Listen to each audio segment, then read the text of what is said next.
This boy was the last student to take the admission test for the academy. He thought it was just a waste of time, since none of that looked like a real challenge for him. Ban had already fought those monsters many times before, and his special ability was to get stronger every time he defeated powerful enemies. He could even absorb different types of attributes. He was summoned to another dimension, where this school was created with the purpose of training the strongest warriors, so that one day they could complete the Tower of Babel. Ban Yuan still didn't really understand how the rules of this world worked, but he remembered reading a book as a child that told the story of that tower. He accepted the test and crushed everything with ease, as if it was nothing. As soon as he passed, he was teleported straight to the academy, with only a few minutes left before the ceremony began. People were shocked, because the deadline for new students had already passed, but soon they started laughing when they saw he was just a human. That's when Ban realized, in this academy, the students weren't humans. There were all kinds of different races, and to make things worse, he could see people's attributes, and they were insanely strong. A group of humans called out to him. They told him that lower races had to sit in the back. His spot was already reserved with the so-called inferiors. But Ban noticed something strange. These people who were supposed to be the weakest actually had monstrous attributes. That guy was dangerous. That girl was a monster. And the other one had stats even higher than anyone else around. Up until now, Ban thought he was the monster. But now he realized he would have to grow a lot more to reach their level. He introduced himself to a girl named Ruchel. She was so cute that he couldn't resist her beauty. Then he greeted another girl. But unlike Ruchel, she had sharp,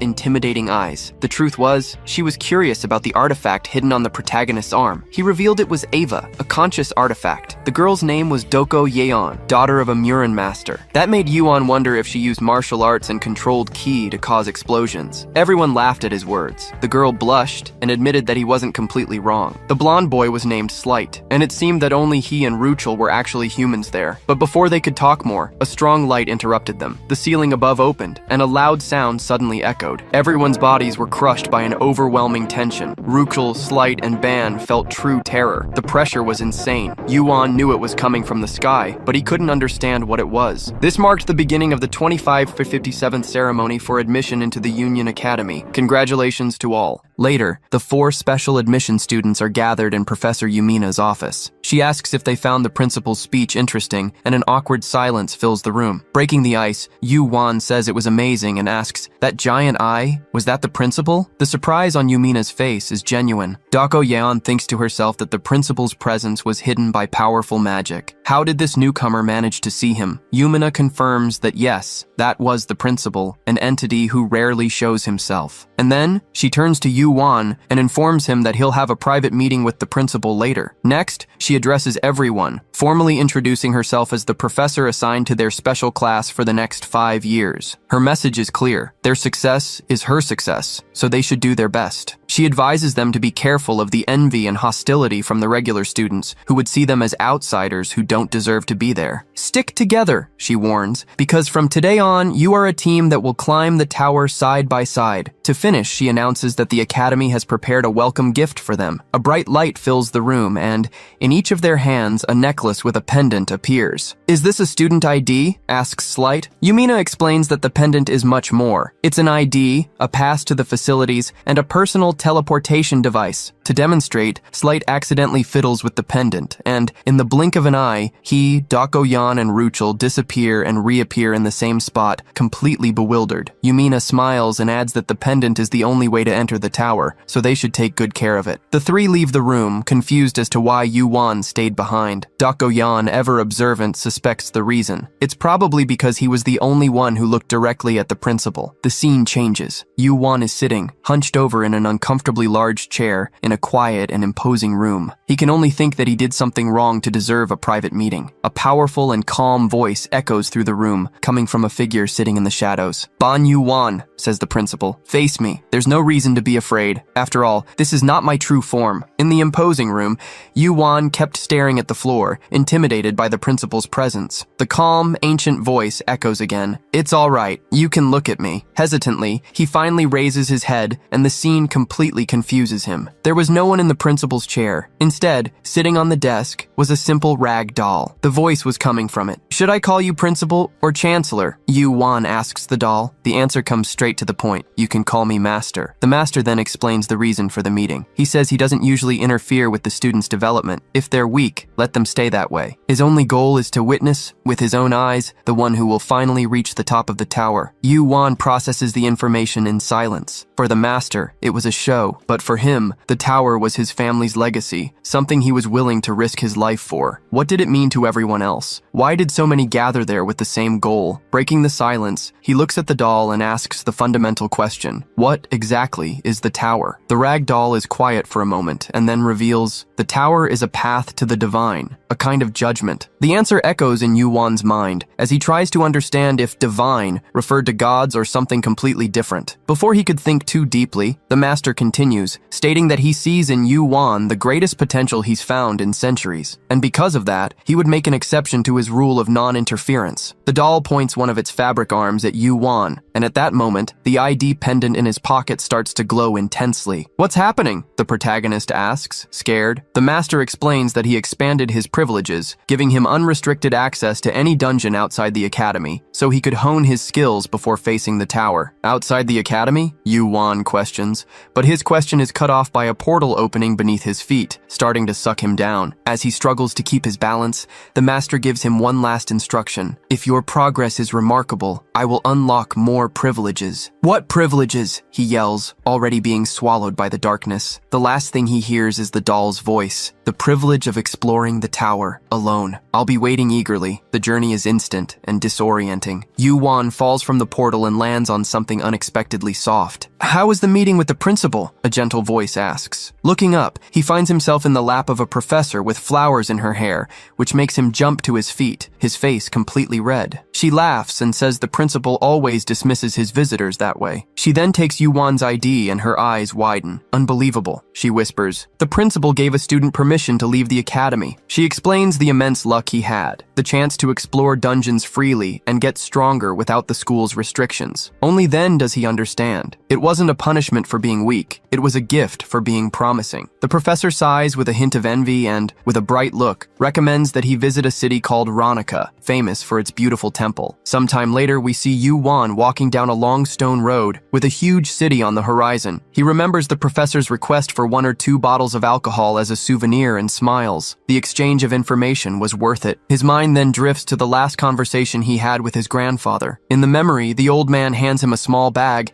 asking if he was prepared. Inside the bag, a pile of gold bars gleamed. It's the legacy of our ancestors, the grandfather said with a smile. Gold has value in all worlds. Before, carrying so much weight would have been dangerous, but with his inventory, it was the perfect preparation. He takes a few bars, feeling the weight of his heritage and responsibility in his hands. Finally, he arrives in the city. Ronica is a vibrant metropolis where ancient architecture blends with fantastic technology. Flying cars and motorcycles cross the skies, and Yu Wan watches them in awe. Distracted, he's stopped by 2 city guards. Their initial suspicion turns into immediate respect when they notice the academy's uniform on his shoulder. They salute and explain that the peace in the city is maintained thanks to the protection of the academy and the chancellor. Seeing that he was a newcomer, the guards offer to help with anything he needs. Anything? Yu Wan asks, a mischievous smile forming on his face. He then points to the sky, towards a flying motorcycle that was zipping by. I want one of those, he says, his eyes shining. How much is it? Far from the academy, Yu Wan was tearing through the skies around Ronica, speeding his new flying motorcycle across open fields and diving off cliffs to feel the wind in his face. The feeling was pure freedom. The purchase had been an impulse, but an impulse that was well worth it. When he asked the guards about the price, they said the basic model cost 250,000 ranas. Yu Wan, having no idea of the value, simply pulled out one of his gold bars and asked how much it was worth. The guard's reaction was pure shock. That single gold bar, as he would find out,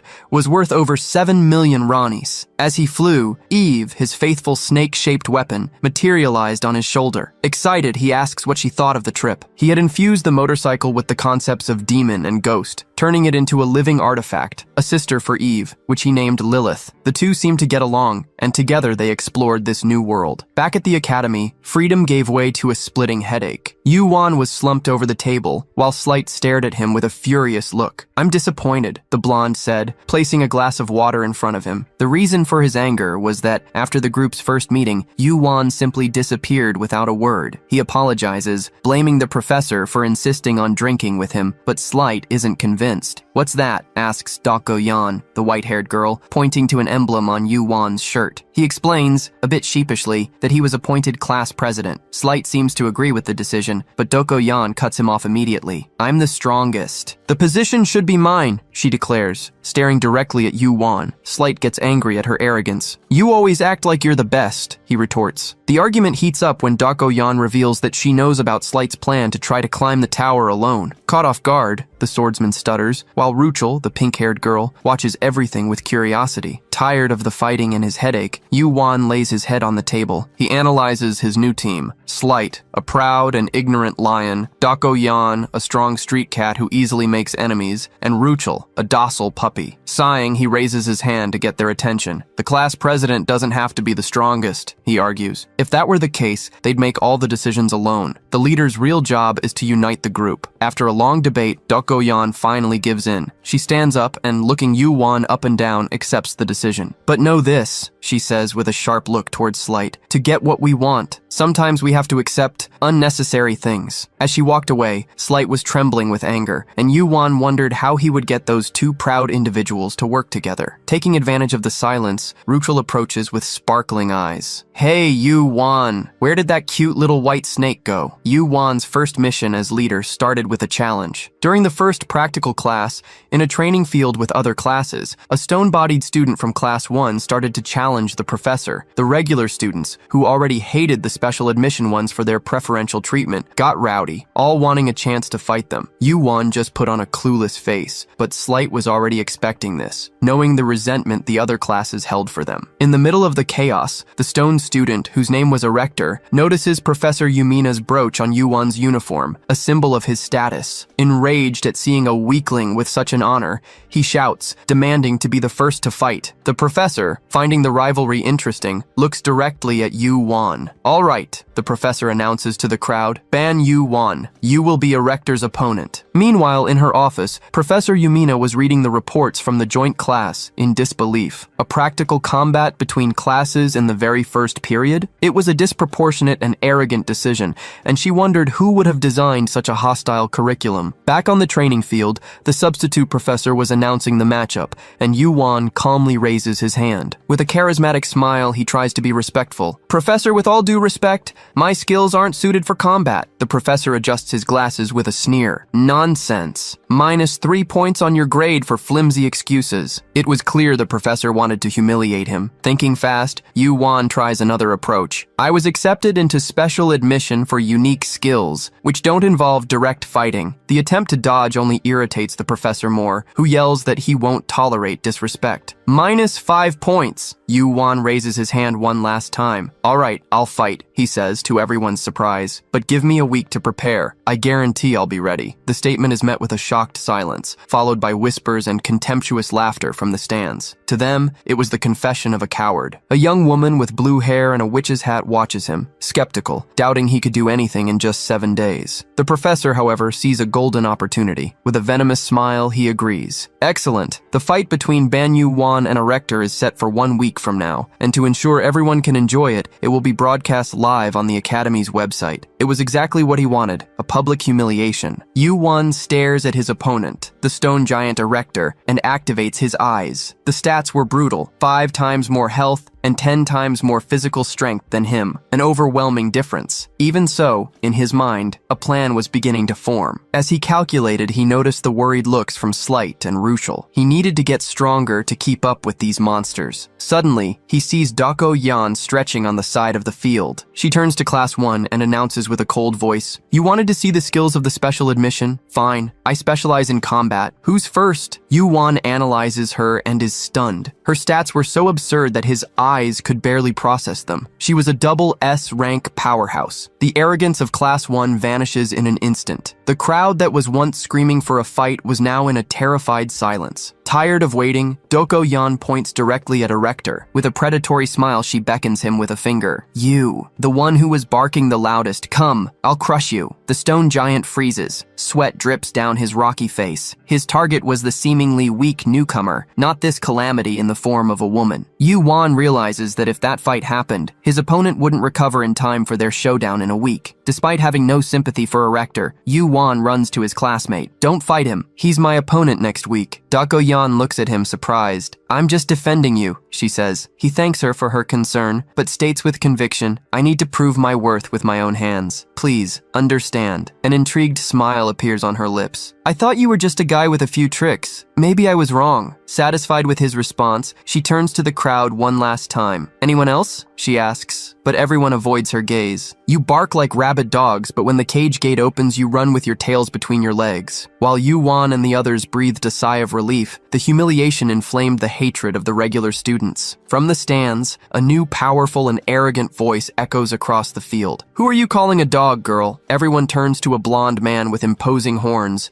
who exuded an overwhelming aura of power. It's always the weak who travel in packs, he says with a disdainful smile, growling to protect their little group. Small dogs are a pathetic sight. Dako-yan's attention turns completely to him, and a new, much more dangerous confrontation was about to begin. The horned man smiled with a palpable arrogance, sure that no one there could challenge him. But Yu-wan saw something more. That man's power was in a completely different league, even among the prodigies. Who is he? Yu-wan asks. Slight answers with a tense voice. That's Ortama, regent of the Katui's dimension. He belongs to one of the 10 great families that rule the highest-ranking dimensions. As Ortama came down from the stands, even his own companions looked nervous. He approaches the substitute professor and demands that the fight be made official. The professor, with a malicious grin, pulls out a recording device. He's going to stream everything on the Academy's internet, Slight explains. Slight's surprise is twofold when Yu-wan not only understands what internet is, but also pulls a device from his inventory and accesses the Academy's channel. Ruchel and Slight huddle together, amazed to see the screen. On the live feed, the professor's smug face makes his goal clear, to publicly humiliate the special admission group. But Yu-wan looks at Dako-yan, who was already in the center of the arena, and knows things wouldn't go as the professor planned. The two combatants face each other, their auras already distorting the air around them. Make the first move, Ortama says with disdain. Dako-yan holds out her hand in a dismissive gesture. You're the newcomer here. I'll grant you the first move. Insulted, Ortama raises his hand, and with a voice that echoes with power, commands, Kneel! A tsunami of invisible force explodes from him, a crushing pressure that doesn't just hit Doko-yan, but sweeps across the entire arena. In the stands, students fall from their seats. Slight feels the air being ripped from his lungs as if he were being crushed. Ruchel, terrified, grabs Yu-wan's arm, trembling. That's a distortion of natural law, Yu-wan murmurs, and Slight stares at him, shocked by his perception. But at the center of it all, Doko-yan remains motionless, unfazed. A dark and menacing aura, a bloodlust that felt like sharp glass in the air, erupts from her. With a simple and elegant hand gesture, she dispels Ortama's pressure as if it were a breeze. The professor's jaw drops. Ortama's team is left speechless. Even Yu-wan, who knew she was strong, realizes her power was even greater than he had measured. Your power is as ridiculous as those horns of yours, she retorts, her voice icy. In the blink of an eye, she disappears and reappears in front of Ortama, throwing a devastating kick at his torso. Caught by surprise, he barely manages to raise his arms to block. The impact drags him backward. You're not using the same trick twice, she warns, and the hunt begins. What follows is a massacre. Dako-yan moves like a shadow, fluid and lethal. Her attacks are a blur of punches and kicks that Ortama,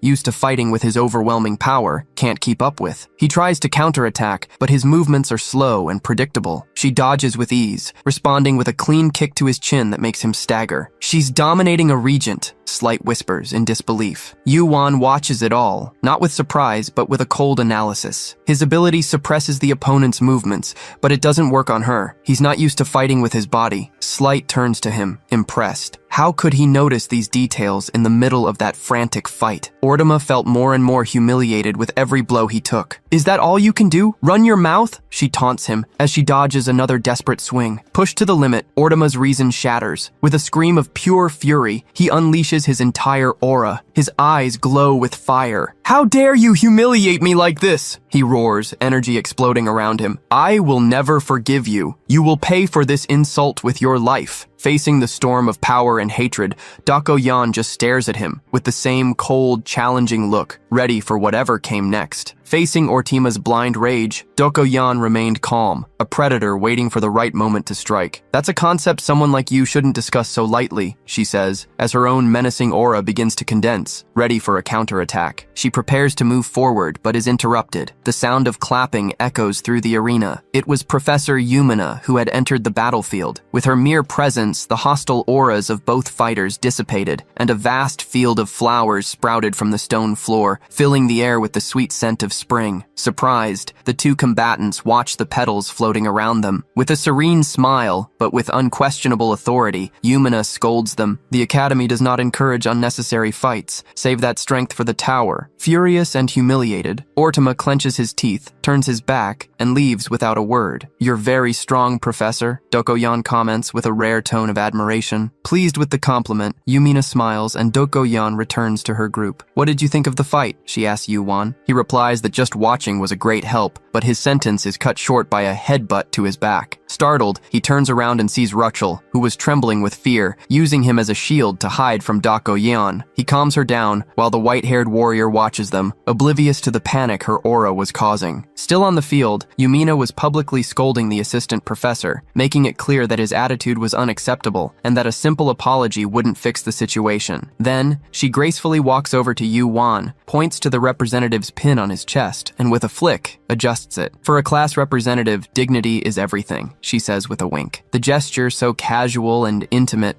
provokes a wave of envious and furious glares from all the guys around. Yuan sighs. Instead of helping, the professor had just added more fuel to the fire. After the battle, the gossip spread like wildfire. The video the professor posted to humiliate them had the opposite effect. The recording showed Dakoyan's complete domination over Ortima, and the comments exploded. Soon, two figures became the center of attention. Dakoyan, now nicknamed the Silver Queen, and Yuan, the master of bargaining, who cleverly negotiated time for his own fight. His interaction with Professor Yumina at the end of the video only fueled more theories, and the special admission students became the Academy's biggest celebrities. Reading the comments with his group, Yuan laughs. Beside him, Slight was trying to decipher the internet slang, completely lost. "It's not strange that they're talking about us," says Dakoyan, before dropping a bombshell. "But that guy Ortima wasn't the strongest in their class." She remembers the blue-haired girl with the witch's hat. There was at least one other person there more capable than him. Yuan admits he didn't notice, as he was too focused on her fight. The conversation is interrupted when they realize Ruchel is sitting apart, still terrified of Dakoyan and unable to get close to her. Seeing that the situation was unsustainable, especially since they were roommates, Yuan decides to act. He opens his inventory and pulls out a glass jar. "I think I know how to solve this," he says. It was a jar of special elixir jelly. As soon as he opens it, an incredibly sweet and inviting aroma spreads through the air. Ruchel's head snaps up instantly, her eyes fixed on the jar. Yuan spreads the golden jelly on some bread and offers it to the group. Slight and Dokgoyan take a bite, and their eyes widen. "This is delicious," the blonde exclaims. Even Dokgoyan's ice heart pose melts for a second. "It's amazing," she stammers. Smiling, Yuan turns and calls to Ruchel,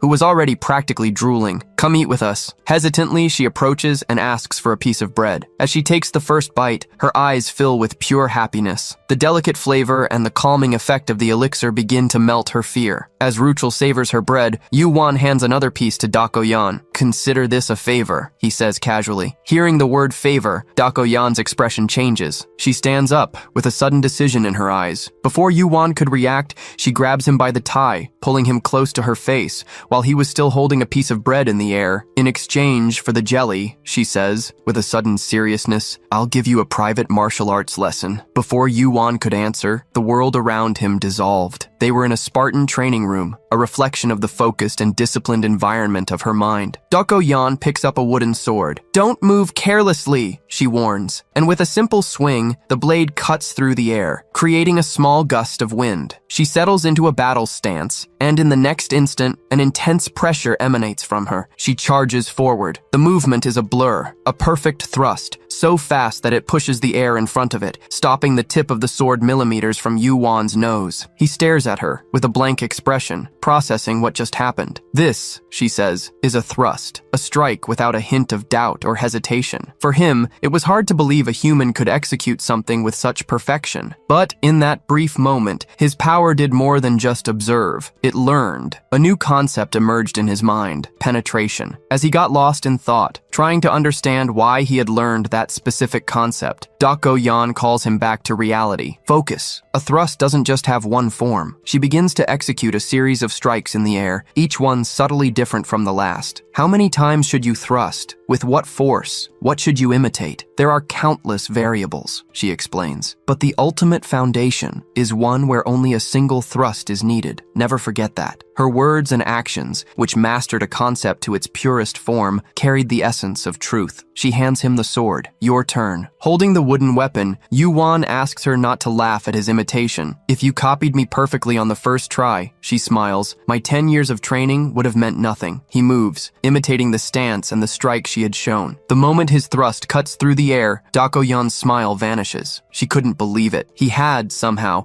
grasped the essence of the strike just by watching it once. But Yu Wan wasn't satisfied. He felt something was wrong. Until now, he had focused on mixing various concepts, but her lesson made him realize his mistake. He needed to strengthen and deepen one concept at a time. Taking off his shirt for more freedom of movement, he concentrates. He repeats the movement, thinking, "Why penetration?" The answer comes like a lightning bolt, because the original user, Dako Yan, believes with her entire soul that the true essence of a thrust is to penetrate the target. With this thought in mind, he puts all his focus, power, and conviction into a single attack. The result is completely different. The strike through the air is immensely more powerful, as if he and the sword had become the very embodiment of the concept of a thrust. "Stop!" she orders, seeing the effort drain him. He falls to his knees, panting, as a flood of system notifications fills his vision. Martial arts concept learned. Swordsman concept absorbed as a sub-concept. He looks at his stats and his jaw drops. His attributes had skyrocketed. The swordsman concept, which had barely moved before, had risen drastically. His combat skills had literally doubled. "I never thought I could lose like this," she murmurs, impressed. He, embarrassed, scratches his head and says he was just imitating, and that he only learned quickly because she was a great teacher. The compliment catches her off guard, and she turns her face to hide the slight blush on her cheeks. Satisfied, Yu Wan thanks her and offers her an elixir as payment. "Just one elixir doesn't make up for this lesson," she says, and he tenses up, not knowing what else he could offer. Seeing his concern, she smiles. "Don't worry," she says with a playful glint in her eyes. "I'll get my compensation over time. Be prepared." With the mood completely changed, she reminds him of the next class, and they teleport out. Yu Wan was still thinking about her enigmatic smile when the scene changes. In the academy hallways,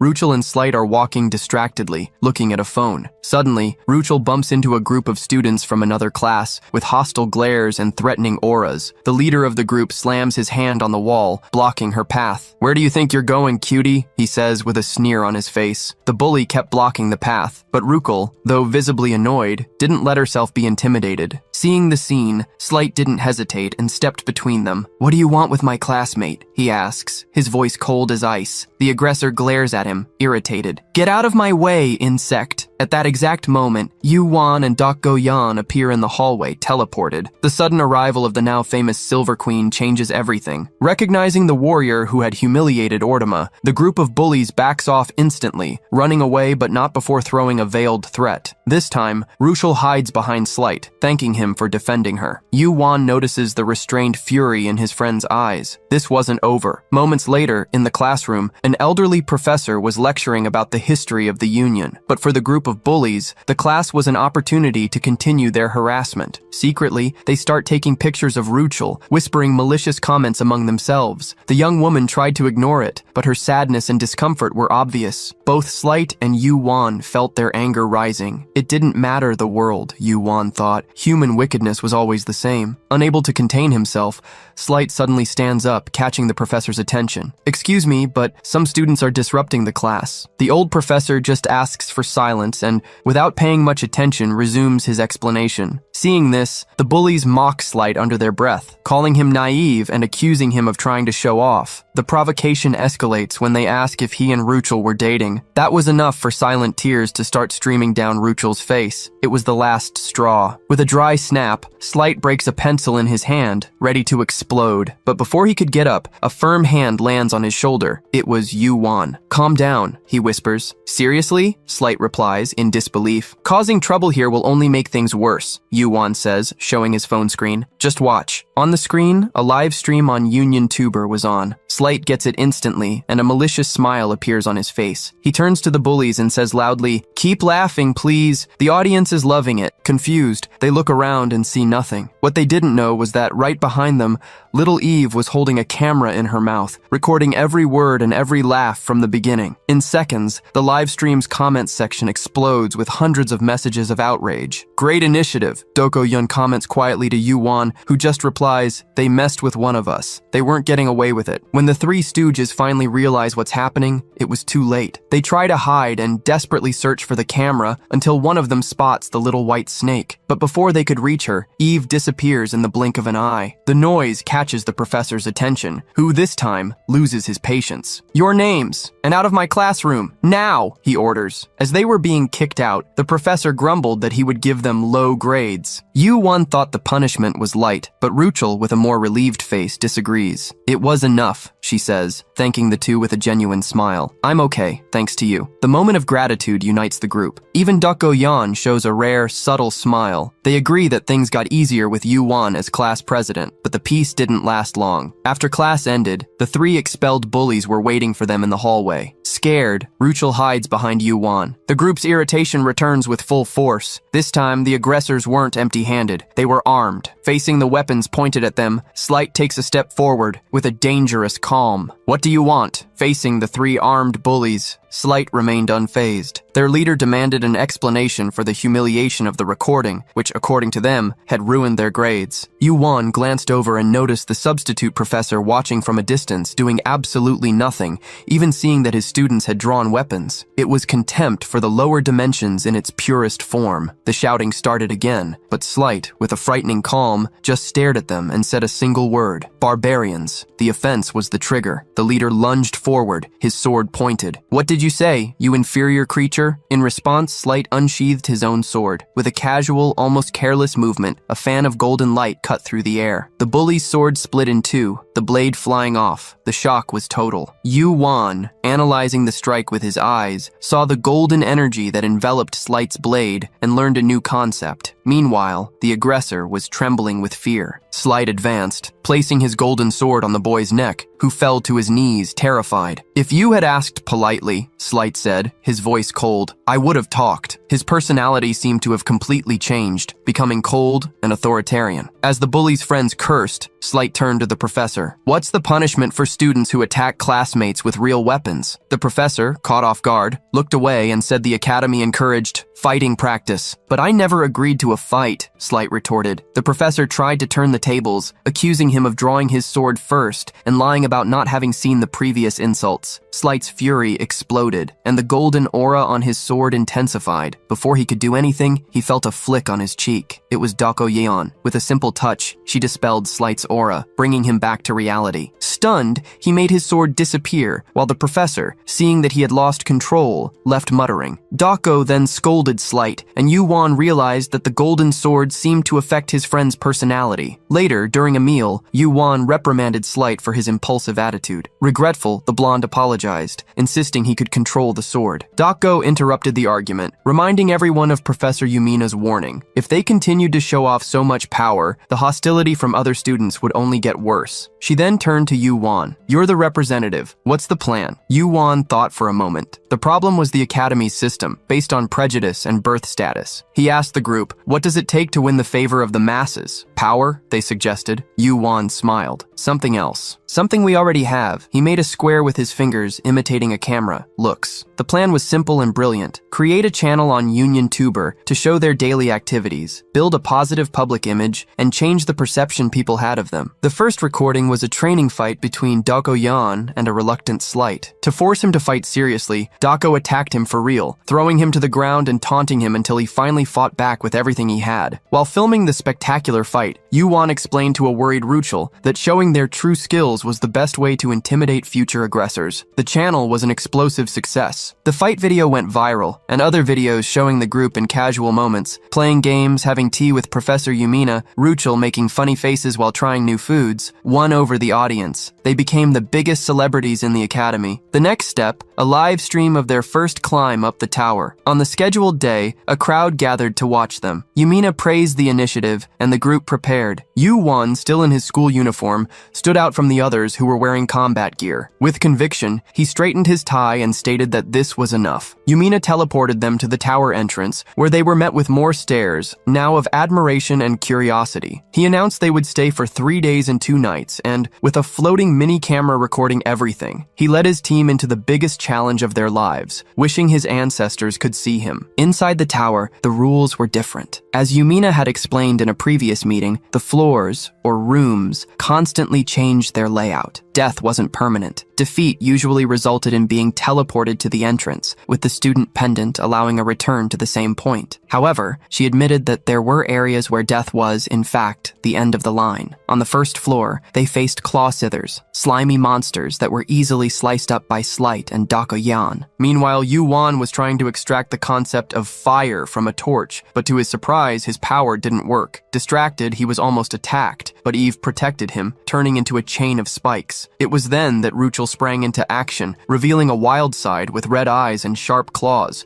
tearing the creatures apart with ferocity. Dako Yan sensed a more powerful energy gathering and alerted the group. Yu-Wan used his eyes and saw an obelisk forming a summoning circle. "Ruchel, destroy that now!" he ordered. With a devastating blow, she shattered the obelisk before the elite monster could appear, getting its core as a reward. At that moment, Slight noticed something. Ruchel's hair, once light pink, now had multicolored streaks. Yu-Wan explained that this was the manifestation of Ruchel's furnace heart concept, which burned emotions to generate power. Worried, the girl asked if she had been scary. Dako Yan, with her usual coldness, said that if she lost control, she would stop her herself, which only made Ruchel more uneasy. Yu-Wan intervened, promising to help her control her power, and the group was transported to the second floor. The new scene was a green field. Yu-Wan took the opportunity to analyze the core Ruchel had obtained, learning the concepts of acid and fusion. He fed Eve with the acid and infused the fusion into his own weapon. Monsters, in the form of evil spirits, began to appear. Dako Yan destroyed one with a blast of energy, and provokingly suggested that Yu-Wan take care of the entire floor by himself to speed up his growth. After a moment of hesitation, he accepted the challenge. Stretching his arms, he summoned Eve, who, upon passing through a magic circle, transformed into a massive firearm. With a command, the weapon began to fire continuous barrages, annihilating the spirits in seconds. Slight watched, shocked, wishing his kingdom had such firepower. Dako Yan, though impressed, noted a flaw. The weapon was useless in close quarters combat. As if to prove her point, a spirit silently slid up behind Yu-Wan, opening a gigantic mouth, ready to swallow him whole. His friends screamed a warning. The protagonist, noticing their reaction, turned around and came face to face with the abyss of the monster's jaws. Ignoring his friend's concern, our main character made a sword appear out of thin air and faced the evil spirit. With a single vertical slash, he dispatched the monster that tried to attack him. His two companions, who had their hearts in their mouths, could finally breathe a sigh of relief. Light, however, was left with his jaw on the floor when he saw the protagonist holding a sword. After all, he himself had strengthened his own sword with various attributes, preparing for when things got serious. As for the pink-haired girl, she had no idea the protagonist even knew how to fight with a sword. He, very humbly, explained that it wasn't quite like that. He said he was still far from being as good as Slight or Dako. Hearing this, the young woman smiled, finding his humility well-deserved and feeling proud of how much he had improved. But the protagonist didn't stop there. He kept advancing, alternating between shots with his weapon and sword strikes, destroying all the evil spirits that appeared in his path. The monsters just kept coming, only to be defeated one by one. Now, in addition to using Eve, he also wielded the sword with impressive skill. Every move showed everything he had learned up to that point. Smiling, the protagonist commented that, even though he wasn't the best, he was trying to evolve with every battle. After finishing off most of the spirits, he rested his sword on the ground and sighed, tired. He looked at the others and announced that there were no more enemies nearby, only the last one remained. With that in mind, he summoned Eve and transformed her into a chain, ordering her to bind the last spirit. With the monster immobilized, he said they could take a break before finishing the job. While they caught their breath, the white-haired young woman bent down and touched the remains of one of the defeated spirits. That's when she noticed something interesting. The edge of the protagonist's sword had melted and disintegrated the monsters. She quickly figured out that he was already using the abilities he had acquired in the previous room. Light also couldn't hide his surprise at what he saw. Dako, for her part, didn't hold back on the praise, saying that his last attack had been excellent. She began to think out loud, commenting that his style was much better than just swinging a sword around without any strategy. Slight got all annoyed with the comment and asked why she treated him like an amateur. In the middle of the argument, the protagonist reached into his inventory and pulled out a cold energy drink can. He opened it and started drinking calmly, laughing at the two of them fighting. Seeing this, his three companions glared at him. They all got angry, wanting to know what he was drinking, and of course wanting a sip. He just pointed at the can and said he didn't have any more, commenting that this type of drink could be bought outside. No one bought the excuse after all. Unlike him,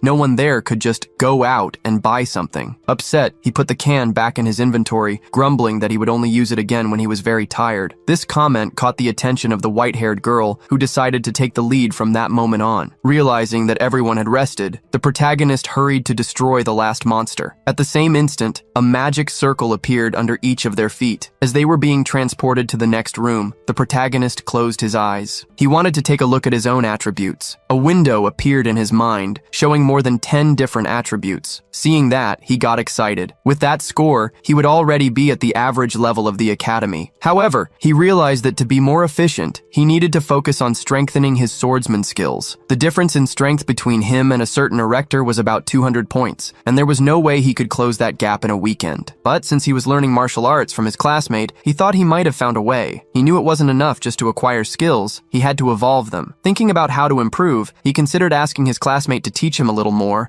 but quickly dismissed the idea, thinking it would be unfair to burden her. While he was racking his brain trying to figure out how to get stronger, several gusts of air came towards him. The problem was, he was so lost in his thoughts that he didn't even notice the danger. For a moment, he still thought he was being transported to the other room. That's when a voice started shouting his name. It was Slight, and he was falling. Suddenly, the protagonist opened his eyes and realized the situation. The four of them were in free fall, with the wind whistling around them. Faced with that scene, the protagonist panicked for a second. Looking down, he tried to understand why the hell he was falling from the sky. Ruchel seemed even more desperate, fighting against gravity and holding down her skirt to keep the wind from lifting it. He looked down again, still not understanding anything. But this time, he noticed something that made his blood run cold. Down below, the ground was covered with sharp spears, all pointed upwards. Thinking fast, he summoned Eve, who immediately transformed into a chain. With a precise move, the chain wrapped around Ruchel, saving her from becoming a skewer by a hair's breadth. Relieved that it had worked, he sighed, but continued to hold the chain with all his strength. But there was a trap right at the transition point. As he tried to make sense of the situation, he heard someone call his name. Looking back, he saw the pink-haired young woman, trapped upside down on the ceiling. Her suggestion was obvious. He needed to move, and fast. But instead of acting, he froze, shocked at the sight of her hanging like that. As soon as she finished her warning, he heard a huge noise. One of the walls was opening, firing a shower of spears in his direction. Frightened, he thought quickly. He couldn't let the girl he was holding with the chain fall, no way. Without hesitation,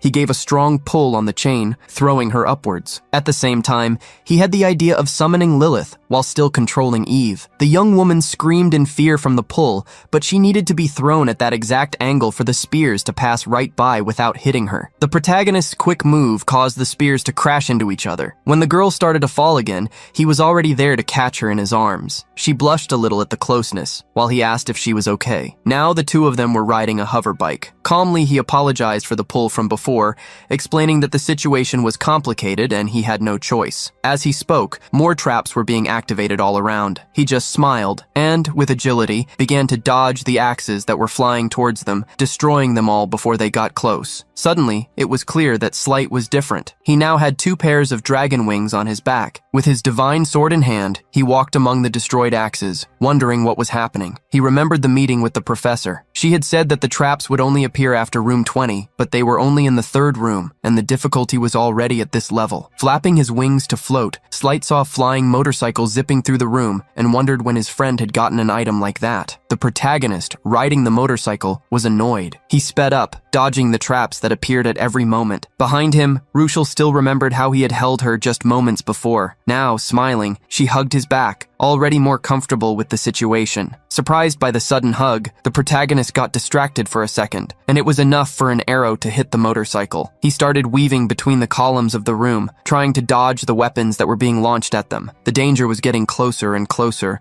until a slash of light blocked some spears. The protagonist stopped the motorcycle, and looking to the side, saw Slight floating. He wanted to know why his friend was just standing there, watching. Looking closer at Slight's appearance, the protagonist was surprised and asked, "What are those wings?" But the blonde kid also had a question. Pointing to the motorcycle, he wanted to know where it had come from, saying it looked like an item from Yu Wan's world. The protagonist then asked about Dako, worried that she might have fallen into a trap. But the situation was quite different. She was moving with incredible agility along the tower's walls. The protagonist didn't know where she was, but he trusted that she wouldn't fall into such an easy trap. And he was right. The young woman was dodging the spears like a pro, always with quick and precise movements, keeping an eye on everything. Now, without worrying about her safety, Slight asked what they should do. He remembered the manual, which said they should. The protagonist asked Slight to run to the other side of the room, so he would have time to analyze the pattern of the traps. As Slight flew, the protagonist watched and noticed something. All the traps were chasing a single person, Slight. That's when it clicked. Maybe the traps were targeting whoever was moving. He remembered the situation with his classmate at the beginning and finally understood. They needed to avoid moving thoughtlessly in that room. The protagonist put his hands on his head,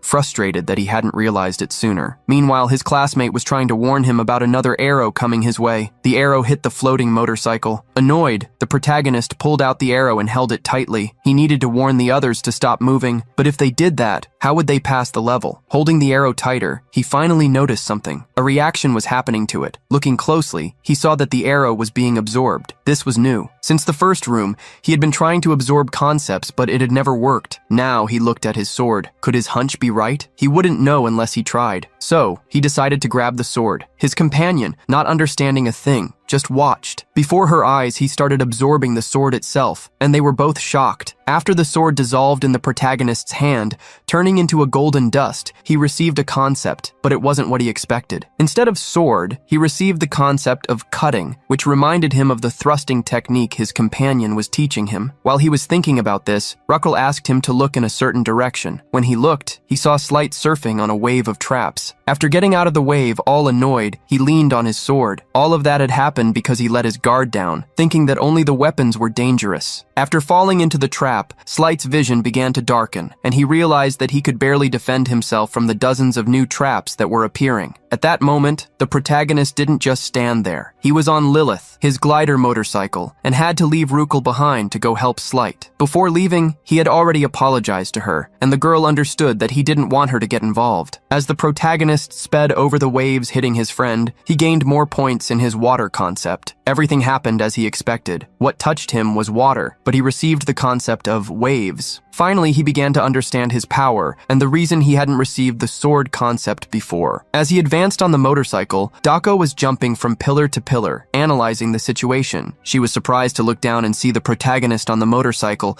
with waves of energy coming out of the sides. He was heading towards Slight because he had realized that the state of the substance at the moment it manifested determined the concept he acquired. Just like the trap that had aimed at his neck earlier gave him the concept of beheading. With that in mind, he advanced toward the activated arrows and spears, all of them falling on Slight. He shouted to Slight, telling him he would take care of the situation, and sped up on the motorcycle. It was at this moment that he hoped his all-seeing eye ability would deepen. The arrows were getting closer and closer to Slight, who was screaming for help. The protagonist closed his eyes, stretched out his hands toward the weapons, and activated his power. When he opened his eyes, a written word appeared on the tip of each blade, a concept he could understand. The intention of each weapon was revealed, and now they were all aimed at him. The little blonde guy was in disbelief at what had happened. He was saved. However, now the protagonist was the target of all those weapons. He grabbed one of them, but didn't want to take them one by one, afraid that the concepts would mix and lose their essence. So,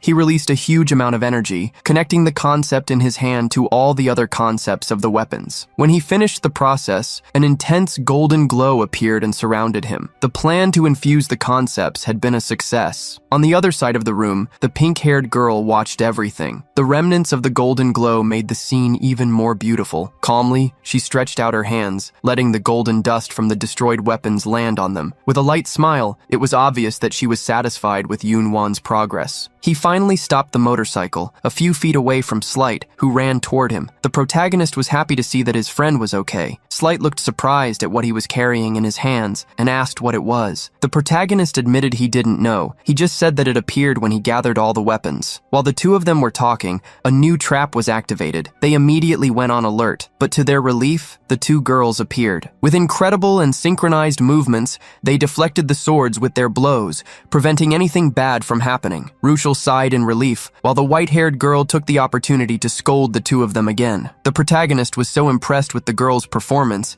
that he didn't even care about the scolding. Slight, on the other hand, didn't like it at all. With the last trap controlled, the four spheres of light appeared again, and the room change began. While they were being transported, the protagonist just watched the duo fighting again. Slight questioned why she always wanted to act like a savior, arriving at the last minute just to show off. The protagonist found that inspiring. Even though they were always fighting, he knew that one would always save the other. In response, Dako just stated that she waited on purpose until the last minute to surprise everyone. They were transported to the fourth room. Now at least the protagonist could get a good look at the monsters before being attacked. They were giant spiders. Looking at the creature in front of him, he didn't really know what it was or what its power was. Slight explained that this was a unique monster, the tower spider, and that it could appear anywhere. With that, he drew his sword, ready to take the lead and protect his friend, since even after Yunwan's attacks, the spiders hadn't suffered a scratch. Dako, however, stepped in front of everyone, asking them to take a step back. Looking at the protagonist, she told him to watch her next moves closely. She concentrated energy in her hands, forming a cannon-like attack. With a powerful shot, she hit a large number of spiders at once. The energy explosion left the protagonist speechless. Her attack was much stronger than Eva's bullets. It was then that the young woman told everyone to leave the final attack to the protagonist. Looking at him, she gave a smile and bragged, saying that she was a phenomenal master. A little embarrassed, he smiled back, drew his sword, and asked Slight to cover his back. He moved forward to face the spiders, grateful for the chance to finish them off. However, Slight and Ruchel, who were watching, were very worried, and for good reason. When the protagonist hit his sword on the spider's shell, the blow had no effect, and just made his hands tremble. He tried again with more force, but the shell was too thick. After the failed attack, it was the spider's turn. Its eyes glowed, and it jumped toward him. Sensing the danger, he leaped backward, narrowly escaping, but he didn't give up and advanced again, this time remembering to use a thrust. At least now, he managed to hit the spider's head, but it still wasn't enough to defeat it. The couple got excited to see that he was making some progress. Even so, the protagonist knew that he couldn't continue with such weak attacks. He was frustrated just thinking that the tower spiders were too strong for him. Suddenly, he remembered something he should have thought of before, the concepts he had absorbed in the previous room. He still hadn't used any. Seeing that this was the perfect time, he infused the cutting concept into his sword. As soon as the weapon received the concept, it began to release small lightning bolts and, with a simple swing, emanated a powerful aura. He decided to test if that would work against the spiders. The sword moved quickly, cutting the spider with incredible ease. The feeling of finally landing a hit was amazing. Slight was shocked by his friend's instant evolution. Even Dako was surprised, but she didn't comment to avoid drawing attention. After the attack, the protagonist felt that he had made a clean cut, but something felt strange. He began to wonder if he hadn't swung the sword with more force than necessary, and tried again. Seeing his determination, Slight and the pink-haired girl moved forward to help. Doko, after observing for a while, realized that he had done something to the sword that allowed him to cut the spiders with ease. She continued to watch as he kept cutting the spiders, trying to improve his skills with each blow. She knew that normally when someone strengthens their weapon, they end up just swinging it without technique, but the protagonist showed no signs of this flaw. She hoped that, even if it took time, one day he would understand the true essence of a cut for himself. Watching him, she ended up remembering her own story. After overcoming the 3 calamities, she was proudly called the greatest prodigy of the martial world. And now, she realized that she was watching someone as good as her, someone who made her own talents seem small. Unaware of all this, the protagonist just kept swinging his sword, focused on destroying the tower spiders. While fighting, even without knowing what his friend was thinking, the protagonist felt a shiver. Slight, seeing him look around, asked what was happening. At one point, his gaze crossed with Doko's, who, seeing him with drinks in his hand, ran after him. At that point, the 4 of them received an external message. It was the same message for everyone, a warning from the director to leave the tower immediately. The protagonist didn't understand why the rush. Meanwhile, Ruchel noticed that something was bothering Doko. The peace didn't last long. Ruchel screamed, warning that the enemy was coming. They all looked and were scared. 2 giant portals opened, and hundreds of spiders began to come out of them. Now they understood why they had to leave. And it didn't stop there. More dimensional cracks began to appear. When they tried to use their student ID, they noticed they had no signal. With the notifications not working, the group was completely trapped. Light already drew his sword, preparing for the worst. They knew that this was the dangerous situation the teacher had warned them about, one that could finish them off. The portals covered the room with spiders, which were on the floor, on the walls, on the ceiling, advancing without leaving any room to breathe. Ruchel and Slight were the first to move forward to fight. Faced with so many spiders, the protagonist was scared. He had never faced anything like this. He remembered the meeting where the teacher, Yumina, revealed that there was a high chance of dimensional pirates invading the tower. She explained that, due to abnormal invasions, safe areas could become hostile, the number of monsters would multiply, and the difficulty would increase unpredictably. And now, they were living exactly that scenario. An explosion opened a passage in the wall. The protagonist, on his floating motorcycle with Ruchel on the back, followed the others to a more spacious place. Seeing the spiders passing through the new entrance, Slight was furious. Ruchel growled with anger, and the glow in the spiders' eyes became more intense. Being well organized, they all invaded the room where the group was. "They don't seem to have an end," the white-haired young woman commented, before attacking again. Using her energy explosion, she aimed at a cluster of spiders and fired, eliminating several at once. Seeing her determination, Slight also entered the battle, and the 2 together began to cause a lot of damage. Dako and Slight were already getting worn out. Ruchel, too, after using so much power, already had most of her hair darkened. She barely spoke, just growled, driven by the will to finish off all the spiders. The protagonist knew that if her hair became completely dark, things would get ugly. Dako, noticing his concern, stopped attacking and approached. She commented on Ruchel's situation and admitted that she herself couldn't last much longer without a break. Hearing that she was getting tired, the protagonist didn't think twice. He took an energy drink can from his inventory and handed it to her, saying that he would hold off the spiders while she drank. She took the drink, smiled,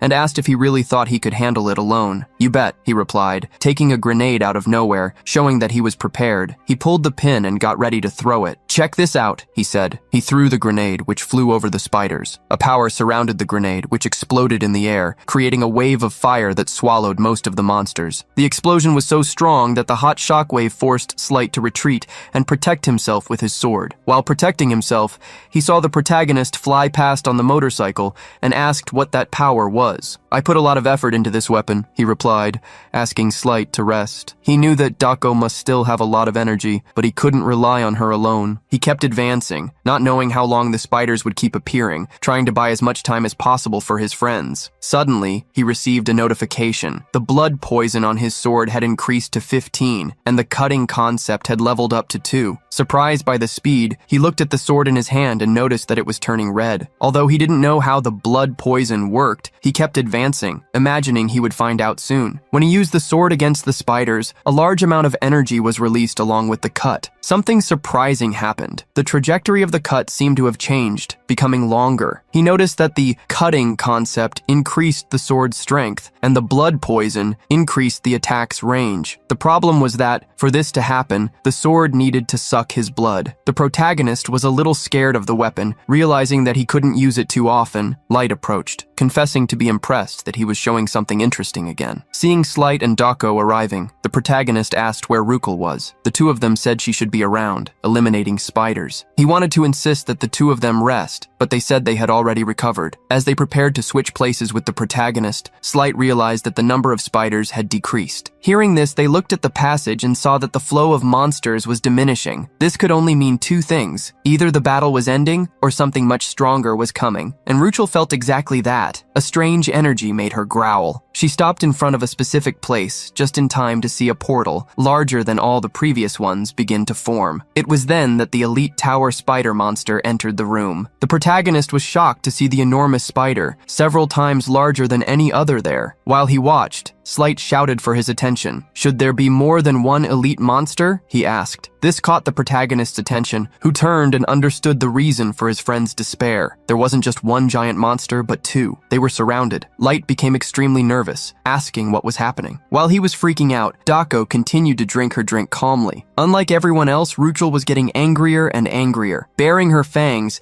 she charged at one of the giant spiders, attacking without thinking twice. Slight got worried, but the protagonist said that maybe it was a good idea and that they should coordinate to help. They agreed to split up. Slight and Ruchel would take care of one spider, while the protagonist and Dako would deal with the other. Positioned in front of his spider, the protagonist raised his sword. All that confidence seemed to have vanished when facing a monster of that size. Seeing his hesitation, Dako, who had already finished her drink, approached and whispered in his ear. "You said you could handle it easily with my help, didn't you?" She moved away, threw the empty can back at him, materialized her own sword, and placed herself in front of him to lead the attack. "Now we're going to pay the price for that sweetness of yours," she said, facing the giant spider. Startled, the protagonist wondered why she had drawn her sword. She was, obviously, showing her technique to him. Noticing his curious eyes, she looked at him with a sharp gaze and said, annoyed, "I just don't want to get my hands dirty, don't get the wrong idea." But that wasn't entirely true. After analyzing what he had learned for so long, she knew that he was still missing one move to master, and she was determined to show it to him, just that once. A strong blue energy surrounded her. As she prepared to attack, she wanted the protagonist to pay close attention. Her eyes shone with the same blue tone as her energy, but in the brief moment she stretched her arm for the attack, the protagonist lost his concentration. The reason was simple. On the other side, Ruchel had lost control and instead of attacking the spider, started attacking Slight. He tried to defend himself with his sword, but the girl was enraged. Neither of them noticed that their elite spider was advancing. The spider jumped and shot a web jet to trap the two of them. Slight was caught by surprise. Thinking fast, he threw Ruchel away so she wouldn't get caught with him. With that, he was left alone to be wrapped in the web. The young woman landed on a pillar, growling at the spider, which growled back. With all this confusion, it was impossible for the protagonist to concentrate 100%. Noticing his distraction, Dako scolded him, "Where are you looking? Just look at me." He claimed that he was looking, but admitted that he was worried. The moment he said that, she moved her sword. With her energy, she performed the movement slowly, so that he could watch. "It's all right," she said. And then, the giant spider in front of her just fell, perfectly split in half. The blow Dako used was a simple movement, from bottom to top. With that single cut, the protagonist was able to see the gigantic distance that existed between his level and hers. The spider just fell, with its body parts scattering everywhere. After seeing that, the protagonist started receiving a bunch of notifications for new concepts. So many that he started to get a headache. He had just understood super advanced techniques, and several other concepts had also leveled up. The power he saw was similar to what he felt in Ortima's force field. Trembling with a headache, he wondered how someone could put so much will into a sword. The concept was so deadly and so alive that it gave him chills. With his vision blurred, the girl suddenly approached and asked if he had watched her blow closely. He complained that she got too close and she simply threw a violet sphere at him. With the sphere in his hand, he noticed that it was overflowing with energy. He was happy, but wondered if he should really keep it, since it was her who got it. Smiling, the girl said that it was his reward and that he shouldn't hesitate, he should just accept the gift. From a distance, Slight saw the two of them being all chummy and got furious, screaming at them to stop chatting and go help him. He had been stuck in those webs for a while and was very worried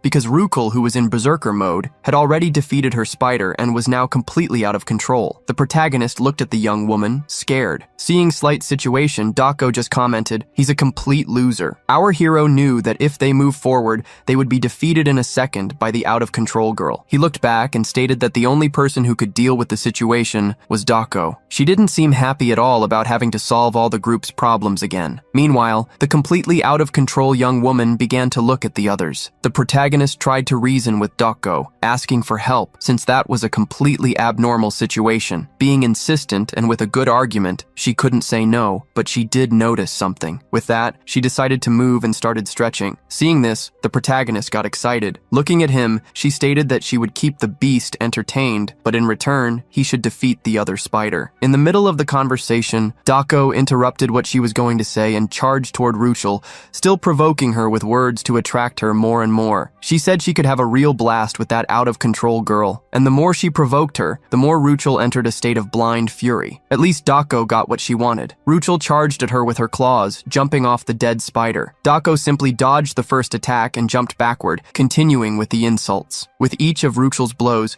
she performed a simple move to deflect it. After several attacks, the girl hadn't managed to hit a single white hair on Dako. Now in the spot she wanted, Dako grabbed Ruchel's wrist and threw her to the ground. With the impact, a little reason returned to the young woman's head, but it still wasn't enough. Seeing this, Dako let her go and made a few more provocations, telling her to stop blindly attacking someone stronger and telling her to get up. She claimed that she would entertain her enough to keep her conscious. While listening to the young woman growling, the protagonist watched the two of them fight. Seeing that he was distracted, Dako scolded him, and with that, he materialized his sword to fight the spider. Even in front of that giant monster, Dako believed that he would be able to win if he had watched her blow correctly. He asked her what she was basing all that confidence on. At that moment, one of the spider's giant claws hit the ground, very close to the protagonist. He barely managed to dodge. Slight, from a distance, saw his friend almost get hit. Although the spider was very debilitated, it still underestimated his strength. Seeing that he was being provoked even by a spider, he got so annoyed that he gritted his teeth. Knowing what to do, he invoked Eva. This time, not just one chain appeared, but several along with various magical symbols. The chains tied up a large part of the spider, which showed all its dissatisfaction. Slight was surprised to see that his friend had managed to trap the monster. Dako also looked back for an instant,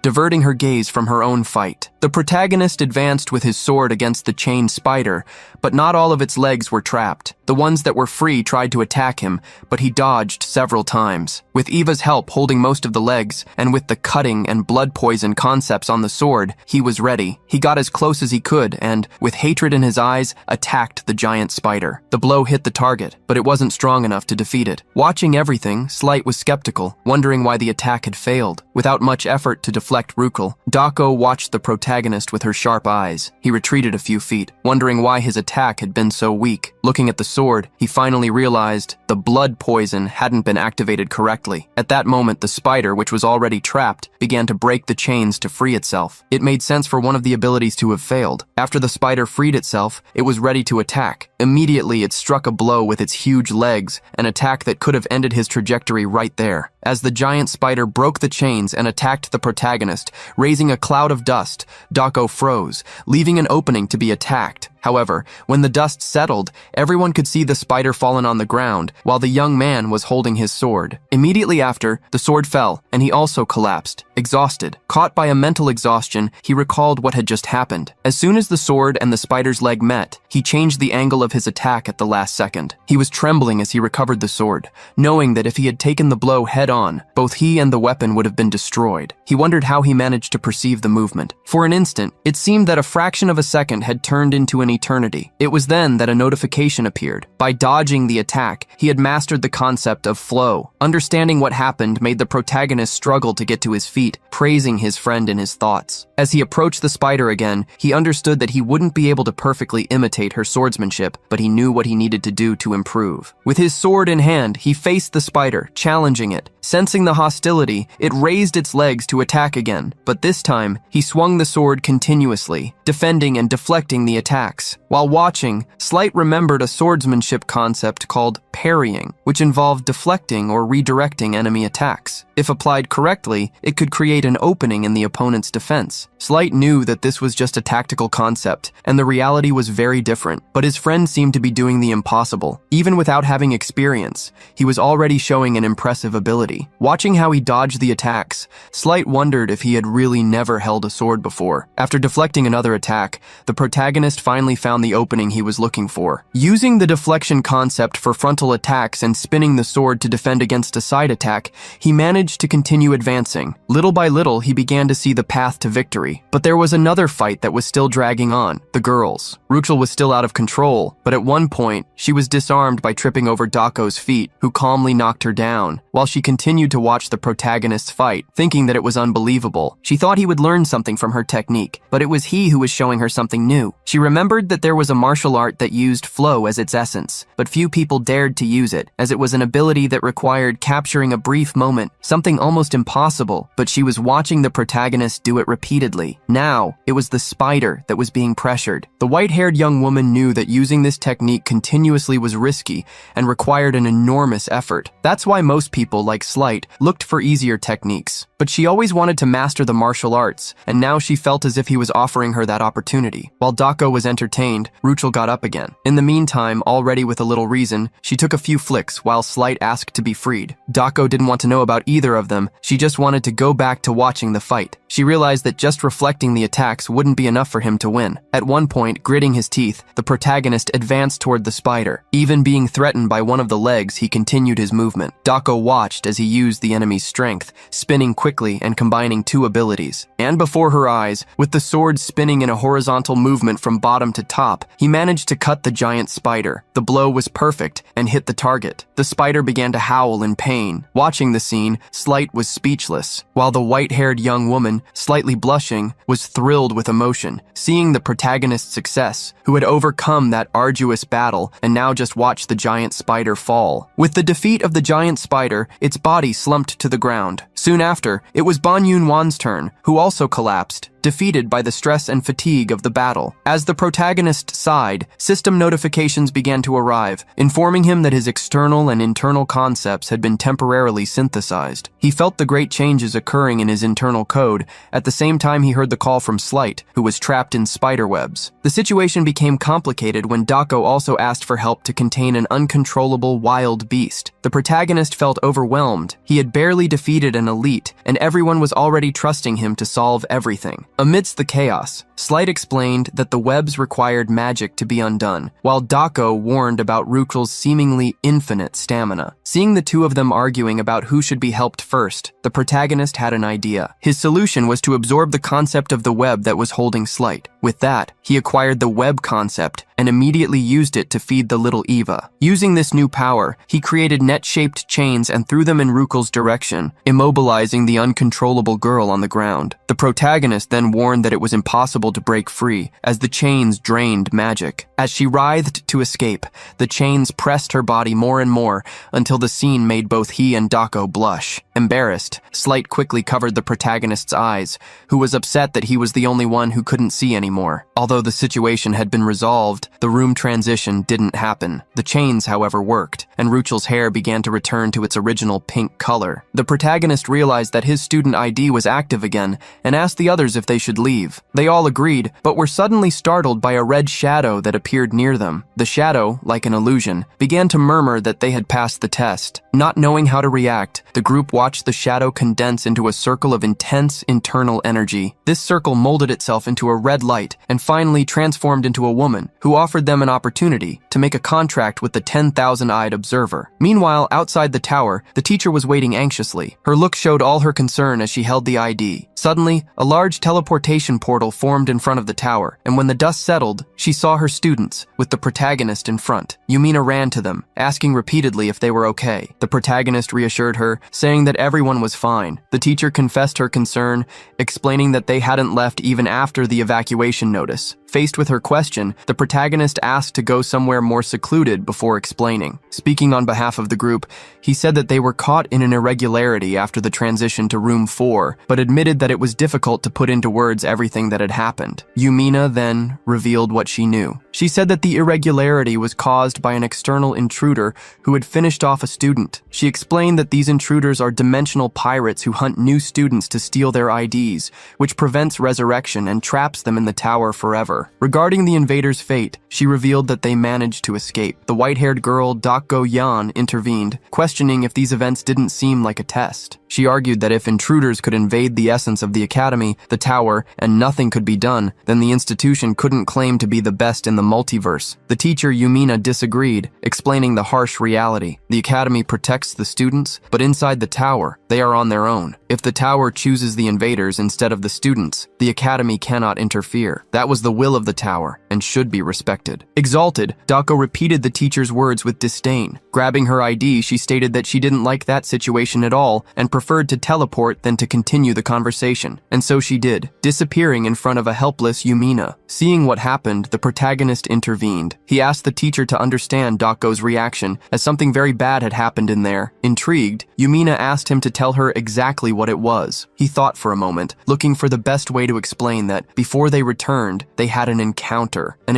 that made Slight and Ruchel visibly uncomfortable, and that he himself didn't know how to express in words. Banyun-won revealed to the teacher that they had met the constellation. It was known that the constellation was made up of transcendental patrons or observers who were attentive to various dimensions. When they found someone who interested them, they formed a contract with those people. They were transcendental beings who exerted influence in this dimension. They could offer powerful magic, as well as special abilities and powerful artifacts. However, they demanded a lot in return, but until then, no one refused. Everyone knew that, in a world where power is valuable, there was nothing sweeter than their tempting offers. The constellations would be attractive partners, which is why the teacher couldn't believe that the observers were in the same world as them. The protagonist revealed that the thousand-eyed observer had spoken. He also said that this observer had a strange voice and promised power in exchange for the fulfillment of his demands. The teacher, not really knowing the real story, found everything very incredible, with a radiant expression as she spoke. Even with the teacher so excited, the pink-haired girl, as well as Slight, were not excited at all. After the protagonist asked the teacher if that was really incredible, and she confirmed it. He asked a difficult and sudden question, but he wanted to know what the academy's position was on this. At first, the teacher was surprised by the student's question, but stated that the academy officially valued neutrality. When she said that, deep down, they encouraged the contracts,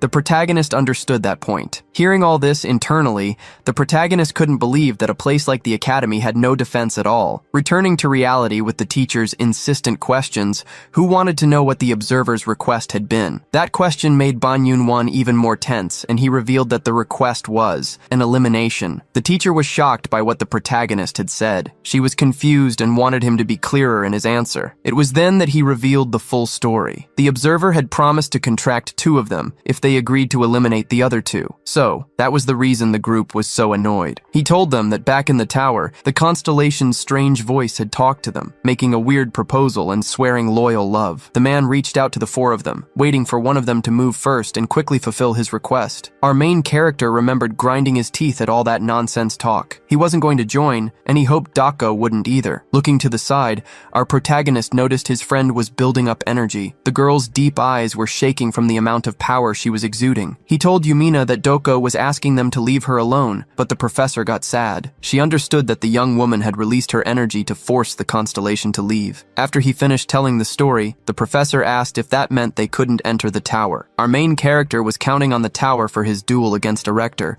and not being able to use it was super inconvenient. He thought he'd just have to train with the time he had left. He called the professor and said he was thinking of sending what happened in the tower as a report, along with the recording he had made. She said that was fine, but if possible, she'd like to hear more about it while they had a meal. But when he looked at the girl, he knew that wouldn't be possible, not after everything that had happened. The protagonist explained. Both of them were visibly exhausted, physically and mentally. She was devastated when she understood how her students felt. In the end, the professor praised the 3 of them for a job well done. Our main character was so grateful for her consideration. She promised to do everything she could so this situation wouldn't happen again, hoping none of them would think badly of the academy. With that, she told everyone to get some good rest. Slight said goodbye to the 2 of them as he and Ruchel left. using teleportation. Meanwhile, our main character asked them to give Dako his regards. He was about to leave too, but the professor asked him to wait for a moment. She said she had a question to ask and warned him she was going to be direct. Then, worried, she asked why the observer hadn't just promised contracts to 2 of the 4 of them, but instead had selected him and Doko Yeon. The professor's question shocked our protagonist, but in the end, he confirmed her question. Deep down, he knew the observer wasn't just trying to pit them against each other. He seemed to want to sift something from the sand, and the observer pointed to them, claiming they could definitely reach the top together, but only if they got rid of the dead weight. When they saw this, both the blue-eyed blondie and the pink-haired girl were devastated. That being,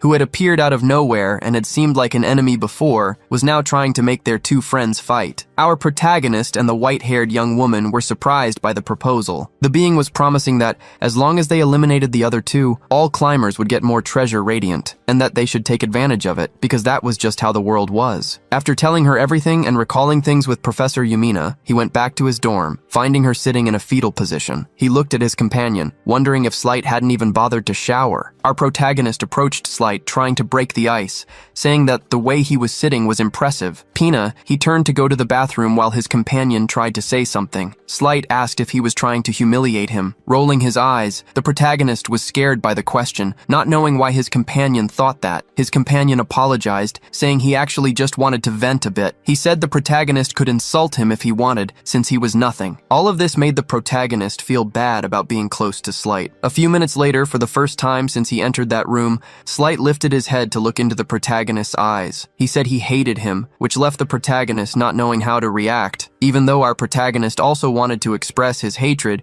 he had to settle for just thinking about it. So, he had to endure and wait, saying that he was naive, which could be useful. Despite everything, our protagonist decided to sit and listen to what his roommate had to say. It was then that he told Slight he could say anything he wanted. He wouldn't mind. However, Slight continued to sit there depressed, but decided to speak. He said he was important in his world too. He was one of the most talented, and from what the protagonist knew of Slight, he already expected him to be talented in his world. Slight's father had said he was exaggerating, as had his family and even his companions. They praised and commented on his talent, even giving him the sacred sword, entrusting him with unparalleled power. He said that thanks to everyone who trusted him, he was able to form a contract with the sacred sword. Bora asked why they were so worried about the protagonist, who still tried to tell Slight that he was talented. He didn't need to take the words of that ridiculous entity into consideration. While listening to what the protagonist was saying, Slight's eyes widened, since for him, the situation was different. So, Slight used the protagonist's words against him, claiming it was easy to ignore the entity, since he had been chosen. Light, deeply offended, continued his complaints. To begin with, they were divine beings. They were transcendental beings, much stronger and more recognized than humans. He couldn't believe the protagonist, Doko, could refuse so easily. Upon hearing that, the protagonist was surprised by the question. He understood more or less what Slight was trying to imply, and then lowered his head, stating he had rejected it because that kind of proposal was pointless. He also explained that there were many ways to stand out. Light, however, claimed he was only saying that because he had overwhelming talent. And he, to be honest, said that if he were able to receive a choice from a divine being, he would even hesitate, but with some reluctance. Our protagonist couldn't believe he was hearing Slight say that he wouldn't reject it so easily. He said he might have even made that choice, but the fact was he felt resentful and scared. Faced with that scary revelation, our protagonist couldn't say anything. After his shower, he sighed several times while drying his hair. He looked around and realized that, now calmer, Slight had gone to bed. Feeling that he was calmer, our protagonist looked at him for a moment. He even thought he was asleep and decided to leave, but at that moment the young man called him. Light, now with a guilty expression on his face,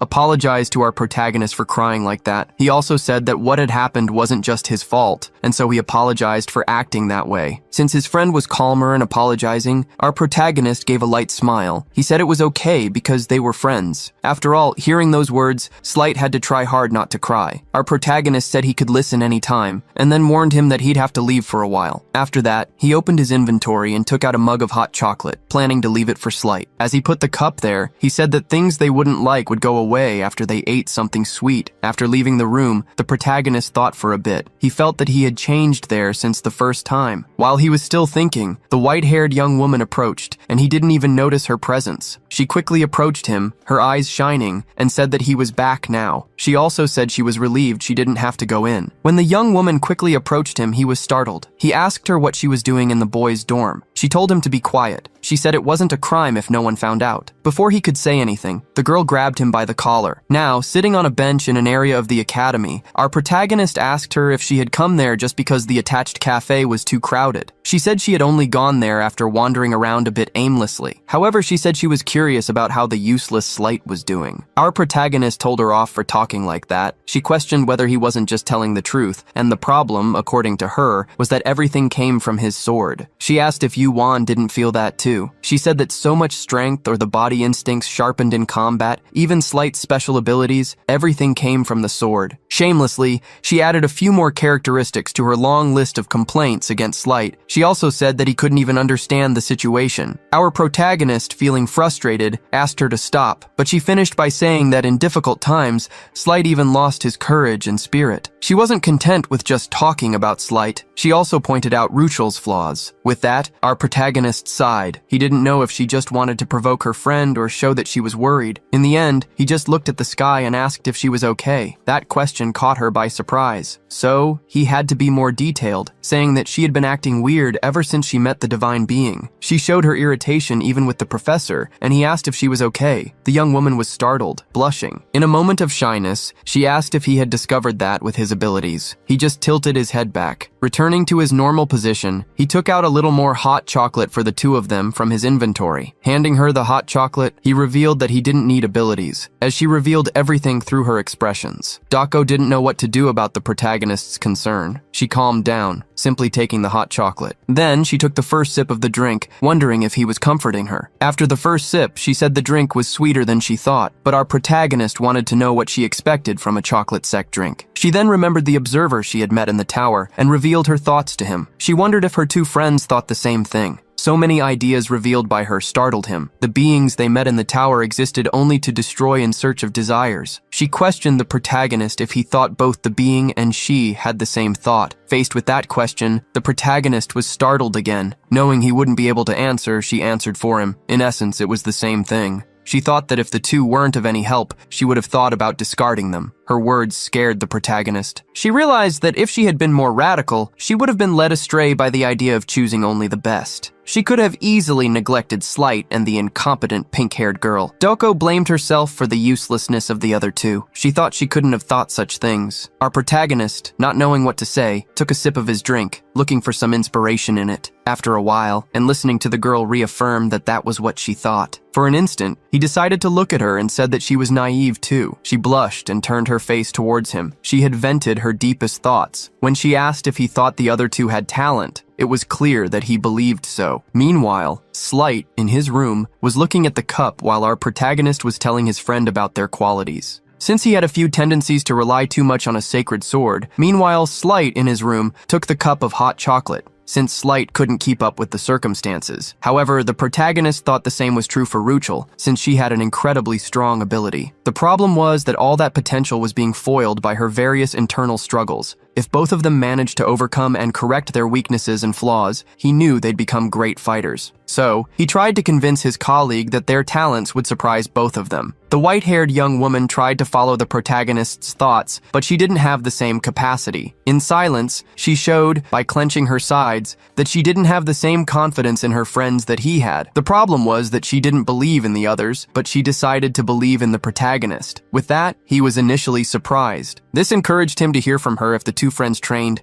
they'd get stronger. The boy suddenly stood up, saying that if it was as he was saying, that if the duo managed to overcome the challenges and grow, she would admit that he was right. However, if the result wasn't to her liking, he would have to take responsibility. Our protagonist didn't like what she was saying about him having to take responsibility at all. However, the young woman left him behind with all the surprise and doubts he still had. While she jumped down, she warned him that if he wasted even a single minute of her time, it would be his fault and he would be held responsible. However, she said goodbye and asked him to meet up with the other two naive people the next day in the morning. The next day, an intense battle was already taking place in the training room. Our protagonist watched the battle with a distant look on his face. Light even tried to advance against Dako while they were trying to fight with their bare hands. However, not even all his efforts prevented the girl from throwing him straight towards our protagonist. Light was trembling on the floor, looking for his friend in a completely opposite direction from where he was. Dragging himself towards him, Slight was crying while questioning the protagonist about what was going on. He insisted, because he was just the only one hit by that barbarian who insisted on hitting him so insensitively. When she approached the two, snapping her fingers, she scared them all even more. She said that they were doing physical training, so it was normal for some hits to be stronger. In a reality check, she reminded Slight that he wasn't like Ban, who learned things quickly. Light then said he would need his sword, but his friend, his trainer, didn't allow it. The blondie, upset, asked the protagonist to give him his sword. However, our protagonist insisted that he get it by his own means, since he was being trained by his colleague Dako. Looking at Slight, he wanted him to believe in them, at least that time, that it was all for his growth. Reluctantly, seeing that our protagonist insisted a lot, Slight agreed, lowering his head. He stood up because he thought that might mean something. He was determined to trust and try, but the moment they were preparing to start again, the encouragement was just a foot approaching his face. It was his colleague Dako who decided to catch him off guard after having told him so many times not to do so. While our protagonist was surprised by how fast his friend got close to Slight, she continued to throw her hits to train Slight, who really needed all the reinforcement he could get. She thought he shouldn't just confirm with his eyes to feel the attacks that would come towards him. As long as he didn't understand what was happening, she would continue to attack him over and over again. She took the opportunity to hit him more times and, angry, told him to keep an eye on his posture. He needed to react fast, not just with his eyes, but he should feel where the attacks were coming from. While the young woman continued to throw provocations at Slight, our protagonist observed the fight with his all-reading eyes. He realized that, currently, Slight's stats were unilaterally dropping in real time. Normally, Slight was a monster who could easily deal with a Rector, but for some reason things had changed. Now that he had the need to avoid using his sword, his abilities seemed to not exist. Still observing the fight, he thought that if such a change had been caused because of the sword, then Slight's condition might be even worse than he had imagined. Meanwhile, the girl continued that intense fight. She wasn't just launching physical attacks, but psychological ones too. She needed him to understand quickly, always asking if the real Slight wasn't a person and simply a sword. Even if he denied it once or twice, he continued to be hit,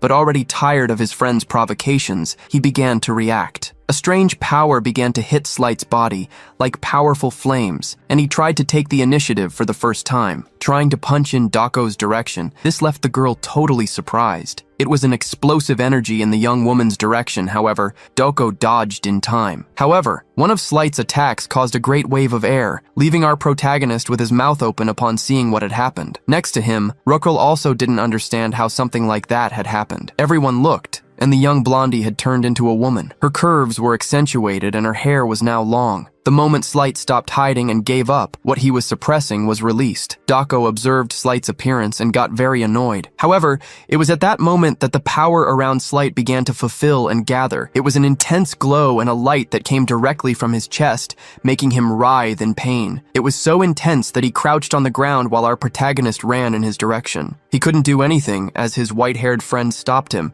telling him not to worry because his friend was fine. She, watching the boy return to his original form, felt that he wasn't the real problem, but he wasn't easy to solve. Sitting on the ground, there he was, with a look of disbelief. Approaching and looking at Slight, Dako asked if he knew what his problem was, and at this point, the confirmation came that she and Ban were right. Slight thought he couldn't continue this way, but he asked her to continue fighting him. She gave him a strange look before accepting the request. She said that before that, the girl said she would need to apologize to Slight because she was wrong. Seeing the young woman apologize in front of him, he was embarrassed and even scratched his head, stating that she didn't need to apologize. Dako's next words truly came to hurt him, saying she thought he was naive and clueless, and not a complete naive, clueless person. At that moment, Ruchel pulled on Ban's shirt, stating that they should also train.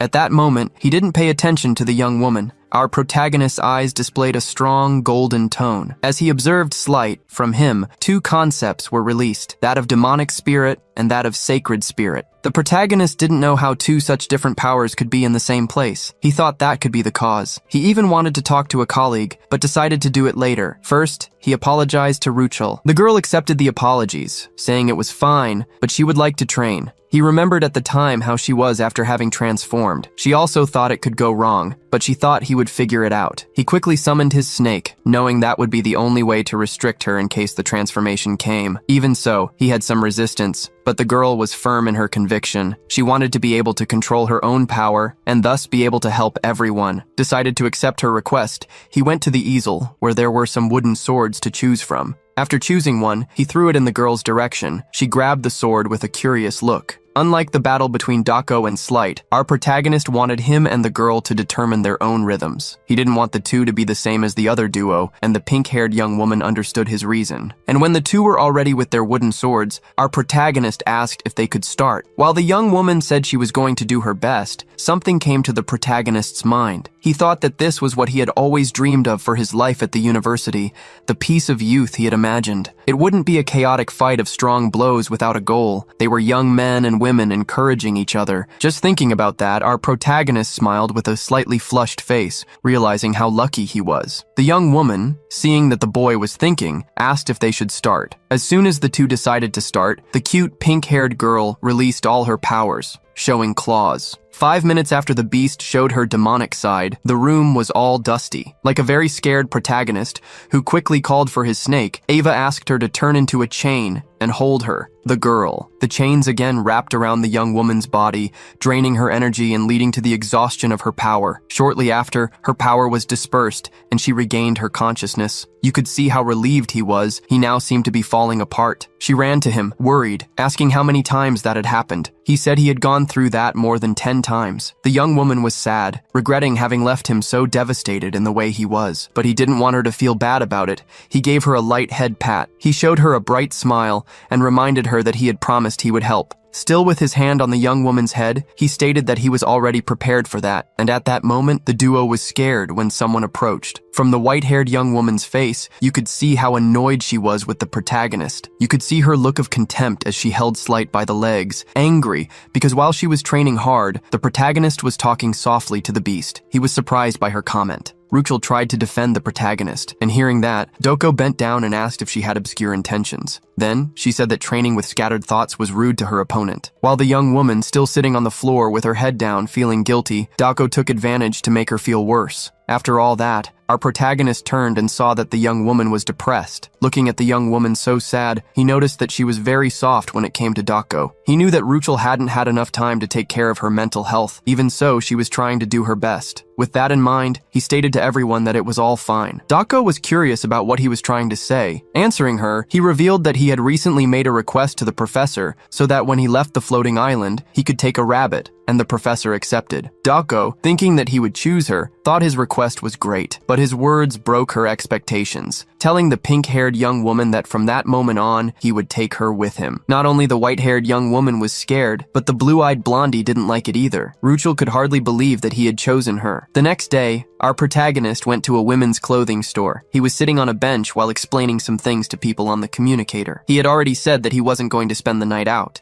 that he would definitely be back before dawn. Dako was furious. While talking to that duo, his eyes widened as he looked to the side. The pink-haired young woman appeared after changing into the clothes Ban had chosen, a white shirt along with a pink skirt. This gave the young woman a cute look, matching her hair. She then looked at the protagonist and asked him how she looked, because she thought she was showing too much of her appearance. He quickly put his hand to his mouth to cover his smile of joy at seeing her. After that, the two left the store and walked through the streets. She was amazed by everything she saw. The protagonist crossed the street, calling her to walk a little more, because there was more of a department store district. While she tried to follow the protagonist, she got lost in the middle of a crowd. When she managed to notice, several people had already appeared. She tried to hurry, because at that rate, she would end up losing him. When she thought she was lost, someone approached and held her arm. It was Ban, who pulled her out of the middle of the crowd. He apologized and said he had forgotten that it was her first time in a place like that. Ruchel blushed when she heard Ban holding her hand. He knew there were many crowds in the department store district. Quickly, he turned and hid, since his face was flushed. Therefore, he also didn't see that her face was flushed. The two walked in silence. At a certain part of the walk, they ate various street foods like meats and crepes. They also went to a candy store where there were stuffed dolls. She won a penguin from Ban. Sometime later, they ran free, scaring a group of white doves that flew, making the scene more beautiful. Ruchel was having so much fun that she was even blushing. The two were having a lot of fun. And lunchtime came. The duo sat down at a restaurant to eat, where he asked the young woman if she was enjoying the dishes, since they were all made of monster meat. But for her, it was all good. She thought it was absolutely delicious. And for him, who was eating that kind of thing for the first time, he could see that it was better than he had imagined. Ruchel was amazed. She couldn't believe she was eating meat and walking around the city. While eating,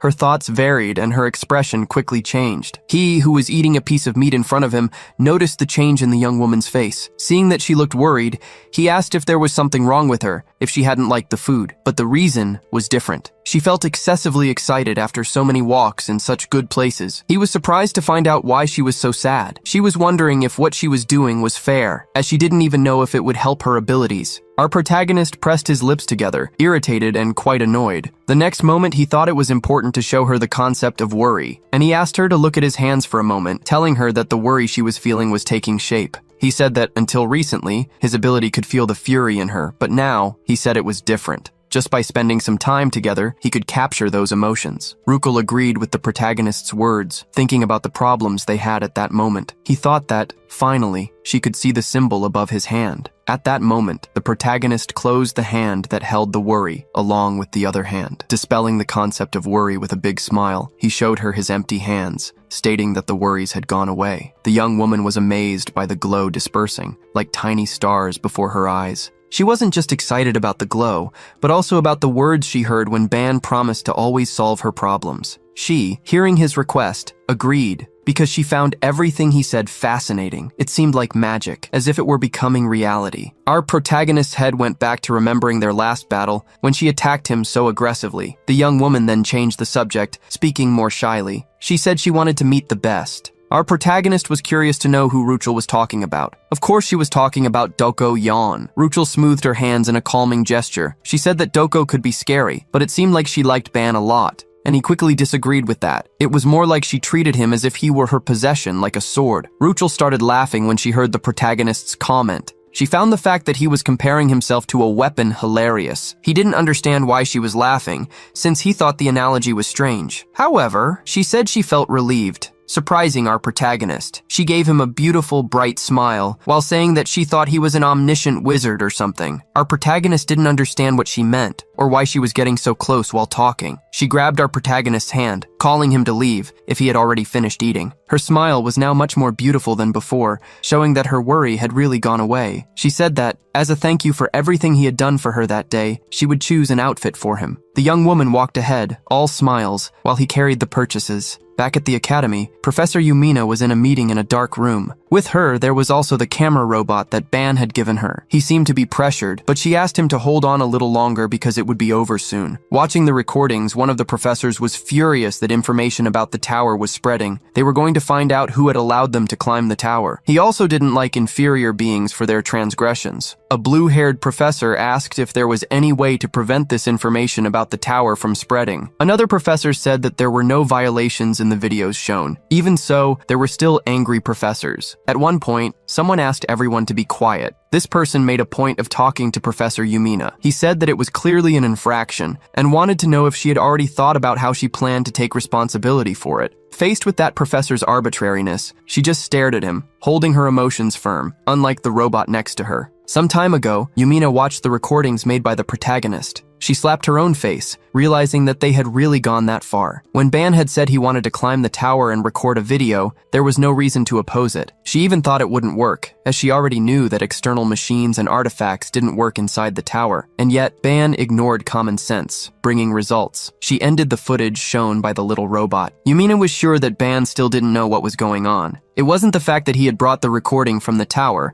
but the fact that Ban had created a tool that worked inside the tower, something very difficult. The complications didn't stop there. He wanted to publish the video on his channel, because he knew that this theme would attract attention. That form of rebellion would make his group gain more favor from the academy students, and she got a little worried about that. The information about the tower, which they had worked hard to obtain, would be carelessly spread, She wanted to know if he wouldn't regret it. However, he stated that hard work was shared. Besides Tick, his filming robot, there was no other way to record videos. So, he would practically monopolize. He planned to edit and remove some subjects like the constellation, but before the video was published, he believed she used to be by his side and thought that his progress would be incredible, but it would have some repercussions. But he already knew that, and it was just as Yumina herself wanted, talking to him before. That incident would attract both big and small people. So, Ban stated that he wanted to stabilize his position and asked the professor if she didn't think she would feel safe taking care of them. She secretly smiled, not believing he was so admirable. Responding to the protagonist, she said that if he wanted to feel safe, he should avoid causing accidents. She had already created great expectations. She felt that the things Ban had created would generate something immense. So she remained silent, and the professor in the meeting asked what she was thinking about. About the things that Ban had done and accomplished, she decided that she would support him. So she asked the professor. Filming and publishing a video of the tower was just a personal matter, so it was not their problem to discuss that. She made it clear that she wasn't understanding what he was saying when he wanted to hold her responsible. Professor Alex Cantoni had been the one responsible for pressuring the professor, acting against her students. He started laughing, calling her a beautiful liar, raising his voice, trying to instigate the other professors, asking if he was the only one who felt as if her point sounded like an attempt to defend the student. At that moment, the blue-haired professor told Cantoni to be quiet. She, Talia Liriana from the Artifact Creation Department,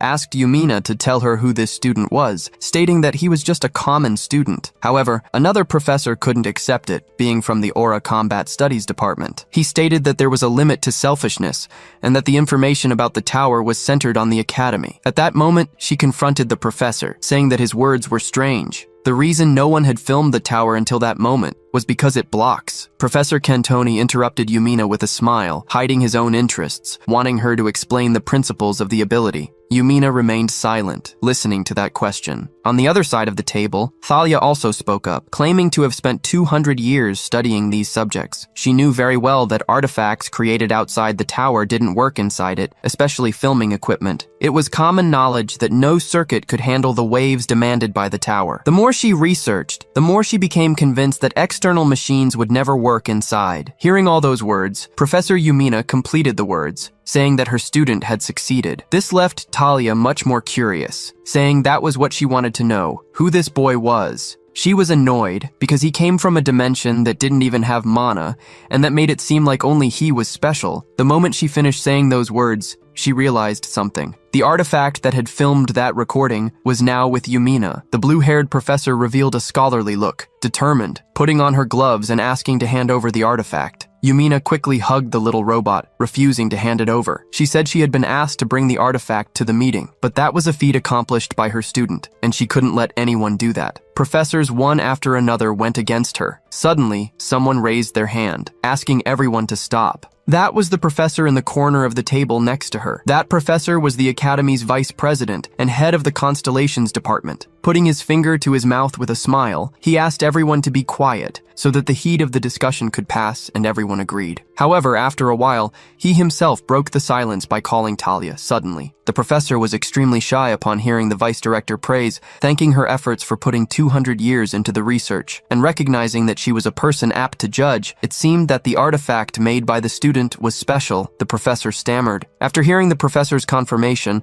the vice director said that this should be a difficult fact for the professors to accept. When the professors questioned what he was saying, he made a point of explaining, summarizing the student in question had been recognized by the tower. After that revelation, the professors were stunned to hear such a statement, because the student had entered the tower for only one day. A professor tried to fight with him, saying that the statements were reckless, even though he was the vice director. But he didn't care about the uproar, shrugging his shoulders. He said they could believe it or not. He also said that there was one more reason for him to be special, so he asked the student's professor to explain, asking if she wouldn't like to reveal something more in the videos so that the professors could understand. The situation got worse, as they were furious to hear that the professor was hiding something. The vice director then said that he would tell them everything. He said that he and his colleagues were the only ones to be chosen by the constellation. The professors noticed the anger Talia was feeling. She couldn't believe someone had climbed the tower for the first time. It was at that moment that Yumina told the vice president that she would make contact with the constellations, a student achievement too. Answering the professor's request, he asked her to respond truthfully to the question he would ask as vice president. Had her 4 students signed contracts with the constellations? She thought for a moment about why he was going so far. Still, she told the truth. None of them had signed the contract, which generated great curiosity in the vice director. Making a decision, Zenon informed everyone present that he would also consider Ban Yuan and all the other students in class 11 as his students. Upon hearing this, the professors quickly asked him to reconsider. They reminded him that he himself had said that none of the students had made a contract with the constellations. The vice director, seeing that they didn't understand, made a point of explaining. For him, it didn't matter if the contract had been signed or not. The important thing was that they had been chosen by the constellations, which already proved they were exceptional, leaving Yumina surprised. After stating that other constellations also wanted them, he began to pressure the other professors. With that, no professor could refute Zenon's words, not even Alex Cantone. So Zenon continued by saying that he was the professor who guided the students chosen by the constellations, and if Ban Yuan were chosen, he would also be his student. In the end, he faced all the professors with his golden eyes. Now that all the professors had accepted, the vice director followed his agenda and presented the new topic. The beautiful Yumina was lost in her thoughts, head down, seeming to understand that that meeting wasn't to decide how to treat Ban. The vice president's words conveyed the president's intentions, and he continued talking about the students. Everything became more evident the more he spoke, addressing topics that confirmed his message. He was transmitting the president's warning, stating that the professors could make requests to understand the students' abilities. After hearing the vice director say that Ban was untouchable, the professors remained silent until the end of the meeting. After stating that he hoped they had understood and wishing them a good weekend,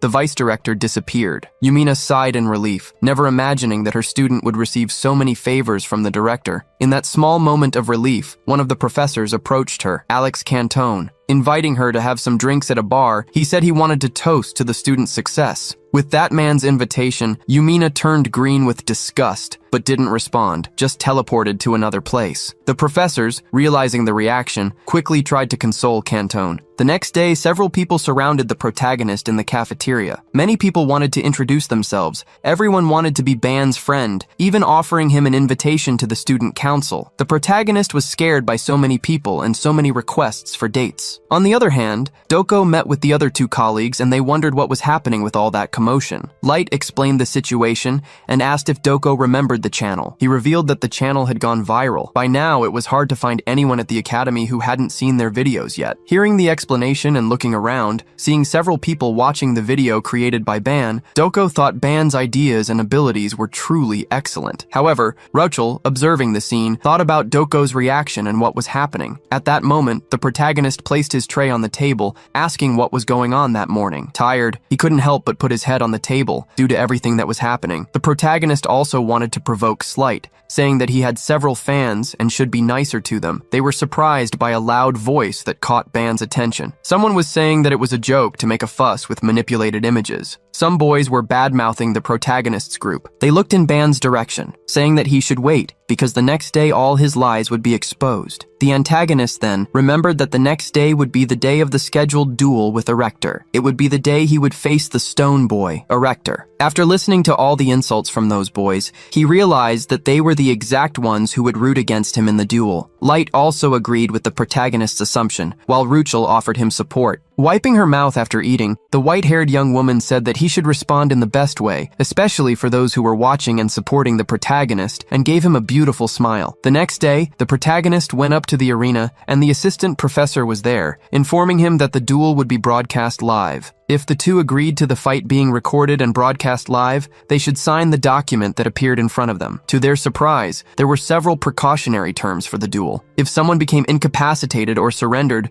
the duel would be ended. Big Guy approached the protagonist, suggesting a negotiation. The protagonist, surprised by the request for negotiation, thought the man was a subscriber to the channel and had watched the videos. However, the stone man asked Ban if he was scared, stating that he could surrender. For that to happen, he would have to crawl between his legs and bark like a dog. Only then would he accept the surrender. Hearing that, the protagonist was surprised. Although the fight was broadcast to the whole school, there were only 2 classes in the arena. The troublemakers who were part of Erector's class were rooting for him, hating Ban. Ortima, who had been beaten by the white-haired young woman last time, looked at the arena with a curious look. However, his gaze was not on the people who were going to fight, but on Dako. She was with the other two, trying to check with Slight what the reactions were like. He informed the girl that the spectators of the broadcast had already reached 10,000 and many were cursing Ban. Dako already expected that. In the best case scenario, the people who liked him, thanks to the videos, would only be a few. So she wanted that now.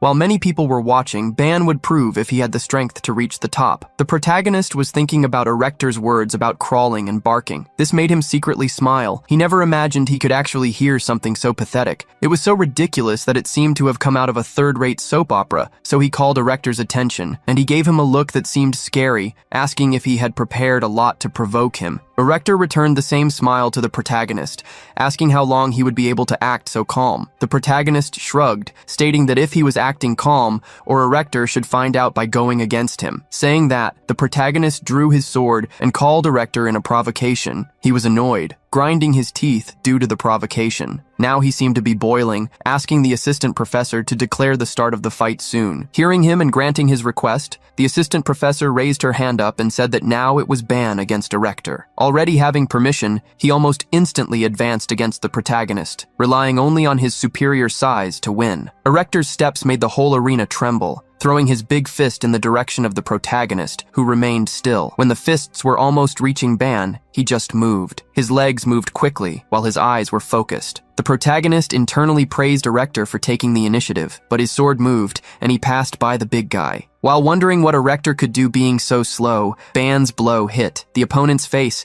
as if crushing a sheet of paper. With that blow, Ban knocked Erector down, taking the advantage in the battle for a few seconds. He thought that to face that stone, he knew it was more efficient to use the reverse method. The protagonist and the others met in the training room the day before his meeting with Ruchel. They all told the protagonist that before using a technique, there were attempts and errors. Therefore, he learned that when facing a new opponent with a new attack, he should be able to use the technique. Only then could he say that he was mastering the reverse method. After the theoretical method, he would go to the practical one. The protagonist had a sword to try to block at least one of the blows. Dako, he trembled with fear. But he knew that she was teaching that method, so that Erector couldn't even touch him. The protagonist, upon executing the technique moments ago, felt that this was true. Unlike Dako, Erector was much worse, who managed to get up, still asking what had happened. However, before he could understand, another attack was given in his direction, and Erector fell to his knees. While the protagonist observed the effect transmitted by the technique the moment before his attack hit, the protagonist had infused his sword with a wave of energy. Thanks to that, Erector's hard stone body transmitted the energy as a wave, causing aggressive damage and leaving Erector furious. He even asked how Ban was hurting him. The protagonist, crouching down to stay at the same height as the big guy, apologized and told him to stop complaining. Looking into Erector's eyes, he said that if he didn't want to continue, they could stop there. Those words made Erector even more furious with the provocation of such an insignificant human. He got up and went full speed towards Ban,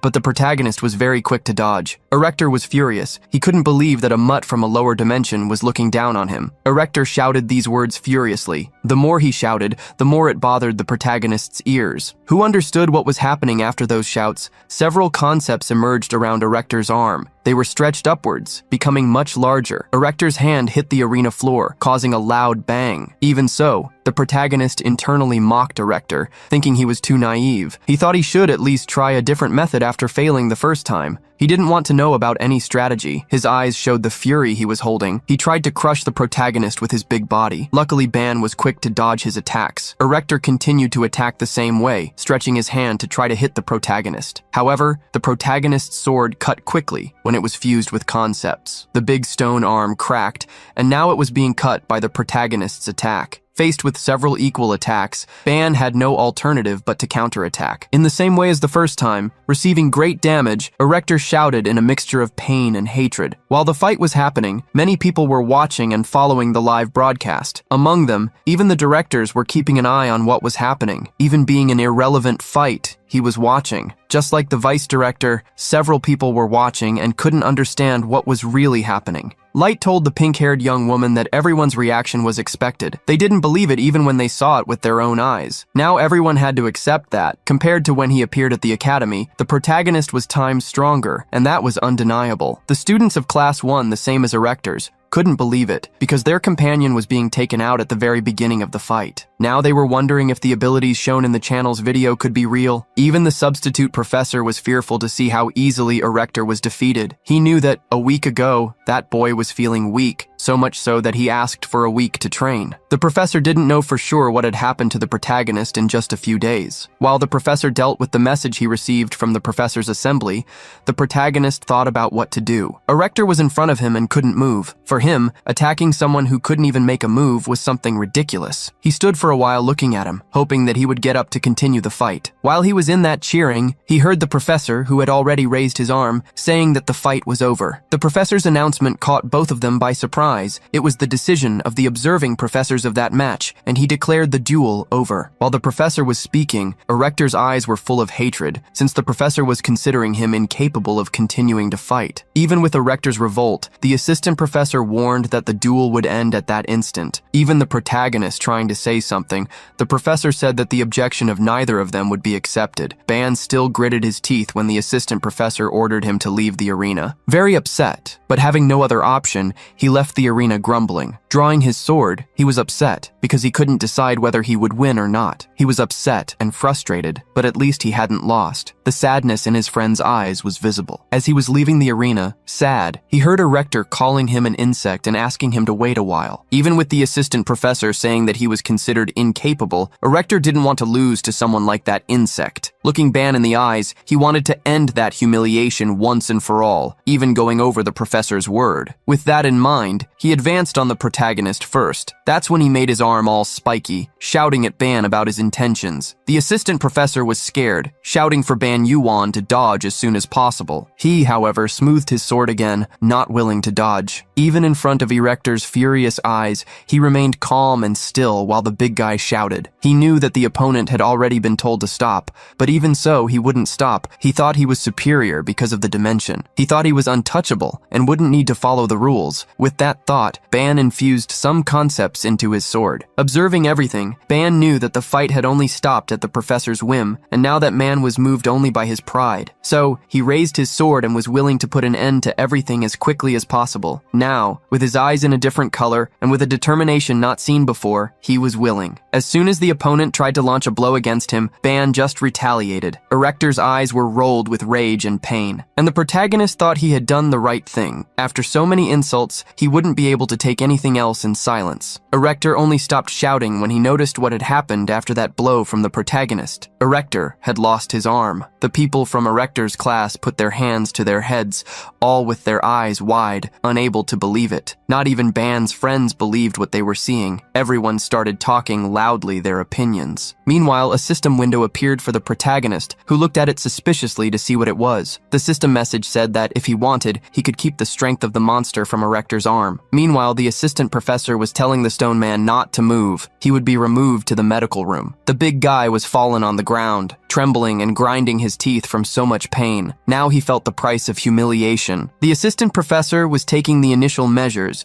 while the protagonist looked to the side. Now the protagonist was getting a sermon from the assistant professor, who had already said it was just to dodge. The protagonist tried to explain himself, apologizing since the incident happened so fast, it was difficult for him to associate. The professor was indignant because the protagonist's excuse was silly. But while the professor was angry with the student, he received a notification that asked the professor to stop. The vice director would give him the answers he wanted. Then, the assistant professor showed the vice director's message to Ban. The message greeted him and warned him that the person speaking was the representative of the professors. He said that from that moment on, he would ask the questions and Ban should answer honestly. He wanted to know if he couldn't dodge. The professor's representative warned that their forces were so conflicting that even the professors decided to end the duel. Now, he demanded a response from him that could be accepted by everyone and insisted on knowing why he didn't dodge the attack. The protagonist just stared with a closed expression, without any response. The protagonist thought that, even having gained the ability, he had never reflected deeply on what the so-called spirit words were. Now, with the question that consumed him, he felt a terrible pressure beyond the screen and wondered who that person was. So he asked the other person on the other side how they had guessed, since he didn't dodge the opponent's attack and instead counterattacked. He believed that a student who disrespected the authority of the professors and acted as he pleased deserved to face the consequences. consequences. The person on the other side wanted to know if he was saying that the professors were authority. The protagonist agreed and continued by saying that besides, in an official part where the rules should be strictly followed, this was necessary to prevent other students from disregarding the rules and trying sneak attacks. While exchanging the messages, the group of professors could hear everything that was happening. He continued by saying that if he had responded peacefully in that situation,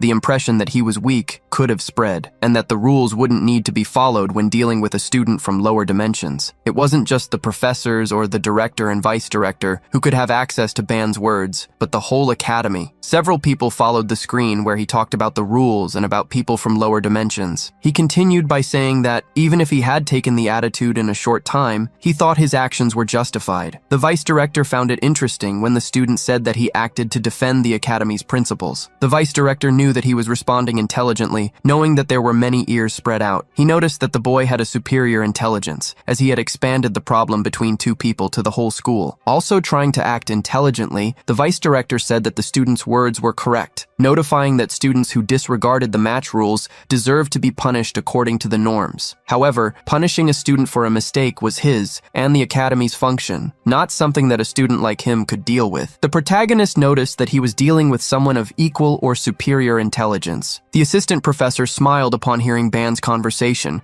and the vice director thought that no matter the nonsense they said, his opponent was strong. With that, the student said that if the director was right, and if he had infringed on the authority of the professors, he apologized, and he concluded by saying that in any case, he was willing to accept the punishment for what he had done. The vice director was satisfied to hear that. The director said it was all fine and that he wasn't asking to discuss punishment in the first place. Those words left the protagonist relieved, but the assistant professor was speechless. Zenon, thinking he had understood, believed that that young man had enough eloquence to win the favor of a constellation. He announced to everyone that he would accept Ban Yuan's self-defense as justified. Those words made Slight and Ruchel happy. The assistant professor even tried to argue with the vice director, who told him to stand still and stop that embarrassing behavior. In addition, the assistant professor also got a scolding for not having acted correctly with the students. He had not shown the necessary vigor during the match and said that the right arm was something easy to solve, ending the matter. A warning was given for the students who were watching the match to return to their places. While the warnings were given,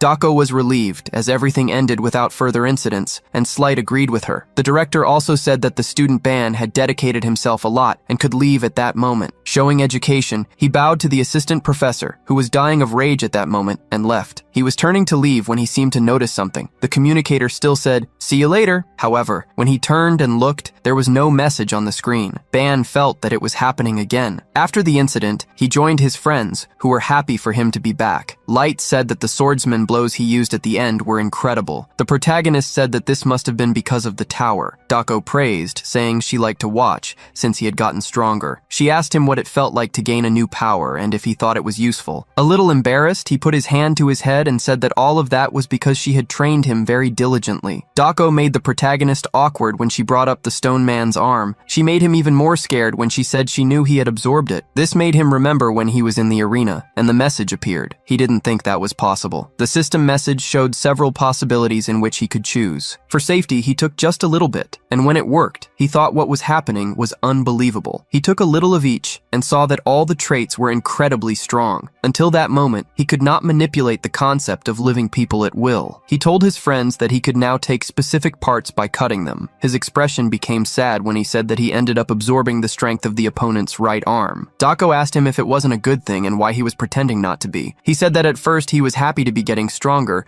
but then when he saw, he was not fighting with the monster from before. He shared with his friends that, after everything, he felt abnormal and uncomfortable. The white-haired young woman, screaming, told him to raise his head because there was no reason to say such nonsense. She reminded him that that person had gone on top with murderous intentions all the time. She told the protagonist that, in a kill or be killed situation, he should know what the choice would be. Those words from his friend brought a little comfort to the protagonist, hearing her saying that he shouldn't feel guilty for having made his choice. After he calmed down a bit, he said that he was overthinking things and apologized to his friends. Dako told told him that he couldn't just go around cutting the arm off those from the so-called special class. While the girls were fighting, he seemed to have received a message that left him very worried, even shouting. His shouts scared his friends, who didn't know what was happening in the face of his shouting. There was a mandatory additional cost, which was the course on the constellations of Babylon taught by Professor Zenon. He taught how to get support from the constellations effectively and how to negotiate contracts with them smartly. This knowledge and preparation were useful to avoid the constellation's wrath. Now, that course was being offered to Class 11. Everyone watched when the people from the lower dimension began to pass. It was commented that the bargaining boy was walking around with his head held high,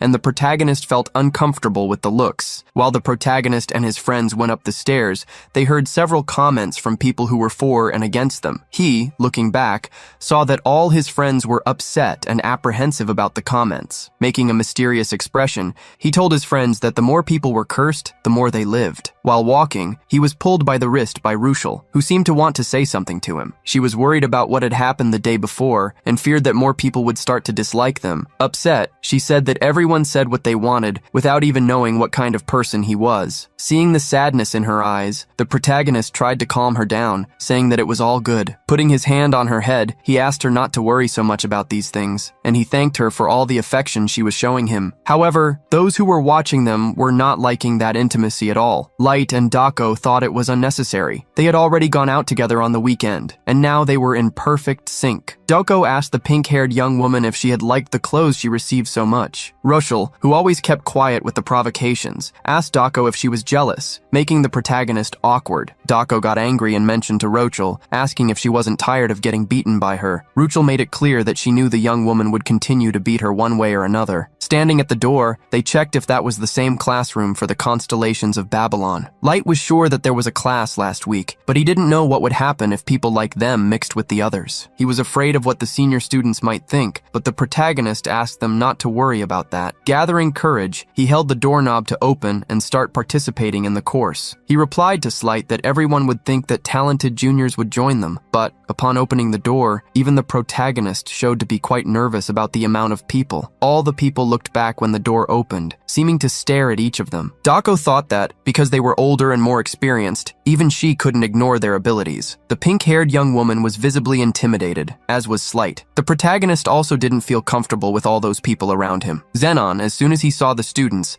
said that they, from Class 11, were welcome to his lecture. The protagonist, when looking at the vice director, couldn't understand what his power was. Nothing about him was revealed. And when the man spoke, the protagonist noticed that that voice was the same as in the duel. Zenon began by saying that the origin of his classes was to understand the tower and the constellations. He told the people who joined the class that day that he would first talk about the tower. He began by saying that, at first glance, it seemed like a huge structure, without descriptive principles or ends. He said that the tower was no different from a living organism. The class, for the protagonist, seemed to be a bit boring. He explained that it might seem that they were claiming rewards for clearing the rooms. He said that this was not what happened. It wasn't because they found some rewards that the tower would gladly receive them. It did this to separate the most outstanding climbers among all, and for these it gave better and more exceptional treasures. There were also the transcendents, like the mediums. That was a basic condition for any intelligent being to be able to reason like a superior. It was a fragile system that could be turned upside down by a single irregular intruder through non-standard routes. All that professor's talk seemed like nonsense. The protagonist didn't believe in anything. Although he remained silent, he was always thinking about something. That was the moment when the Chancellor's mass email was sent. The protagonist remembered that this happened shortly after the intruder entered the tower. What if he assumed that the irregular phenomenon with the spider swarm in room 4 had been caused by the intruder? The problem was that the difficulty seemed strange in room 1 too, those things that were definitely elite monsters. It was strange if the tower had started in a strange way after they arrived in room 4 and the introduction began. With that, the strange things that happened in rooms 1, 2, and 3 could not be explained. Now, with the professor saying that the tower could be a living organism, things seemed to fit better. If you change the perspective, it could be that the tower didn't change the difficulty only because of the intruder. And yes, because everyone started climbing. This solution seemed easier. Now he didn't know if the insane difficulty was really the tower thinking for itself and putting difficulties. There was a moment when the protagonist's fight with his thoughts was so great that the friends next to him began to notice, as did the professor, who, although he didn't say anything at first, opened a smile, thinking that he was getting to his purpose. The protagonist was already sweating from so much thinking, but he still insisted, thinking that if the tower were a system, it would choose those people. As Professor Zenon was saying, with that, he looked to the sides and thought that there was no better place. He thought that his class had found difficulties and situations incomparable to the others. He thought that if so, the second phase would be even better, with more gold, more events, and magical items. He was reflecting on the concept of what happened in the tower room when someone asked if he had already found out. The professor, having caught the protagonist's attention, said that there was a barrier around and many students had not yet discovered it, and he congratulated Ban and Ruchel for finding an orb on the first day of class. With that, he told everyone present in that class that Class 11 was fully qualified to continue in the lectures. Zenon raised his hand up, throwing something into the air. Then, that poor violet orb landed. The professor said he had a question for the student Ban, and he asked what he saw when he looked at that sphere. Ban, even looking a lot, couldn't see anything, because it was immeasurable or unknown. Being honest, he said he wasn't seeing anything. The professor asked him to concentrate a little more and check again. Although the protagonist said he couldn't see anything, the professor insisted that he focus a little more, because there should be something there that he could see. Despite seeming to be genuinely trying, the words immeasurable and unknown were what he could perceive. He should try to discover the secret of that orb and, for an instant, somehow, his eyes widened. With that, he was able to see the central concepts of the orb: barriers, separation, and protection. He said that, besides that, there was something he couldn't understand. The professor asked him to close his eyes and rest. The professor just smiled and thought that that young student had discovered 3 main abilities of the orb, with the protagonist rubbing his eyes, looking tired, and Slight observing. Now he knew why the director was putting so much faith in him. Pointing to the orb, Violeta asked the protagonist if he had understood what it was. Being honest, Ban said he didn't understand at all, which made the professor say that he was very honest. Zenon said he wanted to highlight to everyone the importance of expanding thoughts and stimulating imagination. He also said that if they wanted to use the abilities in an advanced way, they should develop the power of thought. The driving force is behind this. Now, the protagonist didn't know what all that had to do with the orb. He wanted to know if someone with high cognitive capacity or imagination could control the orb. He agreed that yes, and said that if one day someone had the ability to understand, analyzing, and developing themselves, they would be able to expand that capacity. Smiling, and with the strange voice, the professor said that when that person managed to do that, the orb would turn them into a pseudo-god. Those words from the professor were exaggerated and scary, and the students were staring. But, for the protagonist, everything continued to be very tedious. The professor insisted,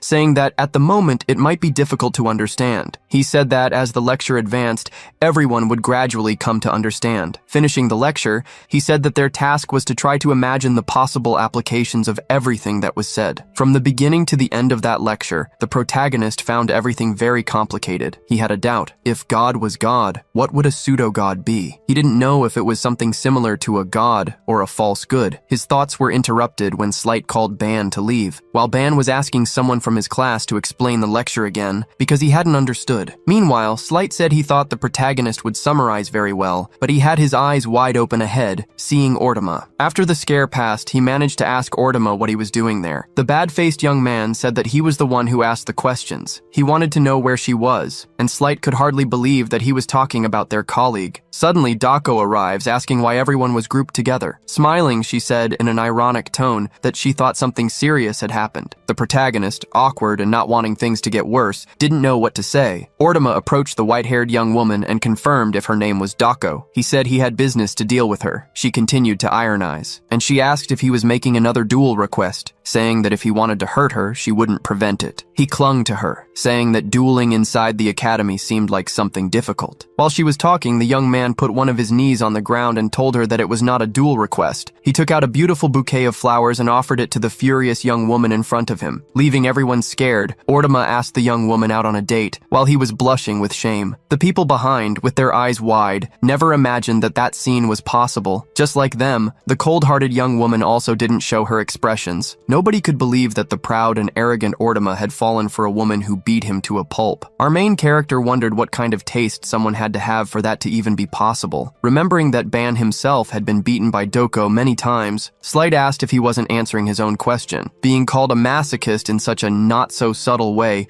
really got to our main character, who transmitted the same feeling to Ruchel. Dako was surprised that Ban didn't understand another man's heart, since she was about to ask what kind of plan he thought Ortama was plotting. Hearing talk of a plan, the three of them stared at Dako with surprised looks, making her realize they really didn't seem to notice the situation. Dako was sure that Ortama was planning something, because his eyes had no trace of affection whatsoever. The main character had to disagree with Doko. No way. It doesn't seem like that's true. I mean, you're incredibly beautiful. The sudden compliment caught Dako off guard, making her blush. Trembling with anger, Doko questioned how the dense Ban could say that kind of thing so casually. Seeing that Ban didn't even understand what he had done, Slight advised her not to fall for his tricks. While Dako was arguing with Slight, Ruchel wondered if there really was another reason behind that confession. She was worried about a certain expression he had made. At that moment, with Ortama kneeling, Doko crossed her arms to dismiss him. Leaving Ortama behind, she called her group to leave. It was then that Ruchel looked at Ortama out of the corner of her eye and was surprised because his face had a sad look on it. During training, our main character received some information. By exposing his presence to so many beings, engraving his existence in their minds, Ban had unlocked a new concept of language, charm, and honor, which were immediately elevated to 10 points. The protagonist was surprised, since he had only just published a new video on the channel. Looking at the concept info, he found that charm could captivate and influence others, while honor stabilized dignity by being recognized by many beings. Even though he couldn't complain, Ban wondered how these two concepts could help him climb the tower. Ruchel, who was in front of the main character, was startled to hear him ask if his own face had changed in any way. Shyly, Ruchel lowered her head to answer, well, I think Ban is very handsome." The main character choked with surprise, stating that he wasn't asking in that way. On the other hand, Dako, who was hearing the whole conversation with her super hearing,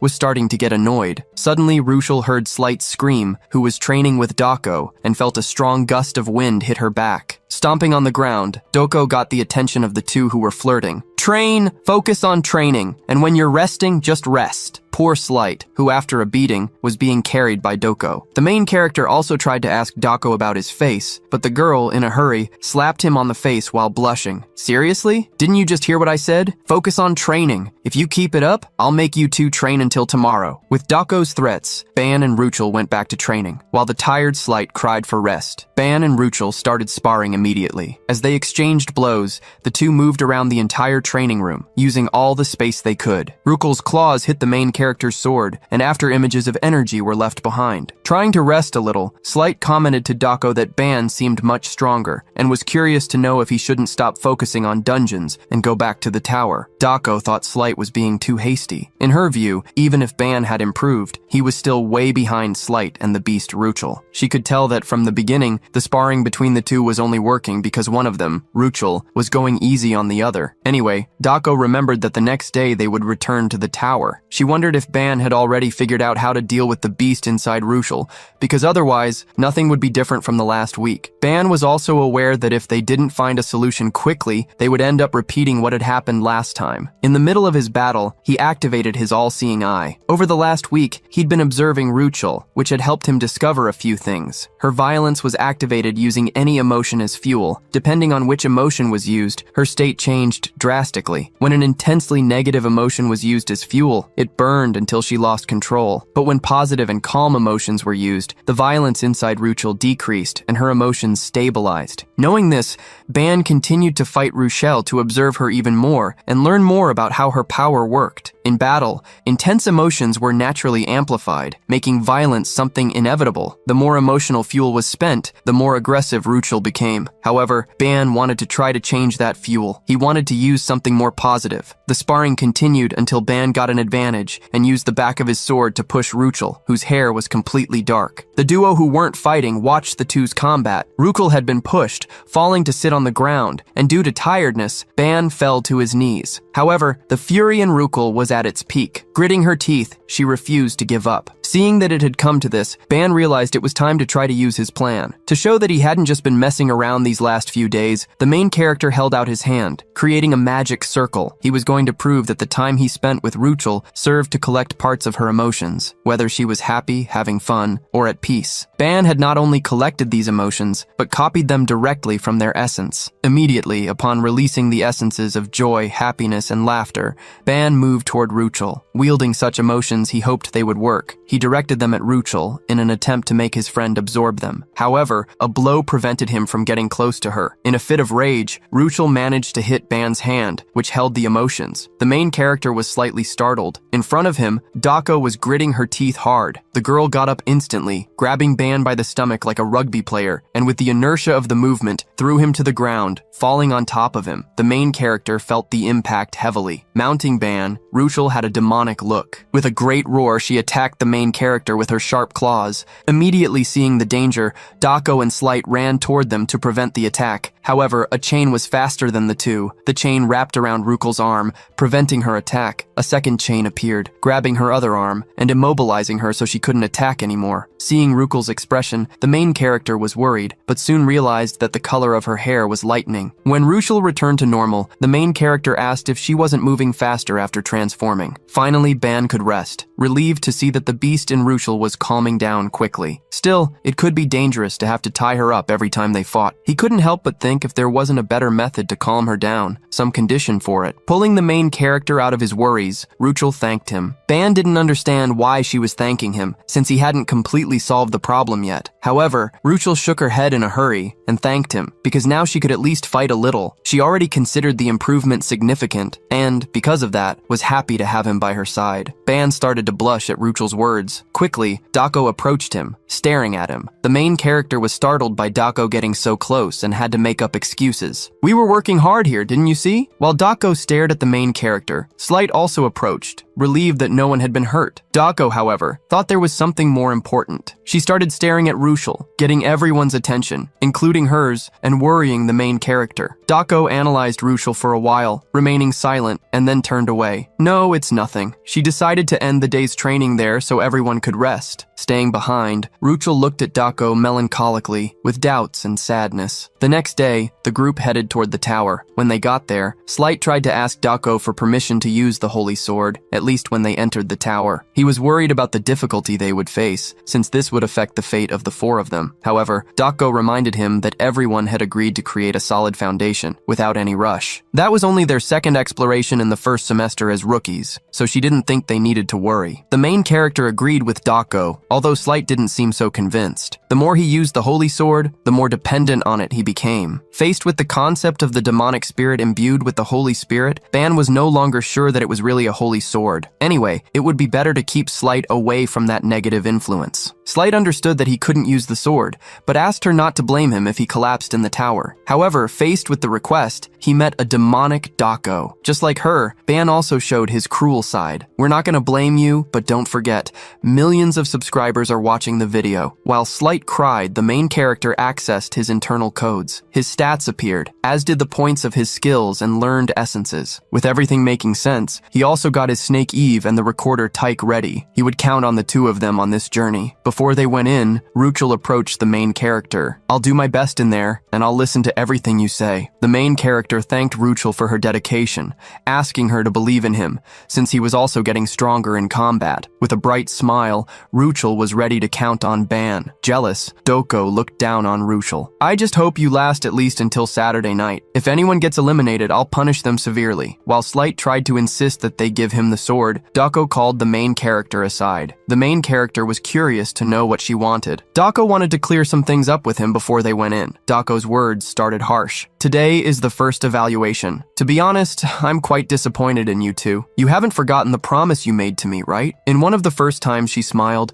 Dako had promised that he would take responsibility if things went wrong. Ban tried to be positive. "Of course I haven't forgotten. Besides, both of us have already started to change. You don't have to wait for the results because they're going to happen exactly as I said." Dako got ready to change the subject and talk about Ruchel, who showed up hiding behind one of the pillars. Before Dako started talking, she snapped her fingers. As soon as the sound echoed, Ruchel felt a strong pain in her ears. Hearing her scream, the main character turned around startled. Seeing Ruchel trying to listen to the conversation, Doko got annoyed and continued to snap her fingers. "Trying to listen to our conversation, aren't you? You're getting more and more daring in front of Ban and Ban." The main character was surprised because Doko's finger snaps seemed to be at a frequency he couldn't hear, probably something only perceptible to Ruchel. Getting back to the point, Doko asked the main character if he knew the meaning of submission. The main character replied that it meant being dominated, but that wasn't the correct answer for Doko. From the perspective of someone who is being dominated, it can be uncomfortable, but some people find stability in front of strong leadership. In that sense, that beast seems to genuinely like someone who can completely dominate and control her. Since Ban didn't seem to understand what she was saying, Doko tried to explain better. In other words, when that beast becomes uncontrolled, trying to communicate without emotion is useless. Even with this new explanation, Ban's mind was full of doubts, which annoyed the girl. Gritting her teeth, she told him to stop trying to understand and just memorize her words. Sighing, the main character agreed to keep that in mind and saw Doko turn her back to join Slight, who was already waiting for them to enter the tower. With the main character in the lead, the group approached the entrance. Putting his hand on the door, Ban asked if everyone was ready. Light was the first to nod, followed by Ruchel and Doko. With excitement, the main character started recording. "First years from the special admission, Class 11, the second exploration starts now." And so, he opened the doors of the tower, releasing a powerful light that enveloped them. Immediately, they were transported to a place where the floor seemed to be melting, attacking the labyrinthitis crisis of anyone who had it. Looking at the northern lights in the sky and the various square walls, Ban wondered where they were. After being caught by so many strange situations, Doko thought they would start on the first floor, but realized that wasn't the case. If you could get a view from above, you'd notice they were inside a gigantic labyrinth. While Slight investigated the place, the main character looked at his pendant, checking that they were on the 5th floor. Slight was relieved that they were on a normal floor, which made Doko question if he had become complacent. While the two were arguing once again, the main character noticed something. Ruchel was staring fixedly at one direction of the labyrinth. From there, she was sure she smelled a monster. Hearing that instead of finding the way, she had found a creature, Ban felt a certain nervousness, but what happened the next moment shocked him. In the direction Ruchel was looking, something started to appear, as if computer data were being transported. Immediately, Slight grabbed his sword, asking Ban what that was. The main character knew that was something different from what they had found on the first floor. It emitted an unpleasant crackling noise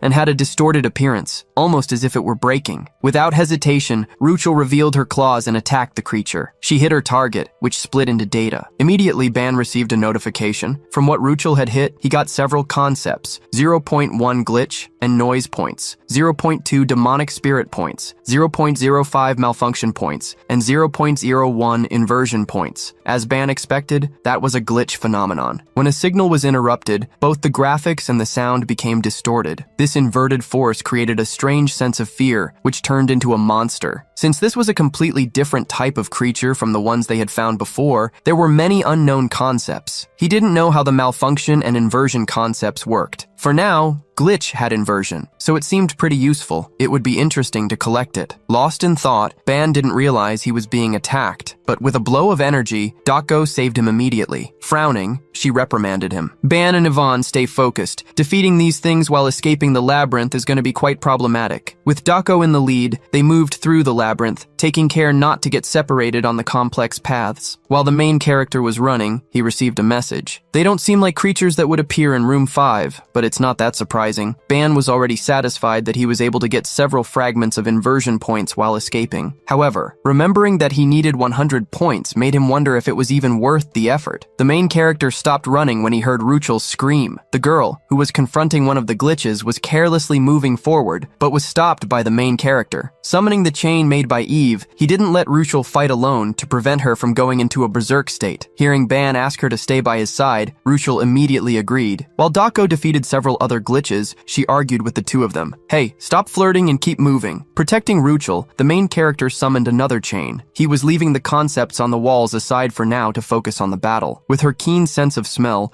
Ruchel was able to warn the main character when monsters were about to appear. Using the chains, the main character managed to collect inversion points by defeating the glitches. After running for several minutes, they still hadn't found an end to the labyrinth. Doko then revealed that she had memorized the entire path they had taken while running, and both she and Ban felt that, although the place seemed different, they had been there before. She concluded that it wasn't a normal labyrinth, but one that modified itself in real real time. Faced with this situation, Dako assumed that the only option was to destroy it completely. Seeing her take a battle stance, the main character noticed something with his eye ability. He was so focused on collecting inversion that he had ignored an important detail. Dako wanted to destroy everything to reveal anything that was hidden, but the main character interrupted her, passing her by. Placing his hands on the walls of the labyrinth, he explained his reasoning. Logically, a path that's constantly changing doesn't make sense. That means there must be some trick hidden inside the walls. The main character felt the entire wall until he found a spot that sank when pressed like a hidden button. Ban received half a point of illusion for discovering the secret button, a concept that couldn't be owned by humans. With the wall in front of him disappearing, the main character smiled, celebrating that he was right. His gamble had paid off, and a path in front of him was revealed. Rukul was curious to know how Ban had done that. With slight thinking, it was incredible that he had discovered the labyrinth's secret. The main character scratched his nose, trying to hide his pride. In fact, he had noticed it a little earlier, but ended up not saying anything because he had forgotten while collecting concepts. To hide this fact, the main character made up an excuse. "I don't like to waste time. I just noticed a part of the wall that looked weird after we'd been walking for hours." Dako found Ban suspicious but didn't say anything. She was more surprised by the fact that he had found a flaw in the magic that even her own power hadn't detected. Watching the main character take the lead to guide the way,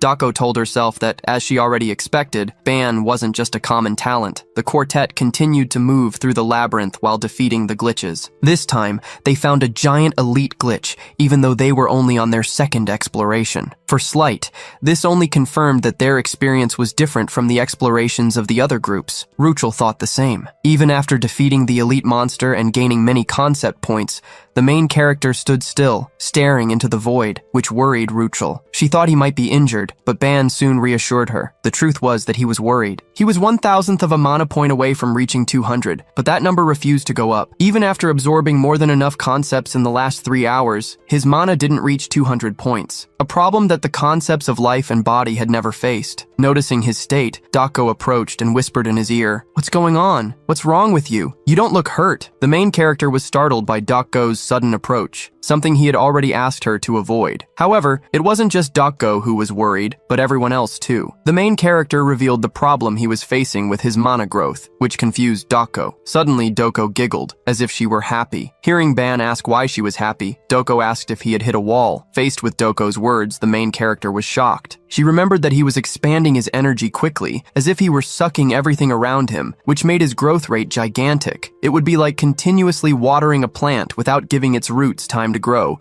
causing him to hit a growth limit. Hearing Dako's explanation, the main character asked what he should do. Dako didn't think it was a good method to defeat monsters negligently, as he was doing. Thinking of a more efficient method, she looked around. Her gaze was directed at Rukul, who was in doubt about why the girl was staring at her. Dako huffed, annoyed.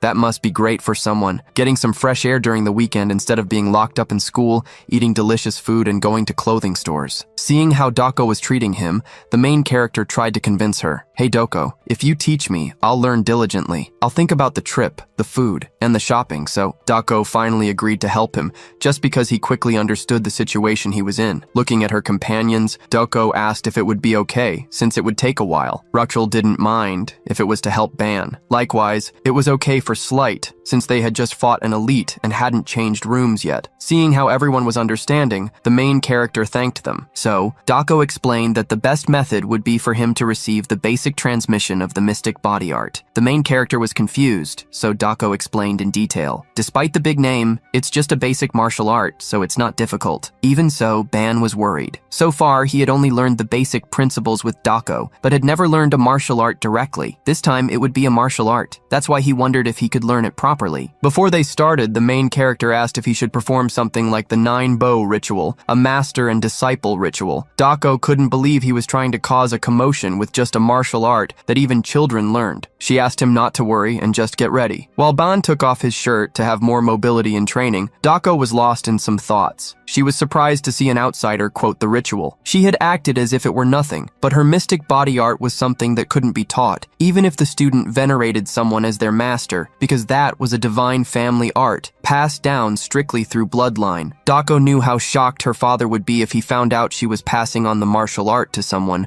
especially to someone she had met recently, someone from another world. While Dako was lost in thought, the main character called her. Having taken off his shirt and revealed his buff body, Ban asked if he really needed to take all that off. Dako couldn't believe she was teaching this shameless guy a secret technique of her family. She couldn't do that unless he became her husband. Oblivious to Dako's thoughts, the main character tried to hide his body, embarrassed. Slight, who was looking at the main character's body with wide eyes, tried to ask Ruchel not to look. He thought that for him, as a man, it was okay to look, but not for her. Seeing the two gossiping, Dako shouted at them to be quiet. Starting the training, Dako instructed Ban to sit down and calm his mind. So, the main character did it. Going behind the main character, Dako extended her hand. From the moment she had met him until now, she had a strange feeling that kept growing. The feeling that she wanted to nurture this man with her own hands. Ban was different from any other man Dako had ever known. She didn't even need to mention Ban's exceptional talent for martial arts, but what surprised her most was the potential he had to possess the abilities. She believed that if he, who possessed great qualities and abilities, grew systematically, he could become something unimaginable. She wondered how fast and how far he could go. At the same time, she wanted to see his talent,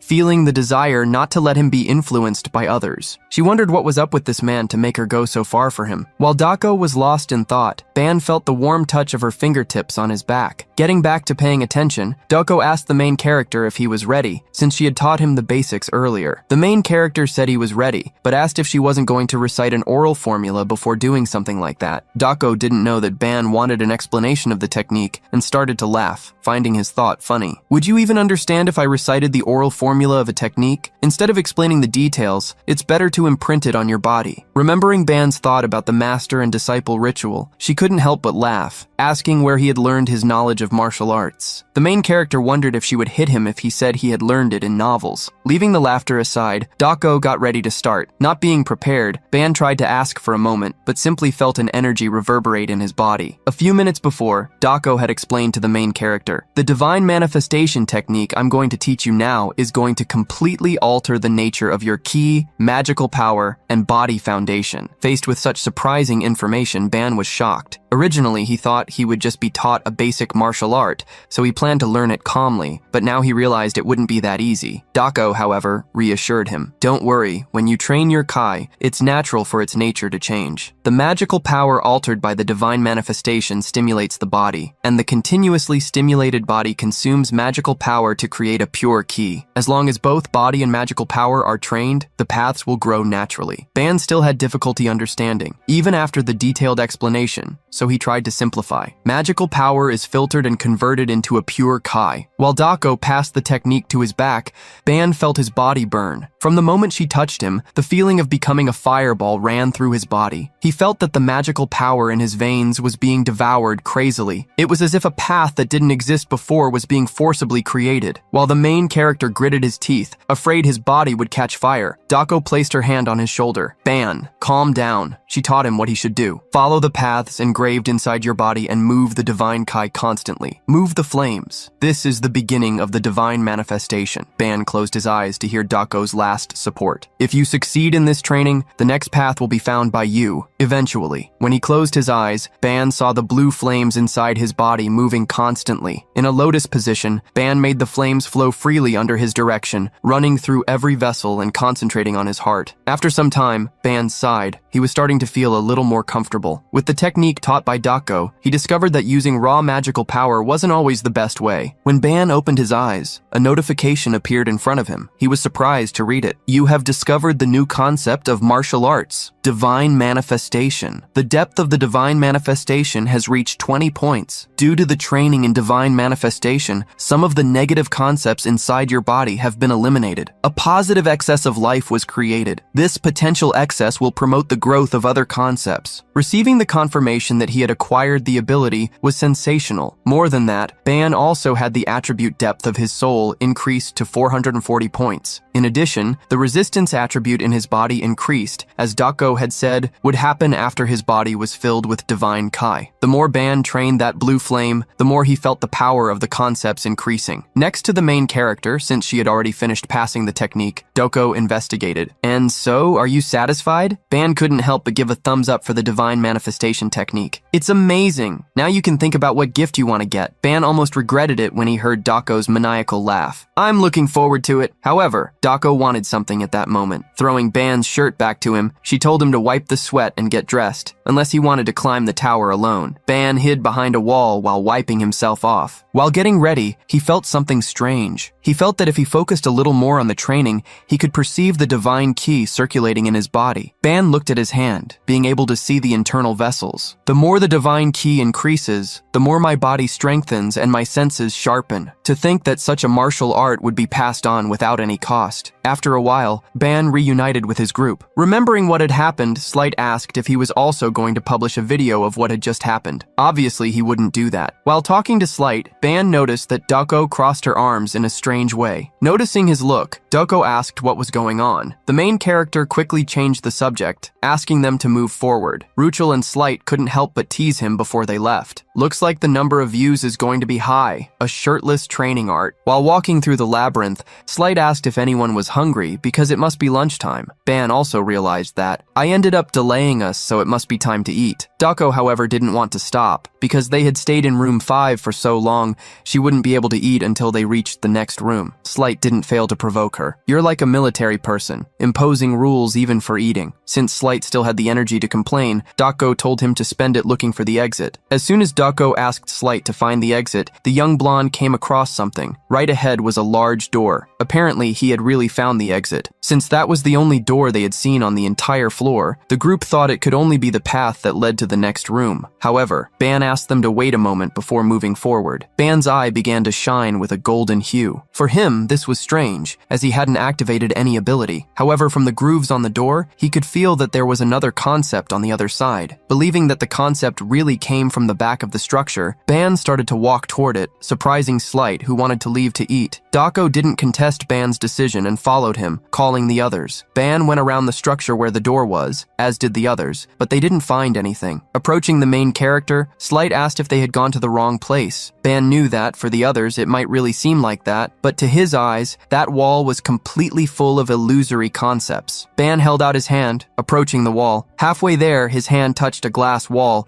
which began to crack with his touch. The crack spread quickly, extending across the entire invisible wall. It was then that the wall completely fragmented, surprising everyone. Slight was shocked. What was that? What happened? The girls realized that Ban had found a new path. In front of them, through the wall that had been broken, they could see a spiral staircase, a shortcut to the upper floors. At that moment, Ban received a notification. "You have absorbed 50 illusions." The absurd amount surprised him, as it showed how well that path was hidden. Although it was hard to believe he had found the place, Ban smiled forcedly. That was incredible. Showing the shortcut to the group, Ban asked what they should do. Slight couldn't believe Ban was still asking that question. Next to him, Dako had already made the obvious decision. As if they understood each other, the quartet ran into the shortcut area. While climbing the stairs, Ban fed his little snake Eve with the 50 illusions so she could grow and become stronger. During the climb, Ban shared a thought. "It seems that the floor change is happening around here since there's no exchange mechanism." Dako completed Ban's theory. "Maybe the stairs themselves are the mechanism." She argued with Slight. "Make sure you walk straight." Going up sideways, Slight asked what would happen if a monster jumped on them. Dako didn't understand why he was worried about that, since they could simply fight. Using the identification stone, Ruchel found that they were already on the 8th floor. Ban couldn't believe they had jumped 3 floors at once, but Dako complimented him. "You found a great shortcut, didn't you?" Ban couldn't help but reveal after the compliment. "Actually, I didn't know so much about the shortcut either." Light, who read the manual, remembered that it said finding a shortcut was great luck. What made Slight afraid was that the more floors they skipped, the more difficult the next one would be. He didn't understand why no one was worried. Dako, for example, thought more about the reward than the difficulty of the next floor. In tears, Slight complained and pleaded, "Ban! Don't find any shortcuts next time!" The main character couldn't help but laugh as he agreed. Slight's complaints really stood out. Ban didn't understand why Slight was so scared, since he didn't behave like that on the previous expedition. Holding the spear in his hands, Slight complained sadly, "If the difficulty increases more, it'll be dangerous. The holy sword, if only I could use it." Slight seemed mentally lost, mostly because he was extremely dependent on his sword. Seeing how much he complained, Dako asked if she should break the sword. This only made him even more nervous. While the two were arguing as always, Ruchel found something from where she was. Looking up, she saw the end of the stairs, leading to an exit. As the student identification stone indicated they were on the 8th floor, Ban believed the exit led to the 9th. Since he was ahead, Ruchel asked him to be careful. "I feel a hostility coming from there just like that time." Hearing Ruchel mention the feeling of when the irregularity appeared, Dako and Slight stopped arguing. Dako then did something unexpected. "It doesn't hurt to be careful. Light, as soon as we enter that floor, draw your sword." Slight was surprised to receive Dako's permission. He immediately drew his sword, changing to a confident and excited attitude. "Guys, leave everything to me! Ha ha ha ha ha!" The instant change in attitude honestly annoyed Dako a little, although she couldn't do anything about it. As soon as they passed through the luminous gate, they arrived on a floor with stone walls and columns. Ban looked around and didn't see any monsters, just a high ceiling. This made Slight imagine that they were in a rest area. Ban doubted that, since there was no mention of this area in the guides. They then began to explore the place where someone armed was hidden. Suddenly, this person fired. Their weapon launched an energy explosion that created a magic circle. Hearing the noise, Ban was surprised. Suddenly, a gigantic sphere was fired in Dako's direction. When she noticed, the sphere was already glued to her. A strong explosion happened with the impact, launching debris and dust everywhere. Ban and the others had to protect themselves from the dust curtain, worried about Dako. However, when she appeared,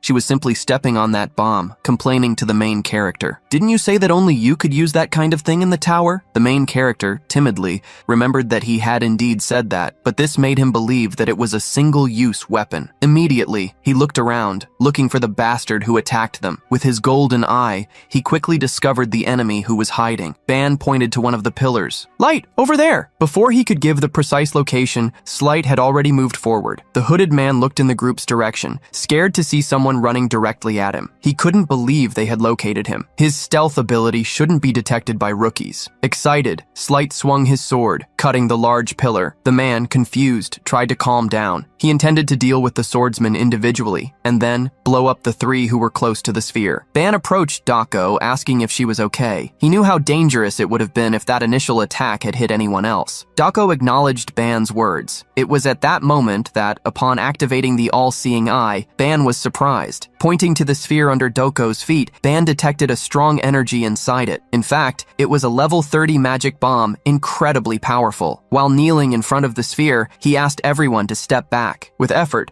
Ban managed to turn off the bomb's energy. He sighed, not believing that someone had used an artifact of that level, but was sure that this person would pay for it. He knew this because Slight was attacking the enemy intensely, with blows that flashed as they burst against the opponent's weapon. Needing to defend himself all the time, the invader gritted his teeth, seeing that the young man he was fighting was really good, but he expected something else to happen. The invader had already moved far enough away not to be caught by the sphere's explosion. He looked in the direction of the group around it, but was surprised to see a boy throwing something in his direction. He didn't care because the detonation would happen in 3 seconds. Saying goodbye to the group, the invader pressed the detonator. It was then that he noticed a sphere coming in his direction. With his jaw dropped, he wondered why the sphere was there. Slight also noticed the sphere and moved quickly. Desperate, the man screamed, waiting for the explosion. The sphere didn't hit him, but instead hit a pillar behind him, ricocheting. He, who was paying attention to the sphere, was surprised not to see it explode. It was then that he was startled. The boy's sword was approaching. Slight calmly warned, "I don't know why you're shocked, but you shouldn't look away during a fight." With a quick, unblocked blow, Slight won the battle. That man hadn't been completely defeated. Holding the wound on his shoulder, he commented, "That's weird." Light was the one who thought the situation was weird. "You're a human, aren't you? So why are you attacking us? How did you get here?" At that moment, Ban approached to retrieve the sphere. "Since I saw through your stealth, didn't you think I'd notice the bomb hidden in the sphere?" He revealed the man's mistake. "You were too confident in your tricks. That's why you're in this situation, betrayed by a defective product. Are you perhaps stupid?" The man, unable to retaliate, gritted his teeth, asking who those young people were. He became extremely furious. How do rookies who are still exploring the lower floors of the tower have so much power? While he was screaming his complaints, he was startled by an attack that hit the pillar next to him. Dako had caused the scare, launching an energy through her fingers. She had a sinister look, which could cause fear in the depths of anyone's soul who looked at her. Before we talk calmly, I'll need to make sure your arms and legs don't move, so you don't try anything stupid. However, another person thought more aggressively, Ruchel. No, we need to end him. We can't leave him alive. Ruchel's speech got everyone's attention. Her hair began to acquire a dark tone, while she gritted her teeth, getting more and more furious. If we don't do this, everyone will! Fury took over Ruchel, who moved forward explosively. Ban tried to act to stop her, but her claws quickly approached the man. But before she hit him, chains tied her body. The chains created by Ban with Eve made sure she was contained. At that moment, a somber voice reverberated along with a suffocating pressure. A failure. Idiot. Looking around, Ban wondered what that pressure was. Slight, however, had a suspicion. Dako knew exactly who was behind it. The Constellation. That voice began to torment the defeated man. Observing the situation,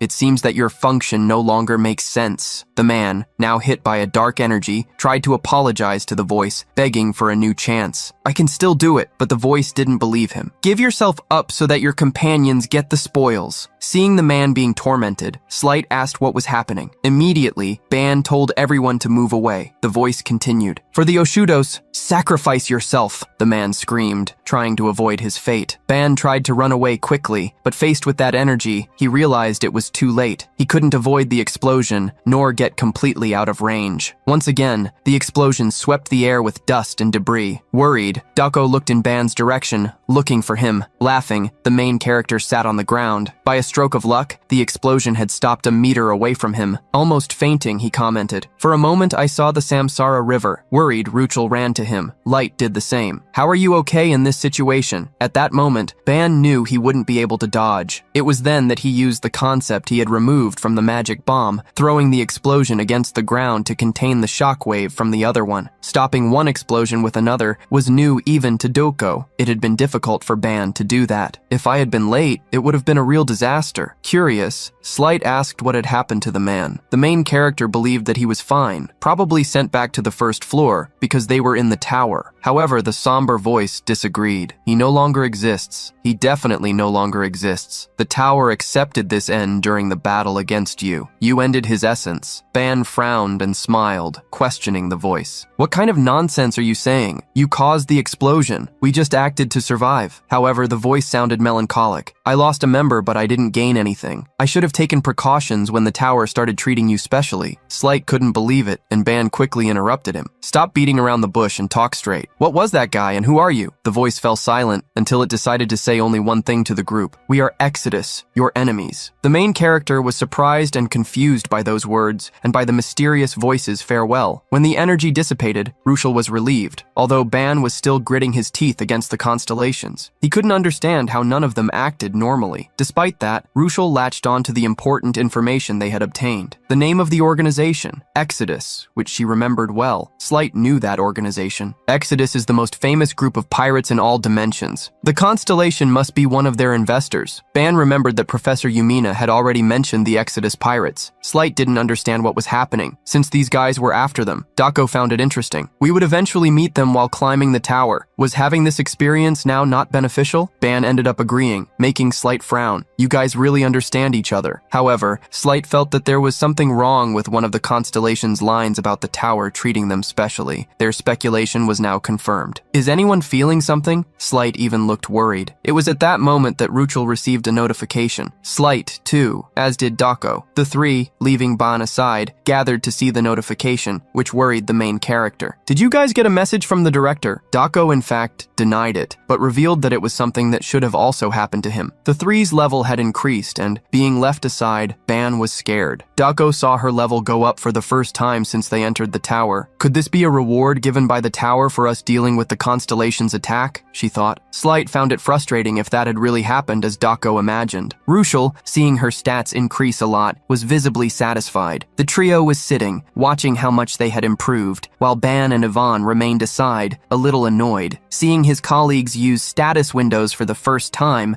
the main character realized realized that they just hadn't evolved yet because their average was already too high. Going back to thinking about himself, he wondered if the tower was ignoring him since he hadn't received any notification or reward. To be sure, he activated the all-seeing eye ability. He then realized he was wrong. In the middle of the crater, left by the explosion, he saw a concept hovering between the smoke and dust. A strange concept was floating exactly at the point where that enemy had disappeared. The main character approached the concept with a gamble in mind. Believing that that was his reward, he touched the concept. Immediately, upon touching the spiritual item, a strong glow of energy spread. Words and more words ran up Ban's arm, transmitting him large amounts of stats. Ban was surprised to see himself gaining 79 life points, something insane. In addition, among the concepts, there were some he had never seen before. The first was the concept of metamorphosis, something that normally couldn't be applied to humans. The other was star scar, a trace of the brightness of a pure star that remained even after all individuals had been swept away. The main character imagined that the first represented a superior force of transformation, while the second was related to constellations. While Ban tried to understand how he could use these concepts, Ivan appeared, hissing his tongue at him. When Ban asked Eve if she wanted the metamorphosis concept, the little snake wiggled effusively with a happy look. Sighing, the main character recovered the concept. Okay, it's not like I'm gonna use this anyway. Come on, eat, Eve. With affection, the little snake devoured the metamorphosis concept, and immediately traces of energy began to run through her body. Ban's scream of surprise got his companion's attention, who soon looked in his direction. Rukel was the first to approach, asking what had happened. Trembling, Ban replied, Eve, she's turned into an egg. The main character was holding an egg with digital characteristics in his hands. A notification appeared from it. Object has mastered a lower-tier concept, origin mutation in progress. Worried, Ruchel asked if that had happened before. Ban confirmed that it had, but explained that last time, Eve had hatched immediately after turning into an egg, which wasn't happening now. Slight imagined that this was happening because it was Eve's second evolution. Dako crossed her arms with a provocative smile. That little girl probably evolved too. Ruchel, who had picked up the egg, felt a warm energy coming from it. Trembling, Ban even bit his nails. What do I do? What do I do? We've lost the only way to calm Ruchel down in emergencies. Hearing Ban's comment about Ruchel, Slight was worried. However, as the next floor was a rest area, they were relatively calm. It was when they talked about the next floor that the change was activated. Seconds later, they appeared on a floor that looked more like a garden under a dome. A beautiful fountain with a water spout had been built in the center of that place, while stone staircases led to higher gardens. This was the 10th floor, about which they had only heard stories. It was said that sometimes there would be no food or drink if the climbers were unlucky, but that place was completely different. Walking through the place, Ban commented, Actually, it seems like we got pretty lucky. Slight went to some trees and collected some fruits called Eden fruits. Fruits that could recover fatigue and increase each individual's potential. You absolutely have to eat them during the rest zones. Hearing his colleague's advice, the main character took one of the fruits and took a bite. As soon as he ate it, he was amazed by the sweet and citrus flavor it had. Next to him, Dako had also tried a fruit, and she herself almost melted with that flavor. Ban couldn't help but compliment. It's delicious. I've never tasted anything so amazing. Dako followed his line of reasoning. This is the sweetest flavor I've ever tasted. I can feel a slight increase in my internal energy. Sitting on a bench, Ruchel ate some grapes peacefully. Her hair had even lightened because of it. Provocatively, Dako asked if they should eat all the fruits on the floor before moving on, or even pack some. But Slight reminded her that they weren't allowed, and that the fruits would disappear when they left the floor. As Dako got frustrated with the rules, Ban tried to investigate if there was a way to take those fruits with him. It was then that notifications appeared. You've eaten a fruit of Eden and the unique fruit, the fruit of knowledge. From now on, the all-seeing eye can distinguish sins. The protagonist was confused. Looking at the fruit in his hand, he wondered if it was really called the fruit of knowledge. So this fig-like fruit is called that? Despite having gained a new power, he tried to imagine what exactly distinguishing sins meant. At that moment,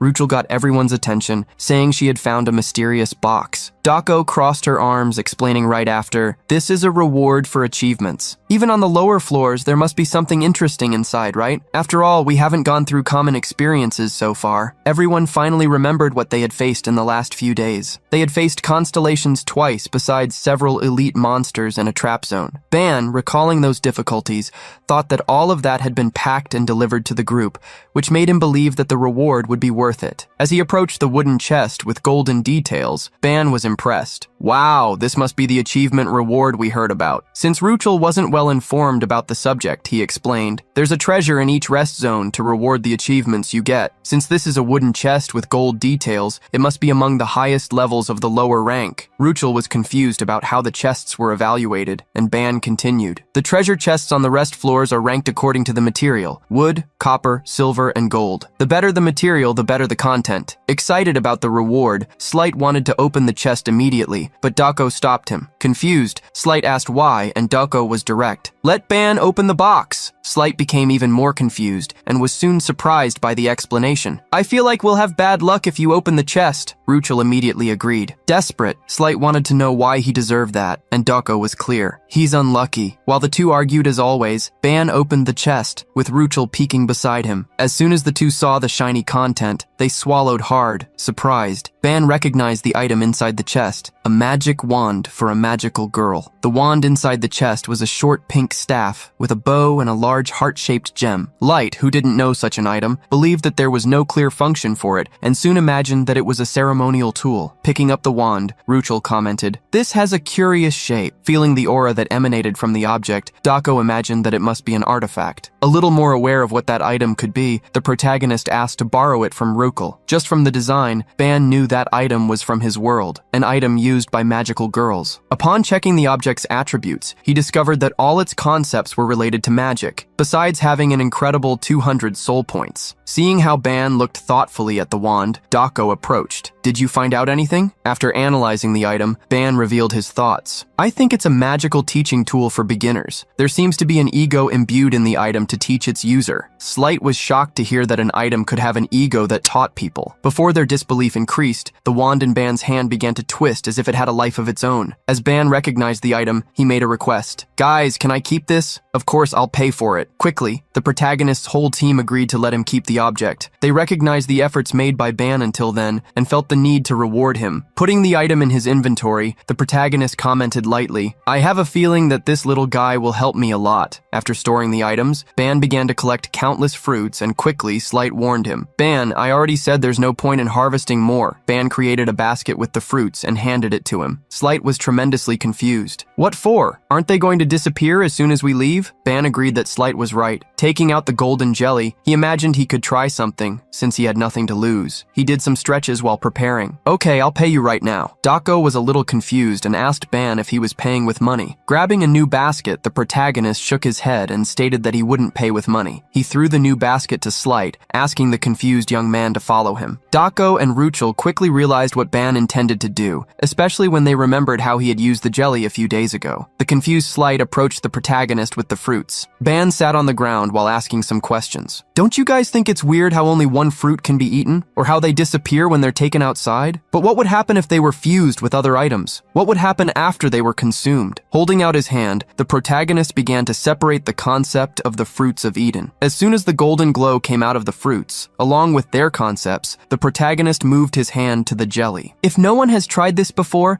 then why can't we be the first?" A strong magic circle appeared around the jelly jar, starting the transcendental fusion of the fruit of Eden with the basic elixir. Being illuminated by the glow of the magic circle, Slight and Ruchel were surprised. In an instant, the jelly jar turned into the 30-point elixir of life, changing the aspect of the content to look even more like golden honey. Such an item now had the power to restore and strengthen the consumer's life and magic points. Infinite new possibilities were guaranteed. Long-term use could amplify the effects, but excessive consumption all at once would cause a divine punishment. Slight was shocked to see what Ban had created. Even the calm Dako was speechless to question him. Holding the new elixir, the protagonist stated that they still couldn't test it because of the room's rules. To check the taste or effects, they would have to leave first. Excited for the first time, Dako was the first to act. "Then let's go now. Everyone agrees to go, right?" she asked Ruchel and Slight, who, being already rested, quickly agreed. Seeing how everyone was blind with the desire to try the candy, especially Dako, Ban couldn't reject the decision to move forward. Quickly, they were teleported to floor 11. As soon as they got there, Dako hurried to ask Ban for the elixir. Looking in his inventory and seeing that the elixir was still there, he gave a thumbs up. "It worked! It's still here!" Unexpectedly, Dako jumped on top of Ban, hugging him to vent her happiness. I knew you could do it, Ban. After Ban coughed to clear his throat, Dako realized the embarrassing action she had done and ended up blushing, as did Ban. More unexpected than the hug,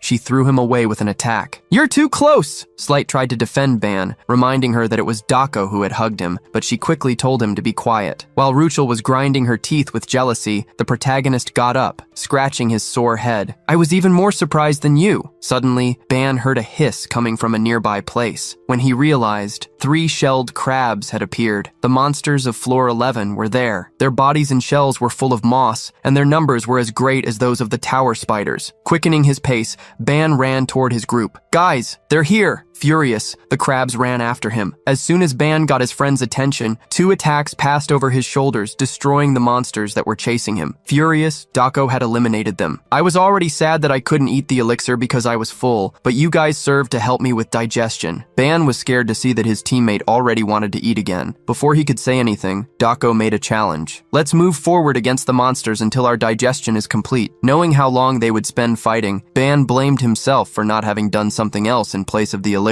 10 hours later, the group had already reached floor 14. Furious, Dako hammered the wall with her hand while complaining. Damn it, why am I not getting hungry? Dako had dragged the whole group to floor 14, even though they were extremely tired from facing monsters for several hours straight. Ban ended up sighing just like her. He didn't expect his satiety to last half a day, even after so much effort. Light felt the same. To try to get hungry, we went through 3 floors. We must be the only team that has tried something like this. But I'm still full, although I can't take another step. Seeing how the 2 boys complained, Dako crossed her arms. She thought for a moment before asking, maybe we'll get hungry when we reach floor 15. The boys almost cried when they heard the suggestion. Ban begged her to stop, while Slight tried to remind Dako that it was already approaching midnight. The protagonist advised that they should stop there, even if they still had stamina for more. Dako, upon hearing the suggestion, questioned why they should do that. In response, Ban pointed to a direction. Enraged, Ruchel scratched the walls with her claws. For having fought for hours, the girl was about to enter berserk mode. Dako, when looking at Ruchel, understood that she could lose control at any moment. That was exactly why Ban didn't want to proceed. Since they no longer needed to have dinner, Ban instructed everyone to clean up and rest. The next day, they could move forward toward floor 15. Without anyone expecting it, Ban created a portable bathroom with a basket of shampoos and soaps. He asked everyone to use the bathroom first, which led Dako to ask what he would do. Showing excitement, he replied, I'll clean up later. I want to focus a little more on the manifestation technique. Crossing her arms with a hidden smile, Dako was proud. I'm glad I taught you. The level of mastery completely changes the manifestation technique, so keep up the effort. Immediately, Dako grabbed Ruchel by the neck, pulling her to the bathroom. I'll take the beast to bathe. That way we won't get in your way. The protagonist, seeing that Slight had stayed by his side, tried to send him to the bath, but that only made the boy nervous. What are you saying? I'm a guy too. You want me to bathe with them? What kind of nonsense is that, Ban? Ban was surprised by the reaction. He couldn't believe that Slight still hadn't realized that his true identity as a boy had already been exposed. Shrugging, Ban suggested another option. Then, you can just take off your clothes and bathe outside. Such a comment only made Slight even more embarrassed. As Slight reacted so effusively, Ban decided to provoke him a little. We're both men, so what's the problem? Why all the fuss? Slight stammered, trying to find an answer. Even if we're men, I can't do that in front of others. Rolling his eyes, Ban asked what they should do. Practically in tears, Slight asked him to turn his back. While taking off his armor, Slight argued with Ban. If you try to peek, I'm going to get mad. While watching him take off his armor, Ban ended up noticing a necklace on his neck, but he didn't care much. After everyone did what they needed to, they slept and waited for the next day. When they woke up and started having breakfast, Slight was already agitated while talking to Dako. Pick up the spear again? How did we get to this? Dako calmly reminded Slight of how well he had fought without using his sword, from floor 7 to the rest zone. In the meantime, he would be getting more and more used to fighting. Ban also agreed with Dako, encouraging Slight to use the spear. The only one who didn't encourage Slight was Ruchel, who ate her instant noodles with her mouth watering. With a downcast look, Slight stated he couldn't use the spear anymore. Room 7 didn't have strong monsters, so nothing happened, but we don't know what will appear next. Elite monsters can appear at any moment. Fighting without the holy sword is too much. Something can definitely happen. Hearing Slight's words, Doko became thoughtful. Realizing that his words made sense, she agreed to let him use the holy sword. Receiving Doko's permission, Slight became extremely excited. In a second, he drew the sword and hugged it as if it were his precious. Holy sword!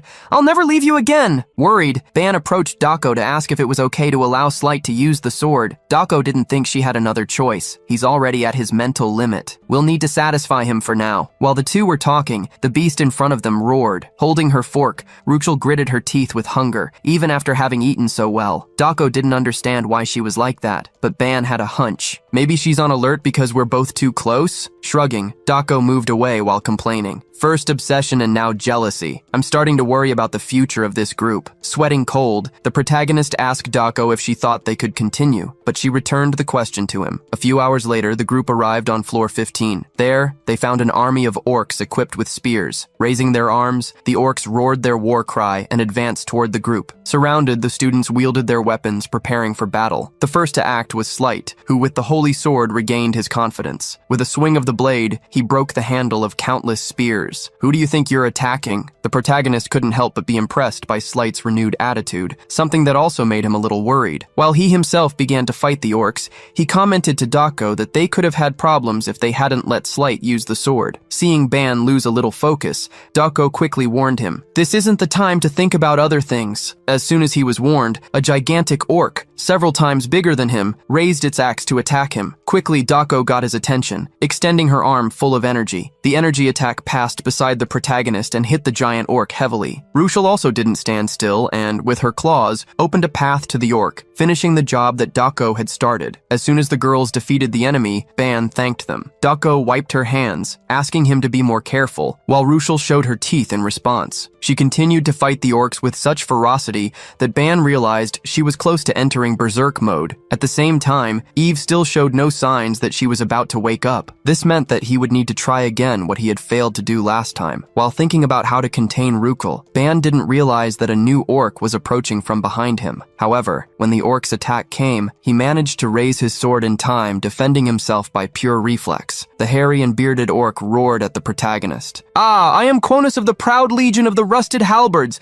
I will turn you into pate." Before Quonus could continue his speech, Slight attacked him sneakily, just like Kinos had done against Ban, to shut the orc's blabbering. Even so, the orc resisted the blow and remained standing, forcing its body to continue. Now, so close to Ban, he smiled. "You seem to be the weakest here." Smiling through the dust raised by the attack, the protagonist showed no fear. "And how do you know?" Before the orc could answer, Ban saw it get eliminated. Light had attacked again, and with a sharp look, he huffed. "You talk too much for a mere tower monster." After Slight's attack, what the monster had above its shoulders rolled on the stone floor. With a cold look, he stared at those who were on the other side of the room. To Ban Uwan's surprise, Slight advanced alone, while he shouted against other orcs. "Only small fish are left." With the holy sword, confidence came back into Slight's attacks, who gave the same fate to the other monsters. After dealing with the remaining group, he swung his sword, resting, while he sighed internally and commented to himself, "I didn't think I'd find the same orcs I saw in my homeland here." But with the radiant sword, he was confident that such a savage race would not resist him. In the middle of Slight's thoughts, Doko shouted, "Emergency!" When Slight looked back, he saw Doko irritably complaining. "What are you doing? Defeating everyone without saying anything!" Clicking her tongue, Wan told everyone that the elimination of the last orc would trigger the floor change soon. Doko continued and questioned, "Didn't we agree to regroup before the room transitions? Did you forget about that?" Unexpectedly, Slight huffed in response and scared both Doko and Ban with what he said. "What are you worried about? As long as I have my holy sword, we'll be able to clear the next rounds easily." Slight was confident enough to state that they didn't need to waste time on such a low level. With a mocking look, Slight questioned Doko, "Or are you upset because you couldn't do anything?" Okay, I'll leave some for you next time." Slight's words instigated the fury inside Doko, who squeezed her hand hard, frowning and exhaling an aura of irritation. She was ready to fight. Noticing the hostile atmosphere among the team members, Ban placed himself between the two, calming them down. Looking at Slight, Ban wondered why he had changed so suddenly, saying things he didn't usually say. The moment Ban warned that they needed to prepare for the next floor change, the floor began to shake. A light covered the team members while the space began to change shape. Dako and Slight, surprised, also prepared themselves. Soon several giant chess pieces began to materialize while the walls disappeared. When the quartet realized it, they were in the middle of a giant chessboard with several pieces scattered. Confused, Ban noticed that they themselves hadn't been moved to a new floor. The floor itself had changed. Suddenly, Rukel fell to the ground, getting everyone's attention. Ban ran in her direction, worried. "What's wrong? Are you hurt?" Heavily panting, Ruchel exhaled hot air while groaning. She grabbed Ban's arm, grinding her teeth in agony and murmuring, "No more. I can't take it anymore. I can't suppress this anymore." Ban realized that Rukel was on the verge of losing control,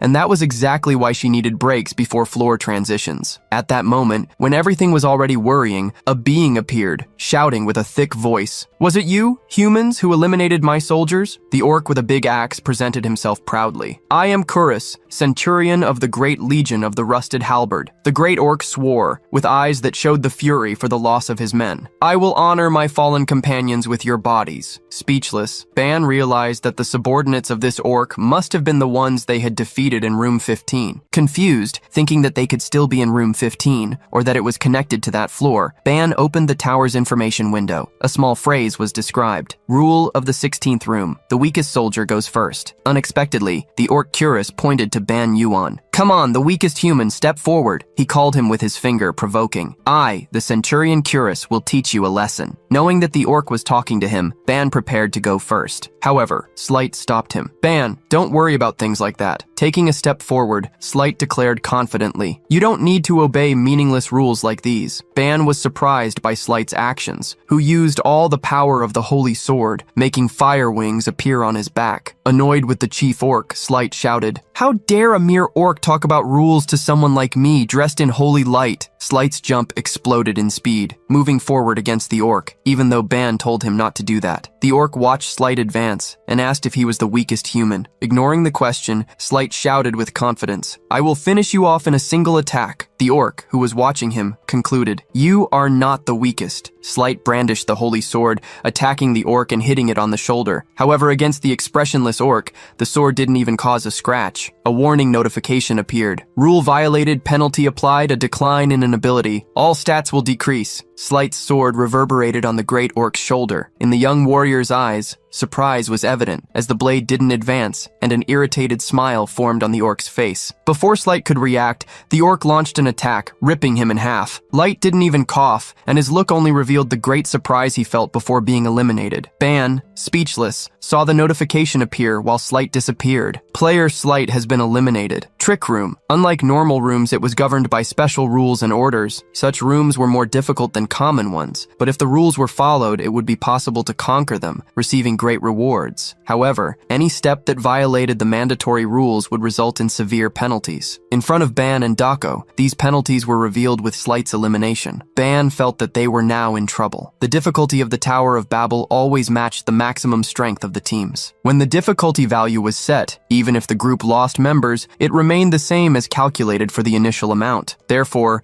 it was always crucial to advance to the next room only when the team was fully prepared. With Slight advancing hastily and being eliminated, Ban felt that the expedition in the tower was already doomed to failure. He even cursed Slight mentally. The orc put its hand on its shoulder, because despite Slight's sword not having advanced, it had still caused a small open wound. The orc looked at its own hand, stained red. The Centurion Curus gritted his teeth while he laughed. "You are an absurdly strong human. You went straight to take my life and still managed to wound me before losing yours. I liked fighting against you." The orc took a step forward and, overflowing with energy, began to grow while it challenged. "Come, human! Face me! Face me, the Centurion Curus! I'm ready for anything you want to throw at me!" Gritting his teeth, Ban wondered if the breaking of the rules had also strengthened the orc. Dako sighed, not expecting things to get to such a point. "I knew the sword affected his mind, but I didn't think he would become a complete idiot." Scratching his head, Ban ended up confirming Dako's words, which were unfortunately accurate. Ban hadn't known Slight for a long time, but he had never seen him so irresponsible and impatient. He really couldn't understand what had happened. The only possibility that that Ban could imagine was that restricting Slight from using the sword throughout the expedition had caused a backlash in him. Dako didn't know if Ban was right, but she was sure of one thing. We can't trust that sword. He'll definitely make a mistake at a crucial moment again because of it. With a somber look, Dako swore, "As soon as we get out of here, I'm going to make him go through some serious training." Ban then looked at the orc, asking Dako to also stay focused to clear the floor, but she refused. With one person eliminated, there's no reason for us to continue the expedition. However, Dako conjured her own sword. Advancing against the orc, she revealed her plan. "Let's use this chance to break as many rules as possible and find out how heavy the price is." The orc laughed when it saw another human, not the weakest, advance. It pointed at Dako, shouting, "Just by looking at you, I know you're not the weakest. Are you ignoring the rules again?" Dako, upon stopping, looked back at Ban and at Ruchel. She gritted her teeth, as the decision was difficult to make. She moved forward definitively this time, while she spoke to Ban Yuan. "I'll apologize first, Ban Yuan. Try to deal with this alone with the beast." While Dako placed herself in front of the orc, and it raised its axe to eliminate her, she reminded Ban, "Don't forget what I told you before we entered the tower, got it?" Ban tried to stop her, but the orc, overflowing with energy, had already reached the young woman. Dako waited for the orc's attack, attentive. In the last second, she drew her sword. The notification of rule violation appeared once again, as did the penalty 1. At the same instant that the orc attacked Dako with the axe,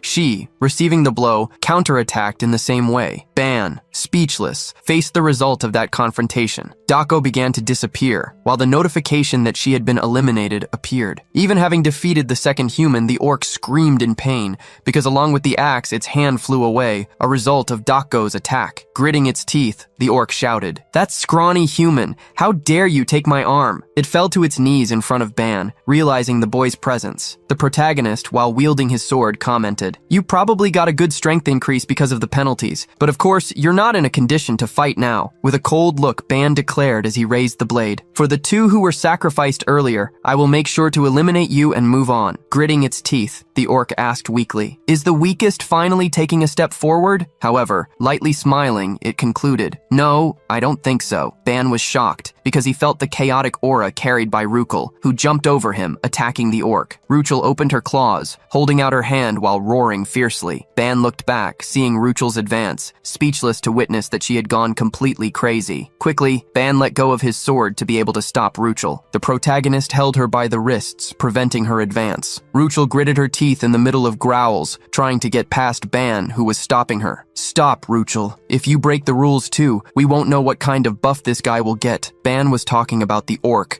the same one that Ruchel furiously wanted to attack. The protagonist didn't see his words reach his friend, and that only left him with one alternative. Raising one of his hands quickly, he created a magic circle. His intention, to plant positive emotions in Ruchel's mental path. Despite having been blocked last time, Ban tried once again to push various emotions into the beast's heart. Confident that he would succeed, he made his magic circle shine incandescently. As soon as the circle disappeared, Ban checked if Ruchel had woken up from her madness. Unexpectedly, she fell to her knees, panting heavily. Ruchel put her hand on her throat, as if she felt a tremendous shortness of breath, screaming in pain. Ban, faced with that, didn't know what to do. Worried, he didn't understand why her condition was getting worse. While Ban tried to save Ruchel, the orc he had ignored smiled maliciously. It gathered all the strength it had left, enduring the pain, and with the hand it still had, it grabbed the lost axe. Ban tried to lift Ruchel, who had stopped screaming, asking if she could now speak normally. However, Ruchel continued to growl. Her fury and madness had not diminished. Unexpectedly, Ban felt Ruchel grab his shoulder. Before he could do anything, she threw him to the side, saving him from the great orc's axe. Upon falling to the ground, Ban gritted his teeth, realizing that the orc centurion had attacked. The next thing he noticed was the notification that appeared. Attack failed. The rules are gone. Ruchel moved quickly, getting in front of Ban to protect him from the huffing orc. Damn it!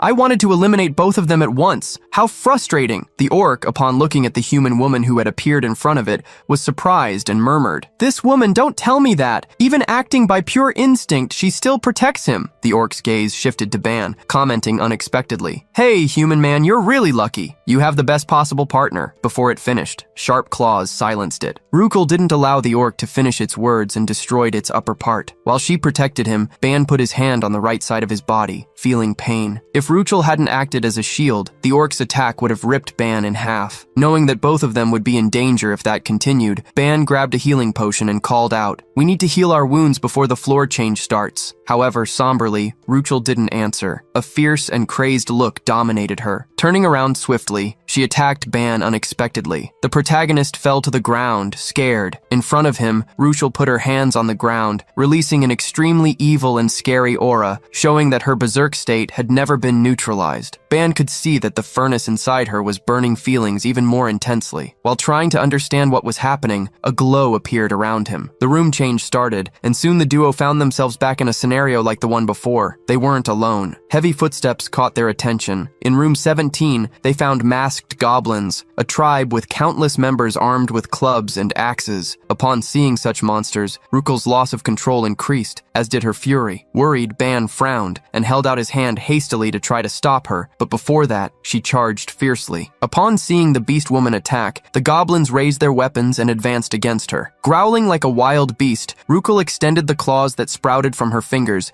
and showed the fangs in her mouth. In front of Ban, the battle began, exploding in ferocity. Squeezing his fist in irritation, Ban punched the ground. He felt an immense sense of failure. He didn't know why, but he couldn't stop the furnace. Even having asked with a smile on his face for Ruchel to trust him without checking things properly first, he trusted too much in his own abilities with a completely careless mentality. Thinking about everything that had happened so far, Ban intensified his judgments against himself. Why didn't I think a little more? I judged and tried to deal with Ruchel's fight the way I wanted. Maybe I was just an arrogant fool. With a downcast look, Ban believed that nothing else mattered. Since Slight and Dako had already been eliminated, the expedition could be considered a failure. Ban lost the will to try to stop Ruchel. Being eliminated and sent back made more and more sense. In front of a goblin's bow and arrow, he didn't even move. The arrow was shot and he accepted his fate. However, another person hadn't accepted it. Unexpectedly, Ruchel jumped in front of Ban, taking the arrow for him. Seeing her between him and the goblins scared him. She pulled the arrow out and threw it on the ground, still prepared to continue fighting. Getting up and grinding her teeth, intimidating the goblins, she showed that she wouldn't give in. With all her instinct, Ruchel growled wildly, screaming at the top of her lungs and releasing all her feelings in the form of fury. Ban partially understood the feeling in her voice, the instinct of protection. While Ruchel advanced once again against the goblins, Ban recalled the words she had said to him with a smile before they climbed the tower. "I'm counting on you in there, Ban. I'll listen to everything you say. I trust you, Ban." Despite knowing that the expedition had already failed and that everything was already a mess, Ban took a potion from his inventory. Upon drinking it, he recovered 2 life points, 1 body point, 2 mystic energy points, and 1 charm point. With the natural healing speed increased by the potion, Ban stated decisively, "I won't let things end like this." Despite not having given up, he didn't see things getting better either. Ruchel continued to attack the goblins with all her energy. Despite needing to make her return to normal, Ban didn't know how to achieve that. Besides, recklessly messing with the furnace didn't seem to be the answer. Ban tried to imagine what Ruchel was like when she wasn't in berserk mode because of the furnace. She seemed more like a puppy, completely dependent. However, the Ruchel that Ban was seeing now seemed like a beast advancing toward her own end. It was then that Ban realized something in his own thoughts. Ruchel being a beast. Just because she's a beast, it doesn't mean she can't be tamed. Only those born purely wild were like that. But Ruchel wasn't. Ban clearly saw Ruchel's normal side as the human side. He tried to imagine why Ruchel didn't understand him. If she wasn't wild from the start, maybe there was something wrong with the approach he was taking to try to get close to her. Ban remembered a question. "Do you know the word submission, Ban?" The word said by Dako brought an understanding to Ban. At that moment, he had questioned whether submission was linked to governance, but that had not been the answer that Dako wanted. Dako had explained point by point what Ban didn't understand at that moment. From the perspective of someone who is governed, it may seem unpleasant, but some find safety in a strong leadership. In that sense, that beast seems to want someone to whom she can submit. Someone strong and dominant who controls her. Staring at Ban deep in his eyes, Doko had taught him how he should act. When she stops understanding your words, you must stop trying to talk gently to her. Ban hadn't believed Dako's instructions at that moment. However, now things seemed to make sense. He realized that Ruchel could still communicate, but that his method was being too weak. His voice wasn't able to reach her. It was then that he decided to follow the only path that could really reach her and make her stop fighting. Ruchel, still with all her fury, continued to advance against the goblins, oblivious to Ban's thoughts. At that moment, Ban jumped in front of her,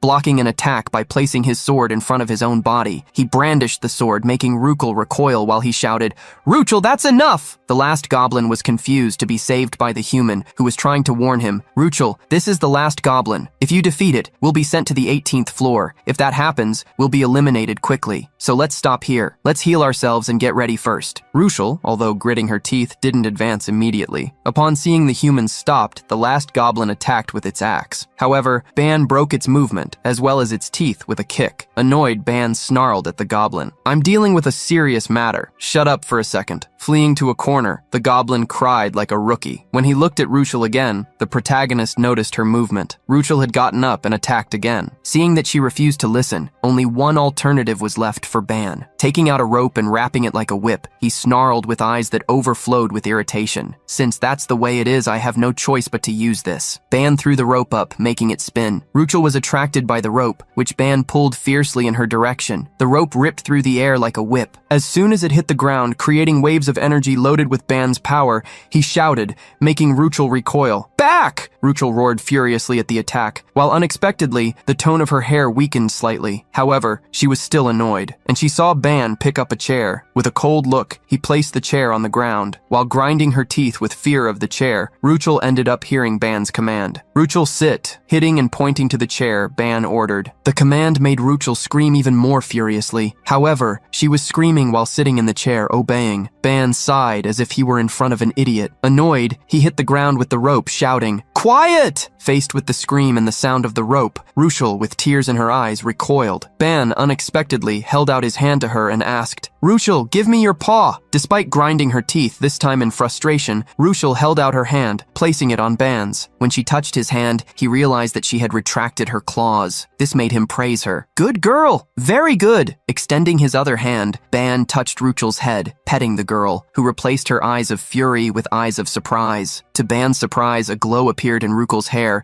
making her return to normal quickly. Feeling Ban's head pat, Ruchel, now conscious, blushed completely while lowering her head. Upon seeing her speak once again, Ban, surprised, was relieved. "Ah, Ruchel, you're back. You finally came back to your senses." In the middle of his sentence, Ruchel got up quickly. Unexpectedly, she hugged Ban, whispering a vow. "You are the first, and you will be the only one in the world, my master." Ban felt a strong shock hit his body. The protagonist fell, with Ruchel falling into his lap, and wondered what had just happened. Immediately, a notification window appeared for him. The concept of submission has taken root. Ruchel has become a being governed, solely and exclusively by Ban. Upon reading that, Ban felt that everything seemed insane. Sometime later, Ruchel woke up again, now lying with her head on a pillow, while a shirt covered her. Ruchel got up hastily when she remembered what had happened, only to hear Ban's voice beside her, tying up the goblin. "Oh, you woke up, Ruchel." Tears of worry ran down Ruchel's face, who quickly approached Ban to check if he was hurt anywhere. To reassure her, Ban showed her how the elixir had worked. He explained that he made her drink the potion while she was unconscious to heal her wounds. The goblin, ignored, heard the beast that had decimated his species state that she didn't feel pain anywhere. However, despite not feeling pain, Ruchel felt bad. "You saved me again, Ban. I ended up being a bother to you again." Ban put his hand on Ruchel's head once again, petting her while he asked her not to worry. Looking at her in a welcoming way, he remembered, "I promised I would do everything I could. I'm sorry for being late. I didn't understand the messages you were sending me properly. If I had noticed a little earlier, we would have solved the problem more quickly." Ruchel removed Ban's hand from her head and held it. While guiding his hand to her own cheek, she showed a gentle smile and, with her eyes closed, whispered with affection, "It's okay. I'm grateful that you didn't forget and kept that promise in mind. Thank you for stopping me, Ban. No, thank you for stopping me, Master." Ban was shocked to hear Ruchel's words and blushed intensely. He quickly tried to correct her. "That's not right, this master thing." However, as if she didn't care about anything else besides the love for her master, Ruchel contradicted him. "What's wrong with calling my master master?" Ban put his hands to his head. There was a big problem in that situation. They were classmates. She couldn't say things that sounded like master and servant so openly. He tried to imagine what his family would do if they found out that a girl his age called him master. He would definitely be hung upside down and punished. The family's disapproval was imminent. Oblivious to Ban's thoughts, Ruchel asked if her master was okay. Stammering, he asked to talk after a break. but ended up screaming when he saw her try to snuggle up to him. In the end, Ruchel managed to stay with her arms crossed with Ban, and there she told her story. I was born as a half-beast, but I am different from the other half-beasts. My ancestors were great, and my father was a bearer of a contract with a constellation. Ruchel revealed that her father regretted having made that contract, but the constellation had no intention of letting go of the family that carried the blood of the great beasts in their veins, passing a kind of curse through it. She said that the curse made her body burn emotions to gain power, but also caused her to be governed by those same emotions. Since childhood, whenever her feral instincts awakened, the curse burned emotions as fuel, spreading fury throughout her being. As she inherited the clan's heritage, few people could stop her, and as people were constantly getting hurt because of her, Ruchel lived suppressing her instincts and hiding her feelings. The more she did that, the more isolated she became. Ban understood Ruchel's feelings as well as the reason she always seemed so passive. If any emotion served as fuel, she would enter berserk mode. Curious, Ban asked. Is that why you entered the Union? To find the constellation that trapped your family in this? Ruchel denied, stating that neither her father nor she wanted to get involved with constellations again. Blushing slightly while lowering her head, Ruchel revealed that there was a much more efficient method to suppress the burning of emotions, something she was looking for. Curious, Ban approached the girl who, hiding, revealed. The method is to form a bond of subordination between master and servant, obeying the master's command. This is an instinct engraved in the soul of the beastmen. They become completely submissive to the chosen master, and the master's command takes precedence over everything else. Telling all the details, Ruchel revealed the reason why Ban managed to control the berserk mode,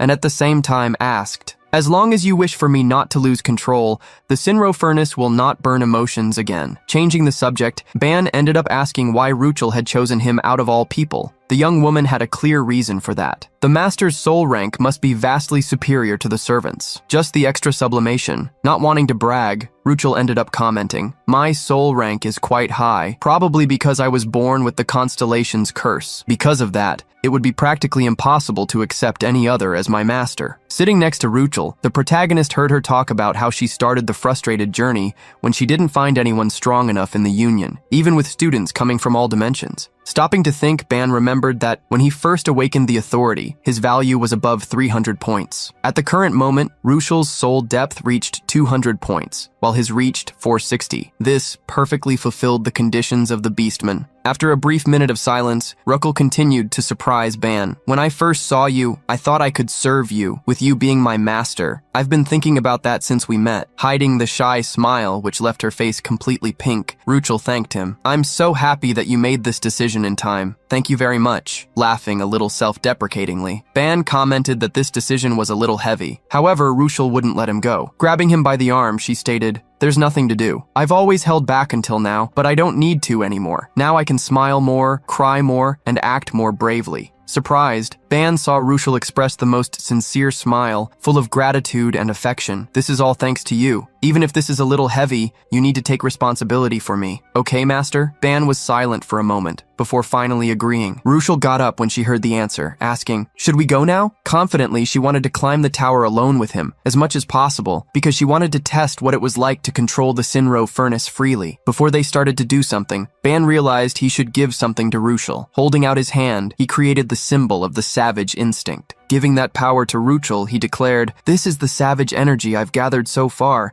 including the orcs we defeated a little while ago. It's not much, but I want you to have it. With her eyes shining from the light, Ruchel was impressed with the amount of energy she was receiving. Still surprised, she asked if Ban was really giving that to her. Smiling, the protagonist nodded. He took Ruchel's hand, passing the power of the savage instinct while thanking her. If you're okay with it, I'll gladly give it to you. So, a great incandescent glow lit up the room when the savage instinct was delivered to Ruchel. Soon, a small light connection was formed, going from the tip of Ban's finger to her finger. Looking at the mark on her finger, Ruchel was even more surprised. She smiled happily, holding her own hand, and shouted with confidence, let's hurry up and fight. I'm not scared anymore. After Ruchel regained consciousness, the duo advanced using all their energy, but in the end, they didn't get very far and lost in the 19th room. The biggest reason why Ruchel was frustrated wasn't for being eliminated, but for not being able to spend more time alone with Ban. When the two of them left the tower, Professor Yumina welcomed them, congratulating them on their hard work. Confused,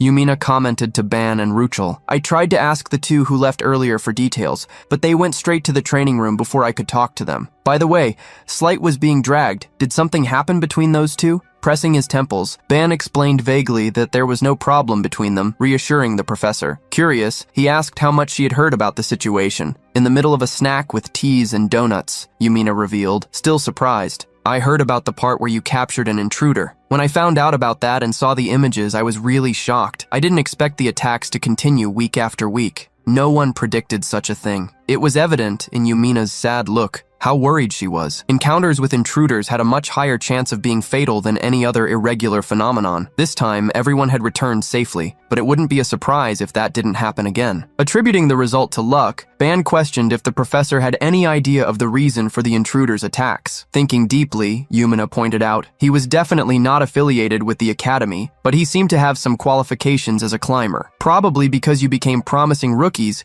they wanted to eliminate you before it was too late. Ban was surprised by the way the professor called them. Precisely, Yumina revealed that people linked to a constellation naturally attracted the attention of other constellations, especially in their case, which was unique. Refusing a contract with a constellation showed strong will, besides great potential. Leaving Ban speechless, Yumina concluded, many constellations want you, or at least are watching closely. Remembering the recording Ban had made, Yumina asked to confirm if the one who had attacked them was part of the Exodus. The Exodus was a notorious group of dimensional pirates, and the largest to invade the tower, as it was supported by constellations. According to Yumina, the constellations that supported the Exodus were extremely radical and known for being violent. The new information left Ban surprised and worried. Yumina was warning that they shouldn't make contracts with the Exodus, as this would only put them in the way of the monstrous potential he had shown. Sighing, Yumina felt relieved that Ban and the others had escaped, since the Exodus had gone so far to get rid of them. Initially, she had hoped that Class 11 wouldn't be noticed, at least until the end of the first semester. While the professor returned to silence, Ban tried to remember the methods used by the invaders. They had resorted to simple tricks, but which, if they hadn't been noticed, could have caused tremendous suffering. Ban knew that they had only survived the invader because of everyone's high stats. A group of common rookies probably would have been swept away in their place. This situation really annoyed Ban, who wondered somberly, how many people did the Exodus eliminate like this? And there are even constellations supporting them? They tried to interfere with us since the last expedition. Is it the constellation's fault that Ruchel suffered so much this time, and now they're acting again? The unexpected fury took over Ban's expression, who swore not to forgive, whether the Exodus or the constellations, and to get rid of both. Yumina, who had been silent, frowned, worried about Ban. That's a really scary expression. Realizing that he had gone too far with his feelings, Ban apologized hastily. However, Yumina felt the same way. Downcast, Yumina expressed her concern about the situation. All of you were caught in this situation. As a supervisor, I should help you grow without interference, but it's frustrating not to be of much help. Ban reassured her, because no one could control what happened in the tower. Changing the subject, he asked what he should do about the tower video, which was already edited. Yumina was not intimidated and ordered, just put it online. Their plan failed, and as soon as the video comes out, they won't be able to do anything for a while. Let's humiliate them. After smiling at the professor's comment, Ban got up. Having already talked about everything that was necessary, he was preparing to leave. Before leaving, Ban commented, nothing good comes from getting involved with constellations. This only happened twice, but I'm already tired of it. I don't think I'll make a contract with them. Yumina found such a decision wise, but she still wanted Ban to take advantage of a good opportunity. So, she stated, among the constellations, there are those who care about their contractors. Confused, Ban turned, looking at the professor, who started to sweat desperately. She quickly changed the subject. It's nothing, but before you go, I have a suggestion. Far away, Dako was frowning, annoyed. No, you're absolutely not going anywhere. This worm still needs more punishment. Slight was on the ground, completely beaten down. Worried, Ban tried to calm Dako down, but punishing him so hard won't help either. Dako dragged Slight out of the destroyed arena because Ban wanted them to debate what had happened in the tower. Before they went somewhere to get some fresh air, Slight in tears tried to get up. Ban, was what I did really that bad? Ban didn't even blink to answer. Yes, you screwed up everything. Ban even pulled Slight by the cheek, giving him an extra punishment while complaining. If you hadn't screwed up everything yesterday, we would have reached the 20th floor. Ruchel and I only reached the 19th thanks to luck.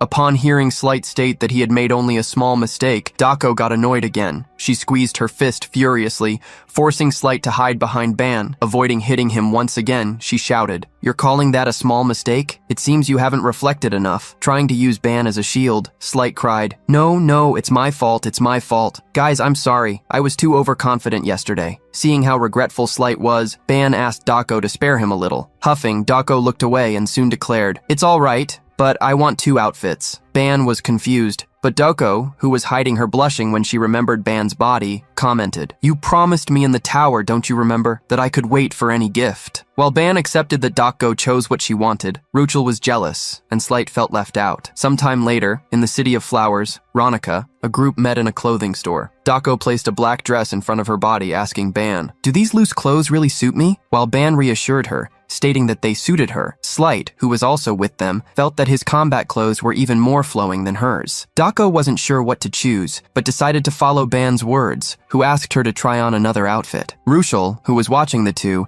had somber eyes, as if she were seeing prey. Annoyed, she snarled internally, "How dare she treat my master like a servant?" Beside Ruchel, Slight called Ban worriedly. "Ban, I think you should pay attention here too." Dako, who was blushing even without realizing it, was smiling, something she didn't usually do. In Dako's mind, although she wasn't familiar with the style of the chosen clothes, she had liked them because they had been suggested by Ban. It had been a long time since she had gone shopping freely, especially this way. While Dako smiled happily, someone was lurking. Ruchel, staring at her from a distance, commented out loud so she could hear. "Greedy pig!" Dako shouted at Ruchel irritably, making her run to ask for help from Ban, who didn't understand how they could start fighting so suddenly. Sometime later, Ruchel, holding out her hand, brought a piece of candy to Ban's mouth. Seeing that scene, Dako, who was supposed to be gifted, was extremely annoyed. Blushing, Ban tried to push Ruchel away, stating that he could eat by himself, but she refused not to feed him. Crossing her arms, Dako questioned, "We can assume that the problem of this beast becoming berserker in battles is solved, right?" Eating the candy served by Ruchel, Ban replied with a full mouth.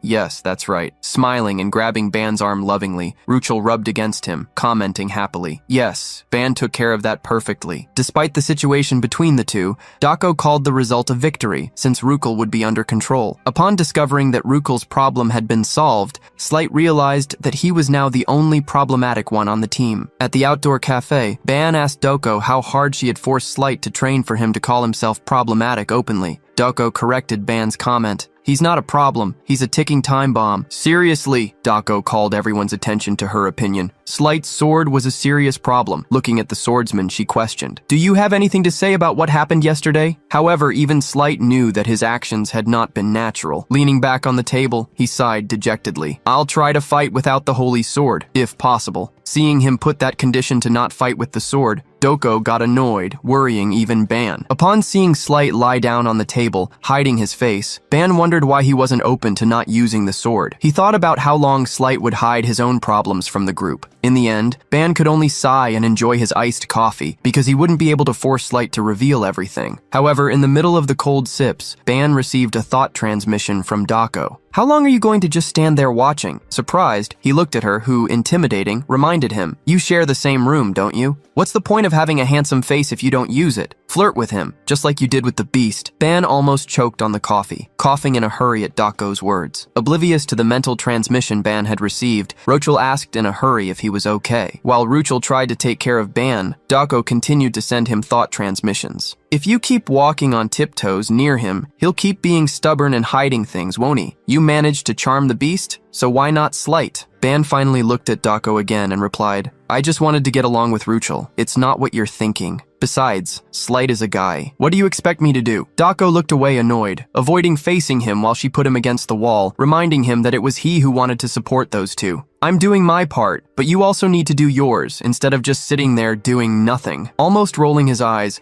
Ban stated that he already planned to do something. Changing the subject and addressing everyone, Ban opened an information window while he commented, "Guys, have you heard about the special external activities next week? I'm sending it to you via message, so check it out." Ruchel, upon hearing Ban's words, remembered that these activities were about trips to other dimensions. Ban confirmed the information, commenting that they were large-scale activities where students and teachers traveled together. Since it was the first time Dako Dako had heard something like that, she asked if the union always did public services like that. Upon seeing the trip information, Slight began to get annoyed, changing his attitude. What is this? Observing the lower dimensions in the name of the poor souls who cannot defend themselves?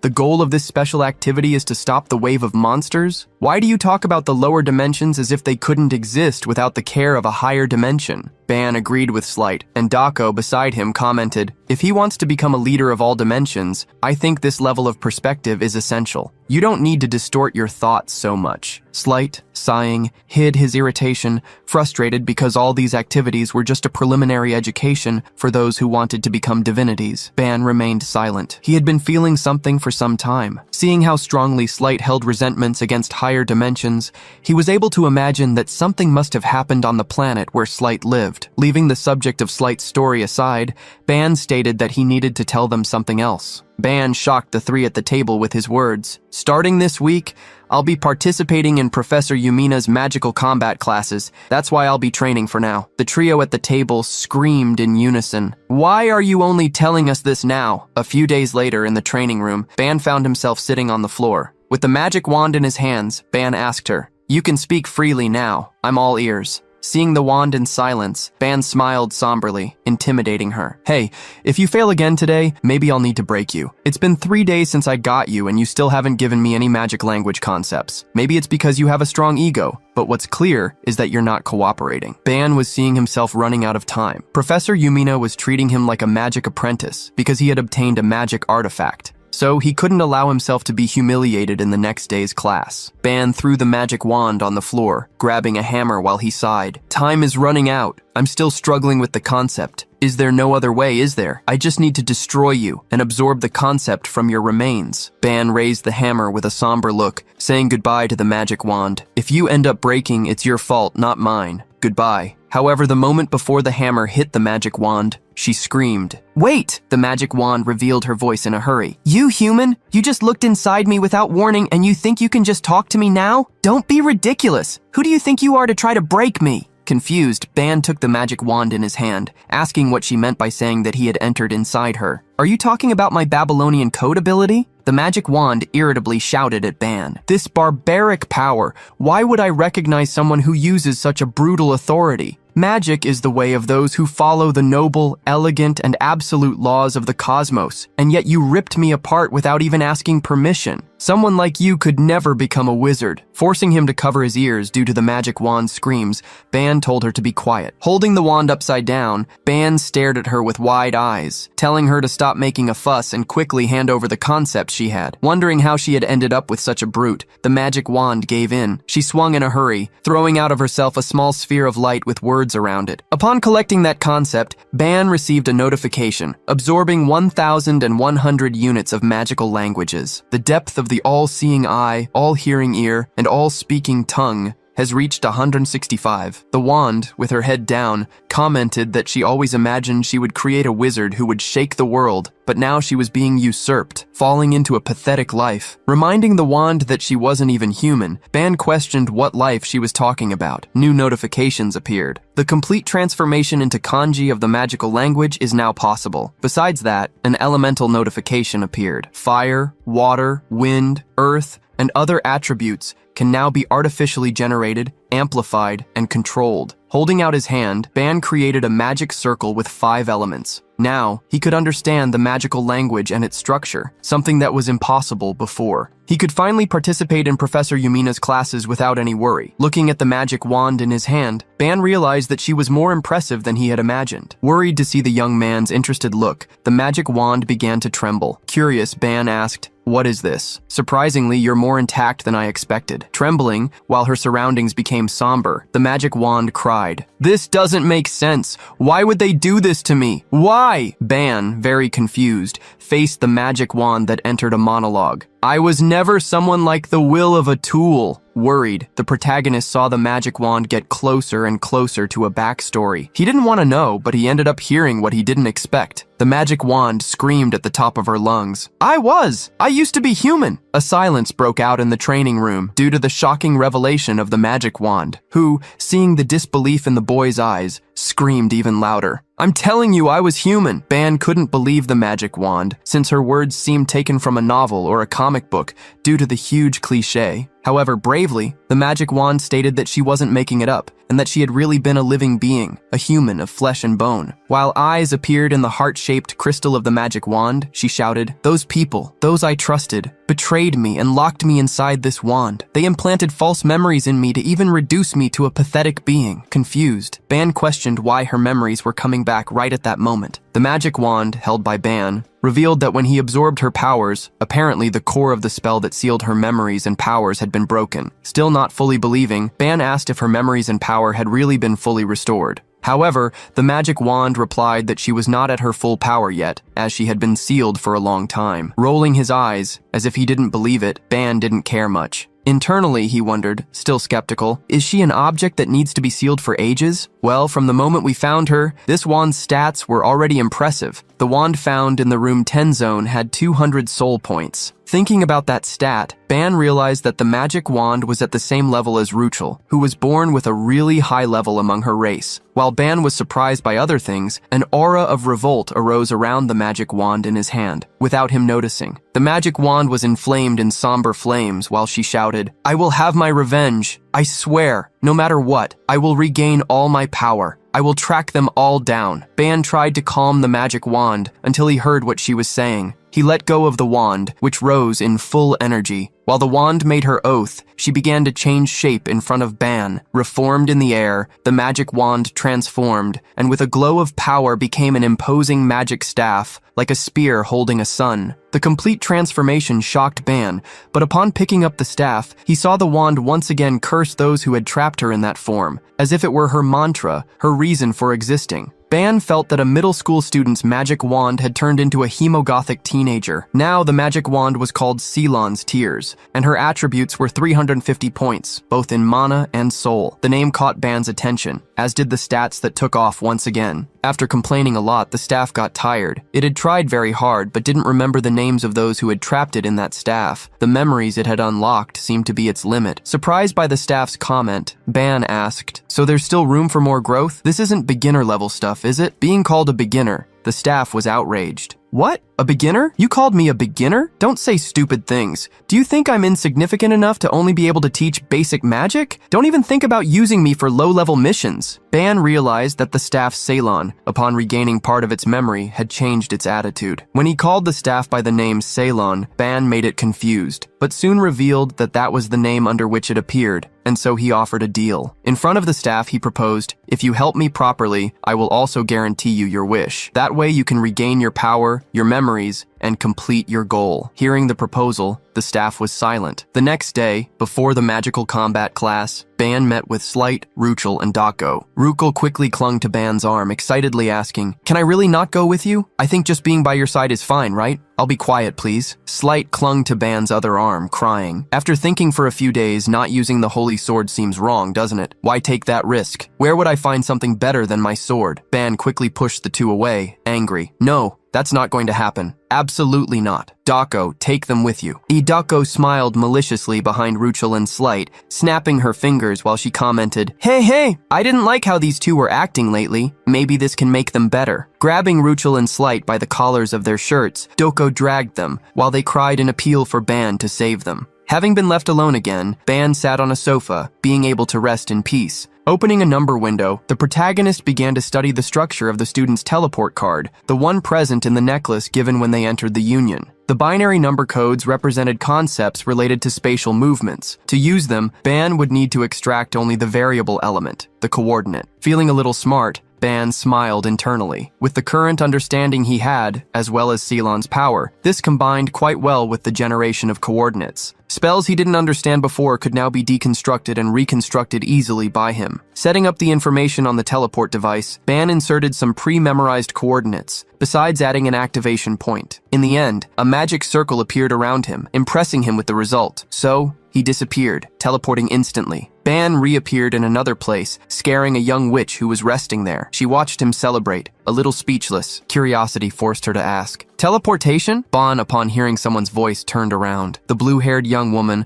wearing a pointed hat with a buckle, got up, looking at Ban while she asked, "Right now you use teleportation?" The protagonist smiled, stating he had used the function on the students' IDs. However, the girl questioned, as if she knew the truth. You changed the coordinates, didn't you? Despite being surprised, the protagonist confirmed that he had. Walking forward and staring at Ban in the eyes, leaving him a little uncomfortable, the girl asked how he had done that. Shyly, Ban replied, "Well, with mana, obviously." This left her even more curious. "You read and deciphered the entire vast code of the student's identification?" The girl grabbed Ban's shirt, questioning firmly. "How did you manage to change only the coordinate needed for spatial teleportation?" As if it were an interrogation, she pressured the protagonist. "How did you interfere with the code created by the director?" Scared, Ban wondered why he was being interrogated so suddenly, wondering if he had done something wrong. More importantly, he wondered who that girl was and if he had seen her before. Scaring Ban, Yumina appeared behind him, making him shiver completely. Ban turned around in a hurry, seeing the professor. The professor standing there commented calmly, "You found the way to get here very well, Ban." "Oh heavens. I told you to join the magic class, but I forgot to say where the classroom was. I thought I would have to go get you, but you found the room by yourself." Hearing the professor's words and the student who was interrogating him, the young mage looked at them with a curious look. Yumina noticed the girl's presence and greeted her. "Oh, Ira, you're here too. Well, should we start together then?"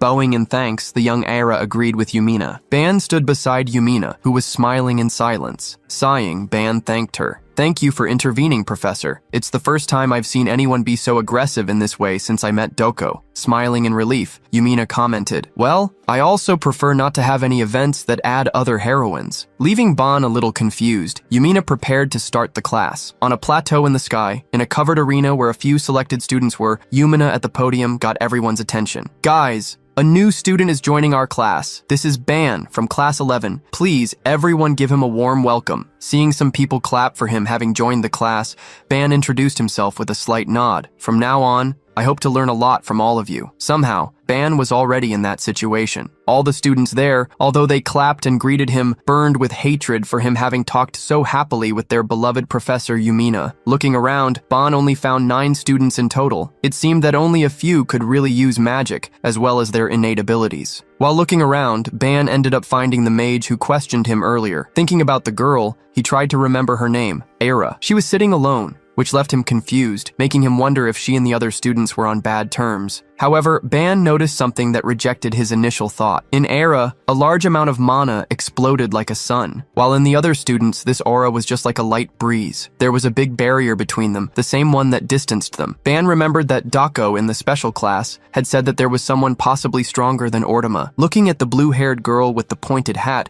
Ban wondered if that person could be her. While Yumina prepared for the class, a girl with short golden hair raised her hand. "Professor, I have a question." Yumina asked Misty to ask the question, and quickly the girl questioned if this student could also use magic because he hadn't been participating in the classes until now. Yumina didn't hide the truth and told what surprised everyone. About that, he obtained an artifact during a recent exploration. The artifact chose him as its owner, making him awaken his talent for magic. Hearing about the artifact, everyone was speechless, and their eyes were wide. The surprise and confusion of everyone made Yumina realize something, allowing her to make an advertisement. "Oh, it seems you haven't subscribed to the channel yet." Seeing how even Yumina promoted his video channel, Ban was speechless. Some students, however, were confused about the information that an artifact would awaken the magical talent in someone, as well as choosing such a person as its owner, something they had never seen before. Yumina heard everyone's comments and kept a smile, as well as a silence, leaving her comments only to her own mind. "All of you are incredible enough to be selected by the Union, but you have probably never heard of cases like this before. After all, being born with magical talent is extremely rare. It's understandable that it's difficult to accept this situation, but for students with hidden talents, things like these happen all the time." Misty, after hearing the clarifications, raised her hand again.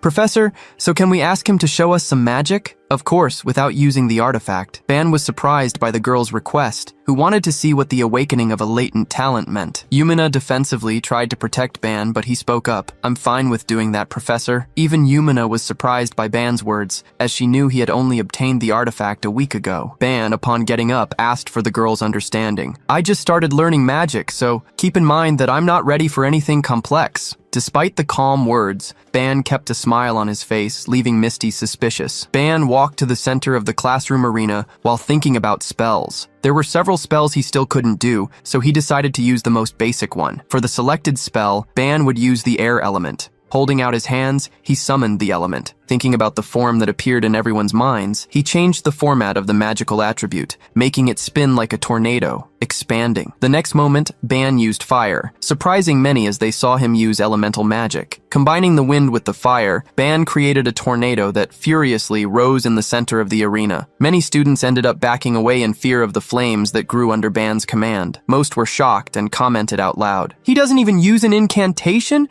This is more like a physical ability than magic?" However, Misty, who was watching carefully, knew that that was definitely magic. That was a type of magic that didn't need an incantation. Era watched Ban's magic in silence while many were making a fuss. With several thoughts in mind, she didn't comment on anything. After Ban demonstrated the magic, Yumina asked him to finish it. Quickly, clapping his hands, Ban extinguished the flames and the wind. Yumina clapped her hands with a smile, praising. That was an incredible demonstration. The lack of incantation was surprising, but the power was just as impressive. It's hard to believe that he just started learning magic now, isn't it, guys? Faced with Yumina's question, everyone was silent. While Ban was climbing the stairs of the bleachers, he heard some frustrated people.